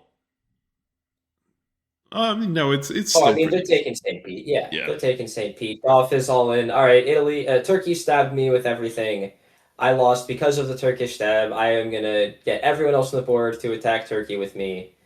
And everyone else needs to attack Turkey because otherwise it's over.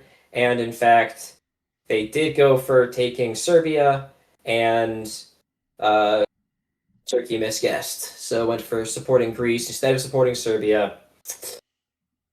Oof. Painful loss, especially since it blows the unit up. Oh yeah, that's real bad. And then the position probably continues to deteriorate slightly because you've lost Serbia now. Moscow is lost, which means there's actually pressure on Sevastopol and Romania now. But the attack, which good news for Turkey, the attack did come from Albania as opposed to coming from Trieste. It would have been even worse if the attack had come from Trieste, because then there's still the pressure on Greece. Yeah. Ionian doesn't fall, which is good. I mean, good for whatever, Italy. Anyways, okay. Yeah, Italy does manage to hang on to Paris for another turn here because they bounced the German unit out of Burgundy, right? But Italy's position is crumbling fast here. They're losing Spain. They're definitely gonna lose Paris in the next year. And then they're just down to these 6, and all of their units will be pinned on this front. That's painful. I mean, yeah, Italy's going to be down to 4, right? At the end of next year. 6, right? They were Serbia, Trieste, Venice, Rome, Naples. Oh, Serbia back. Yeah. They get this one. And I mean, they keep Paris for now. But if France comes in on them in Tunis, then they have problems. And even if France doesn't come in on them in Tunis, it's really hard to see where their winning line would be from this position. Just because so many of those units are pinned down, they can't be used to get more centers quickly. Yeah. And it's tough, right? As Italy, like, it's tough to see how you win. I'd be very tempted to say to Germany, hey, Germany, look, you can go into Belgium, Munich on this turn, and I'll Like, just support me into Brest or something to weaken your nearest opposition so that I get a build here. I can help hold Turkey back even more, and then you're in a good spot from there, right? And then after that turn, you go to France and England and go like, look at Germany, they're huge. Let me stay here and help you against them. And then you just try and keep that unit alive. Yeah, I mean, that one unit would be controlling both Brest and Paris, which would be a pretty significant coup. But I don't know. That's not winning.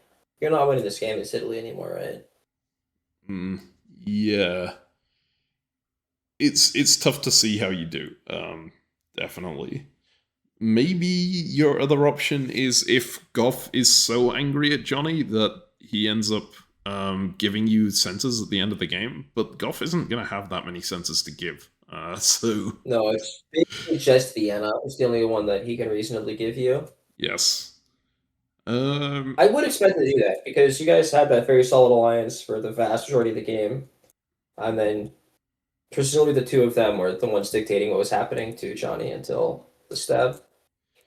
Yeah, I mean, I don't know. I think what's the center count right now? So the center count is England 4. Well, this is before this.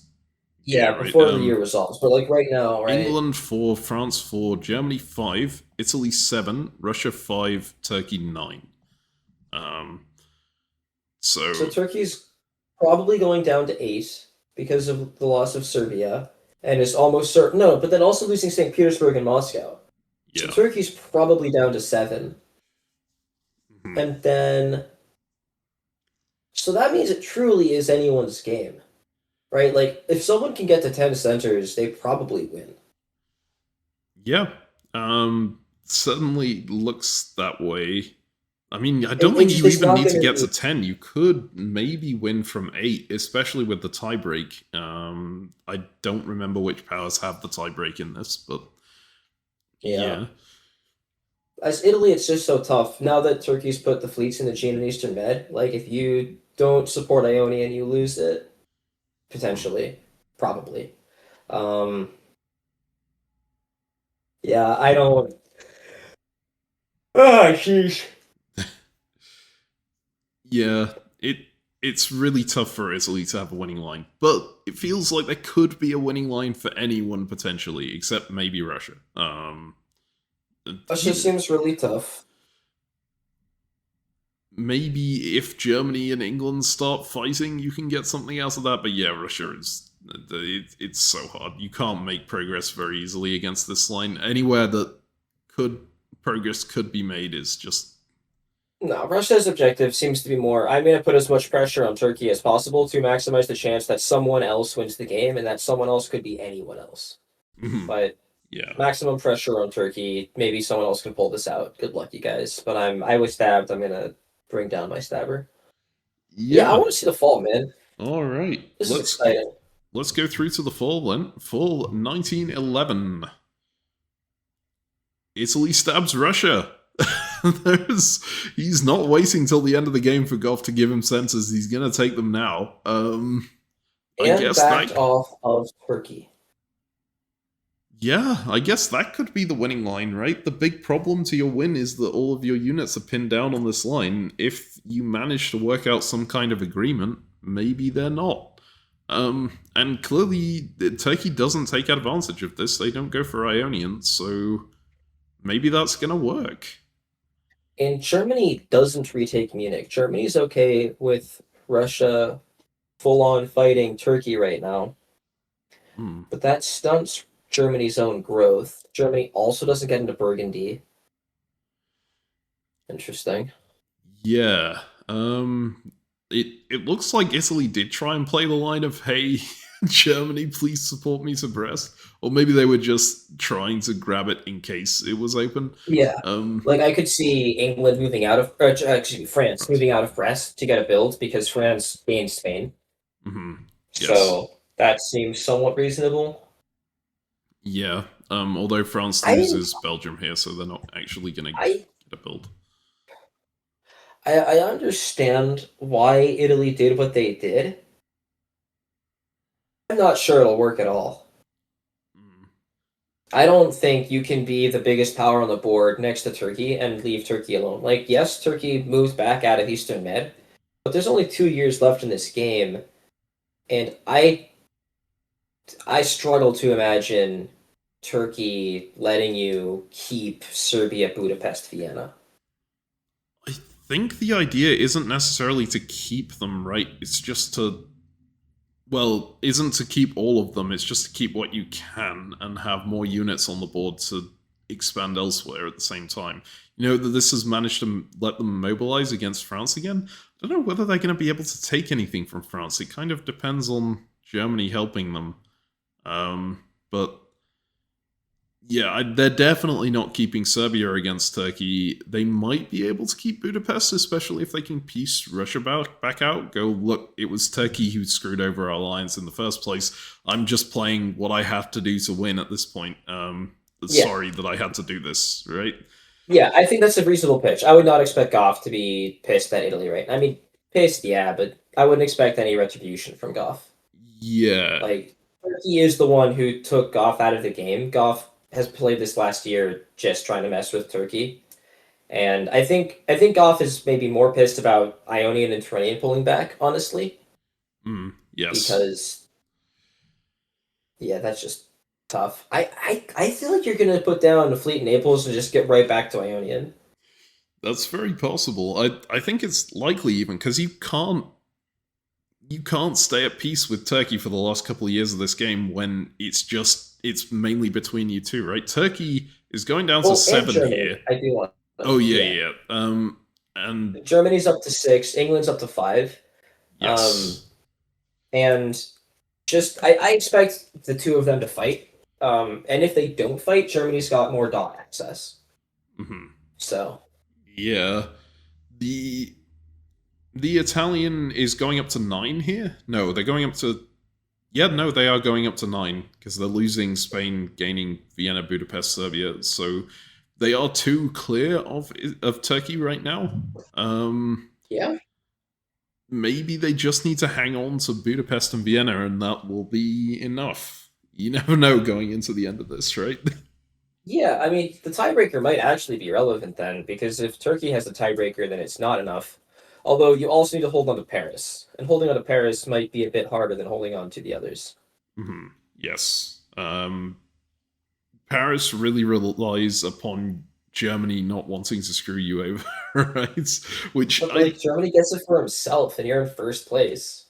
Yeah, you need England to be pinning Germany's units down so that they can't come over and take Paris off you.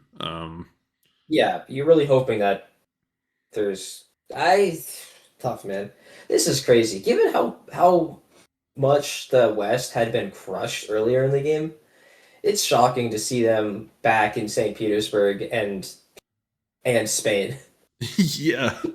It's like the West owns every Western center except Paris and Munich, and the only non-Western unit in the West now is that Italian army in Paris. It's like the last remainder of this great war that happened in the past. Yeah. It's pretty impressive to see. I feel like there's some stuff like that in World War I remaining, right? Probably. In Paris. So, I mean, yeah, anyone in the West can win. I still think France is pretty unlikely, especially given they can't build on this turn. And not anymore. Yeah. There's no time left. There's 2 years left in the game, right? It's this year, next year. Yeah. And France is down to 4. I think theoretically France can still win, but France is not going to win. France's winning line is going into English Channel and North Atlantic and going, YOLO, grab Liverpool, London, hope my centres are open for a build. They're not going to be open for a build. Italy is pinning you on the line. So, and you notice that Germany sniped Belgium, right? Mm-hmm. So France isn't even positive. France is still on 4. Yeah. So, yeah, I don't... But yeah, maybe England and France are okay with Germany winning after what they did to Germany earlier. And they're like, you know what? Well played. Like, again, I suspect that Goff is okay with anyone except Turkey at this point. And then... But if England and Germany fight, but I want to see winter. I want to see winter before I look more like an idiot. All right, let's go through to winter 1911 first. We see double army come down from Italy, so they are intending to stick with their agreement with Turkey, it looks like. I think that might be a mistake. Are they just going to YOLO onto the German line? I feel like that gives England the win, maybe. Hands. No, it gives Turkey the win, surely. Venice is going into Trieste, man. You can't leave the Balkans so weak. Yeah. All right. And we see Army Berlin and Army London. Yeah. Does Goff put Germany into Moscow? Ooh, he might. That is a fair point. I think he might put England into Moscow as a way to appease, and then puts Germany in Munich. And be like, hey guys, I want you to work together here. Please don't break apart. You guys need to kill Turkey. All right. Well, shall we go ahead and see? Oh God, hold up. Look at England for a second here. Are you stabbing Germany here, man? I mean, it really depends what Germany says they're gonna do, right? Because Germany is almost certainly going into Burgundy, grabbing Munich at the same time, right? Yeah. They have 1 free unit to defend 2 plot centers here. If you can get a convoy off into the lowlands, right, and then just go to like Finland, Norway, and to take Sweden at the same time, that could be a really solid winning line if Germany doesn't just block it. Self-bounce in the Holland. Yeah. I was actually thinking for a much less risky step. Just walk into Helgoland, Bight, North Sea, Norway, Finland. Yeah, I mean that might actually work better. You get if your convoy just works into Holland, it's almost certainly better. And Sweden is going to tap Norway. You have to tap Norway. Yeah. So maybe you convoy into Denmark. If Sweden is definitely tapping Norway, then you get into Finland, Denmark at the same time to get your units. Why convoy? Sweden. Just walk into Denmark, right? Yeah, okay. Well, then you get walk into Denmark back. But you don't want an army in Denmark. You want a fleet in Denmark to go into Baltic, potentially. So it's fleet into Denmark. Actually, there's only 2 years left. The tactics are different. But yeah, so let's assume fleet into Denmark, Norwegian and North Sea, then like Barents bounces Norway or something, and then... Or probably St. Pete supports Barents to Norway. Probably. And then you have 2 on Sweden, you've taken Denmark, and you can convoy to Holland. And if Germany does the moves that you described, or the ones that we talked about, then Holland is open for a fall convoy. Yeah. That's fair. Yeah. Yeah, we're doing it. All right, we're locked. We're committed. That's us. All right. And yeah, the Denmark move is really good. Maybe you have to block Denmark then. Jeez. So you're stabbing if you're England, you're stabbing here, right? I'm 100% stabbing here. There's only 2 years left in the game. You gotta get the builds when you can get the builds, right? You can't leave it to the last year to stab Germany here, I think. All right. That just doesn't get you there. Let it be known. If it is end of game N-1, and then you can reduce that forever, because if you know they're going to stab it in the year before the end of the year, then they got to stab the year before. So Meme is going to stab. But I'm the stabber here. All right, I would stab too. All right, let's go to the next phase. All right, spring 1912. No stab? Yeah, England is a more trustworthy player than either of us. Why did they build the army? Well, to Greece. And Turkey wins. All right, Russia was not happy about Italy taking Vienna and Budapest. Yes, that is very evident. That's the takeaway. Yeah, Russia was displeased, some might say. And so there goes Serbia. Budapest is about to go. Surely Vienna is going to go shortly after. All right. Oh, that's that. All right, we'll play it. Does Budapest fall? You can hold it from Trieste, right? I guess if Russia puts them... No. Russia's not in Galicia yet. Russia's going to help. Yeah, but if Russia's going to help, Budapest is going to go. All right, it's only a matter of time. Once there's hostile armies in Bohemia and everywhere else, I mean, Russia's going to explode pretty fast now. I mean, Warsaw's probably going to go.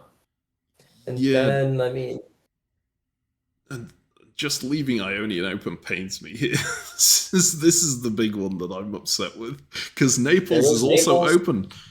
Oh, and that's going to be a convoy into Naples, right? Yeah, I mean, it's over. Anyways, all right, Turkey wins. Great. We can see. Let's go. We can go fast now. Mhm. It's done.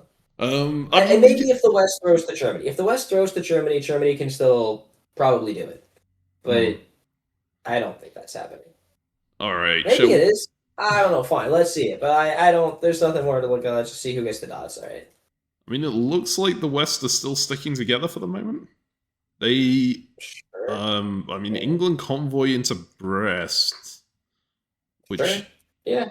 but they do support whole mid-Atlantic Ocean at the same time. Maybe France is wanting to throw to England, but Germany moves through into Tyrolia, pushes Russia forward into Bulgaria. It looks like Russia is now working with Italy No, Russia. again. Okay, I think I think Russia's just trying to get Germany to win. I think that's what's happening. Changed my mind. It is not. It's anyone but Turkey. I think it's specifically Germany. I think West specifically managed to kick off to try to help him out here.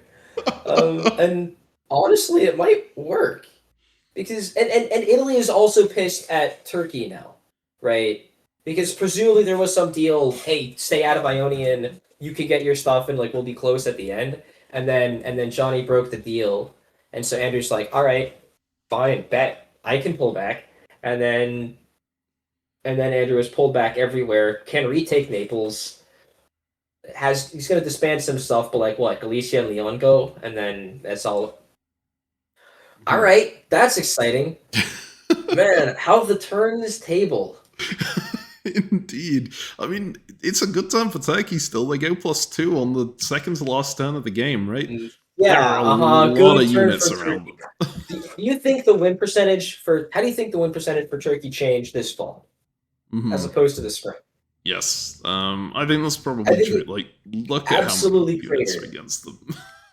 Look at how many units are against them. Germany went +1, could have taken Munich, but chose not to keep Russia on side, so it's going to get Munich. England went +2 from Moscow and Brest, right? So now England's going to be up to 5, 6, 7. I Yes. said Yep. 6, 7. 7. And then Germany's now also up to 7. Germany only took Paris, so yeah, they are on Yeah. 7 as well. I think the Turkish chance of winning comes from England and Germany fighting, which they have to do right now, right? No, they don't. They just don't have to fight, man. I feel like England should have convoyed into Belgium here. Look, I would have started fighting as England, and as Germany, I would have hoped that England didn't. But you don't have to fight. It's never actually strictly mandatory. You can just say whichever of us has the most senses by the end of the game is the winner, but I don't think that's You going to can't be just England if race. England doesn't make It's a move. legal. I Maybe, but what if Germany agrees to put England to Warsaw? I mean, I don't think that's happening. what is the tiebreaker between England and Germany, man? Okay, hang on. Let me go and find out because it is gonna be. Yeah, like what? This is actually close, man. Okay, tiebreak. Germany chose their country. Wait. Oh, right. Okay, the tiebreak is in the other order. All right. So Germany chose their country last of anyone on the board. England Really? chose. Wait, is that right? That seems insane. Hang on. See, this is why you guys need to go and watch the DBNI stream for this as well, because even the country selection seemed like it was interesting. Here we go. Okay, so the countries were chosen in the following order. So Zoe Cameron chose France first, then Tianyu Sun chose England, Andrew Wu then chose Italy, Peter McNamara chose Austria, Andrew Goff then chose Russia, then Johnny Gillum chose Turkey, and then Wes Ketchum ended up with Germany. So Wes has the tiebreaker on everyone. And got last picked into Germany. Yeah. That is a really here. unusual power selection, right? Having Austria chosen in the middle and Turkey not chosen last. Yeah, I mean, I think basically Peter McNamara messed it up with taking Austria early. Mhm. That changes things dramatically. Yeah, especially given he had Russia as an option there, Russia and Germany. I mean, yeah. And I would say that taking Turkey second to last instead of last is usually a mistake, right? Because you don't want to be the person that people gang up on. But Johnny's actually done really well out of taking Turkey, so I, I cannot complain about that one. Yeah, definitely. But yeah, so Germany has the best tiebreak here, then Turkey has the tiebreak after that. Out of the people who are competing, I assume we're saying it's now between Germany, Turkey, and England. Can If Italy anyone, get there? I mean, if Turkey and Italy can agree on which of them wins the game, then that player would probably win the game. Yes. I suspect they can't agree on who they want to win the game. I suspect if both England and Germany agree on which of the two of them they want to win the game, I think either of them would win the game. I suspect they will disagree. But I'm more confident that the two of them can figure something out than Italy and Turkey, whom I suspect will fight until the end. Yeah. So just on the tiebreak front, Italy has a better tiebreak than England. And then Turkey has a better tiebreak than Italy, and Germany has a better tiebreak than all of them. So that's where we're at going into the final year here. What's your prediction, Ezio? Then who wins this game? Germany. All right, you're locking that in. Let's go. Tiebreaks are important, and I think people like Germany. I think England feels bad for the stab. I think Goff is happy to give Germany stuff. Yeah, I think Germany wins it. All right, let's go through to winter 1912. This is power rankings, right? Yeah, this is power rankings. So actually, you think that Germany goes into first? I think Germany's winning this game. I think that France is not winning the game. I think Russia is not winning the game. I think Italy is probably not winning the game. What's Italy down to? 1, 2, 3, 4, 5, 6. Nah, yes. Italy's not winning the game.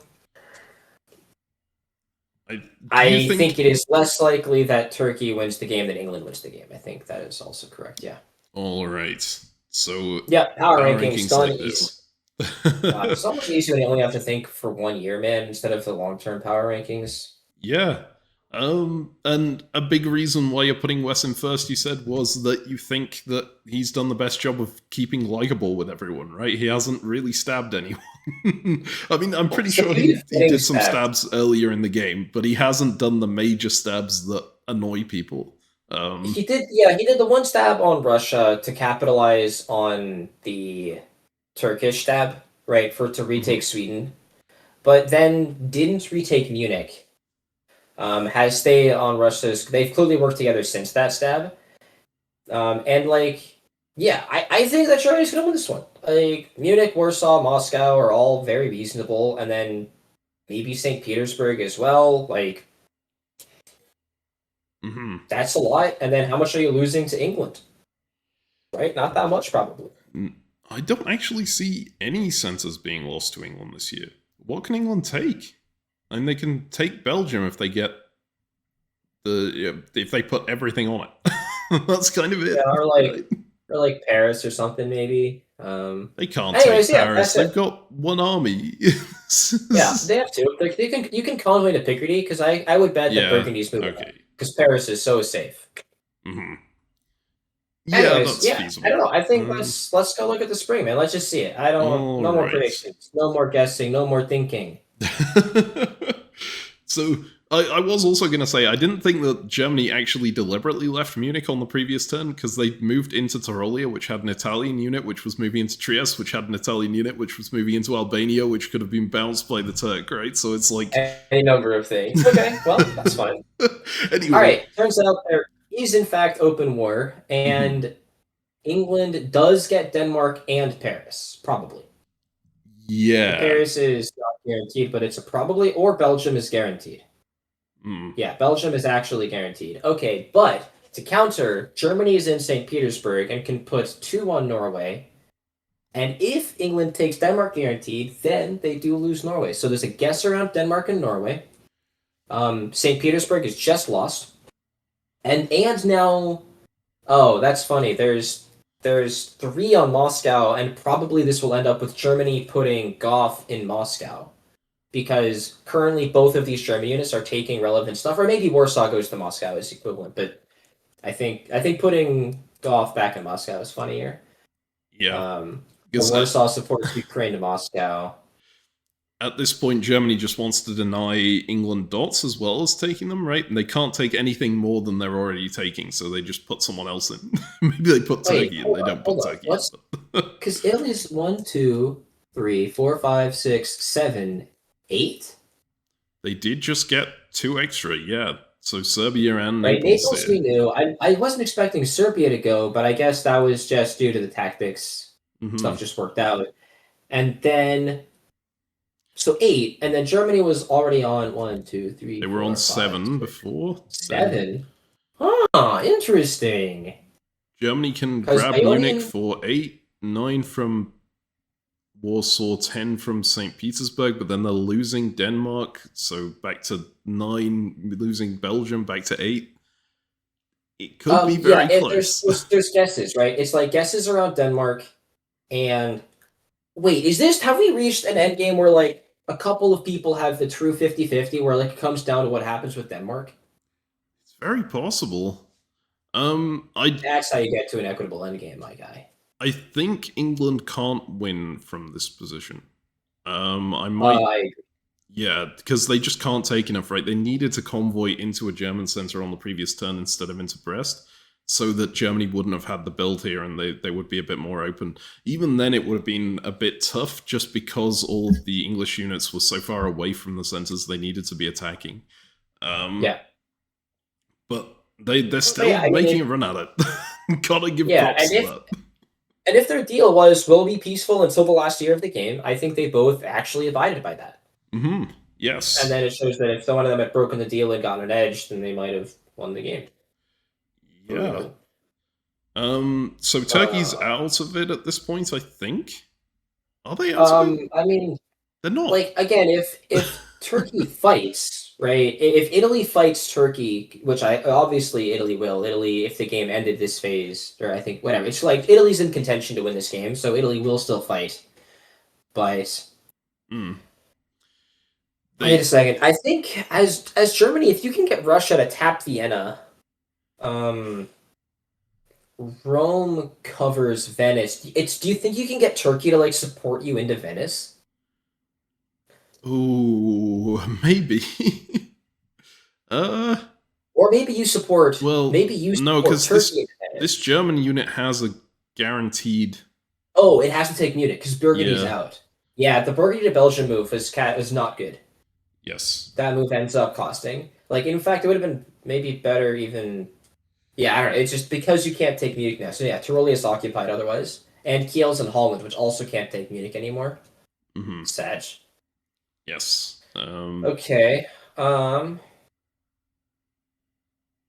Yeah, I don't know. We have our predictions. Do you want to make any changes? Do you want to just see the fall and see who I'm good to just go through to the fall. See how this incredible game ends. I want to see it. All right. Fall 1913. They do exactly what you say on Moscow, right? Pushing themselves through and leaving 1 to Goth. Well, I guess that's the equivalent of taking Moscow. Yeah, sure.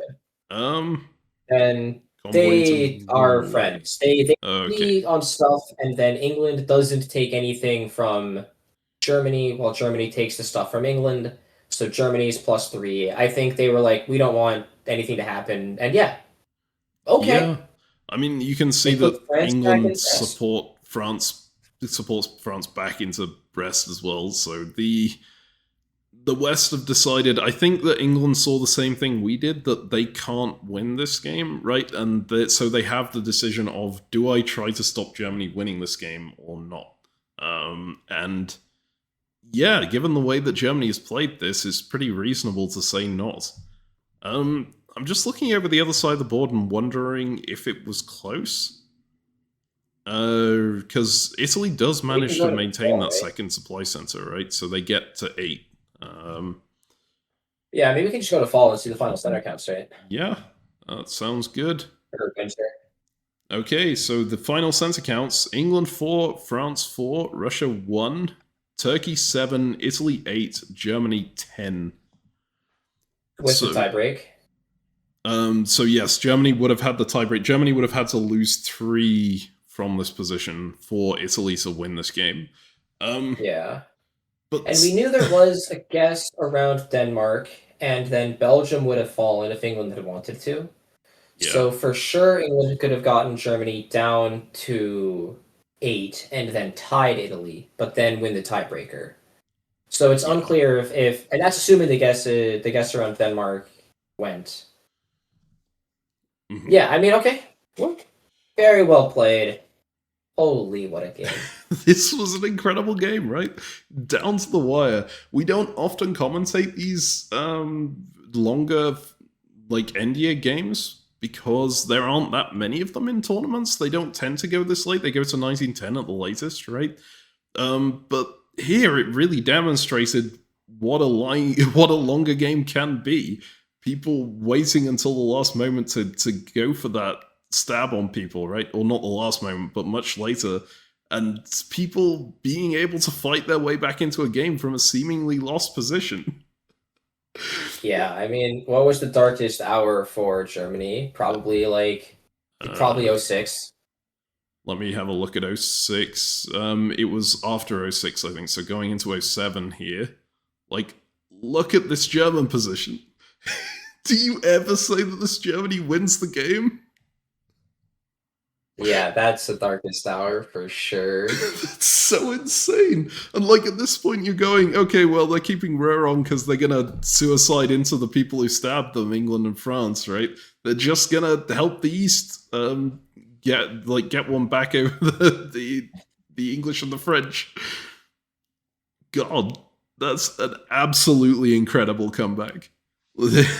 Very possibly the greatest comeback I've ever seen. I think, full stop, it is the greatest comeback I've ever seen because it was in the DBNI. This is such a high-level tournament with incredibly high-level players. Coming back from this position to a win in this kind of high-stakes game is absolutely insane. So, massive congratulations to Wes on that. Man. I mean, did you have any final thoughts on this game, Ezio? You said it. That's insane. It is. You can see why I wanted to commentate this one now, right? Yeah, I mean... Sheesh. Wow. Alright, well, that has been us commentating the DBNI Invitational, one of the semi-final games. No, this was DBN Invitational. DBNI stands for DBN Invitational. The Diplomacy Broadcast Network Invitational. Yeah. Yeah. So this was just one of the 7 qualifier games, like the semi-final games that led into the finals. And then, of course, there was the final as well. There were a lot of very good games in there, and they covered all of them on their own stream as well. I'm going to leave a link in the description to all 3 of the streams of that, the 2 semi-final streams and the finals. I would highly recommend checking them out. It shows you the... I think they captured the power selection live with the players there. And, of course, they went through all of the games with their own analysis teams, and they're a little bit more concise than we are. I will say that. So you won't need to... you won't need to schedule, like, 24 hours of your life to watch all of the games. True. Plus, they get people who are actually good enough who have, like, won the DBNI in the past and are former world champions to analyze things, so they generally have a better sense of what's going on than we do. That is true. I feel like we're decent analysts, but yes, they're better players. I mean, whatever. Sure. Yeah. Our analysis skills, yes. Yes, we are. We are incredible analysts over here at Diplo Strats. For how long did we have Germany at the bottom of the power rankings? For a very long time, I think. Well, let's. All right. All right. Well, that has been our commentary on the DBNI. Thank you very much for watching, and we'll see you next time.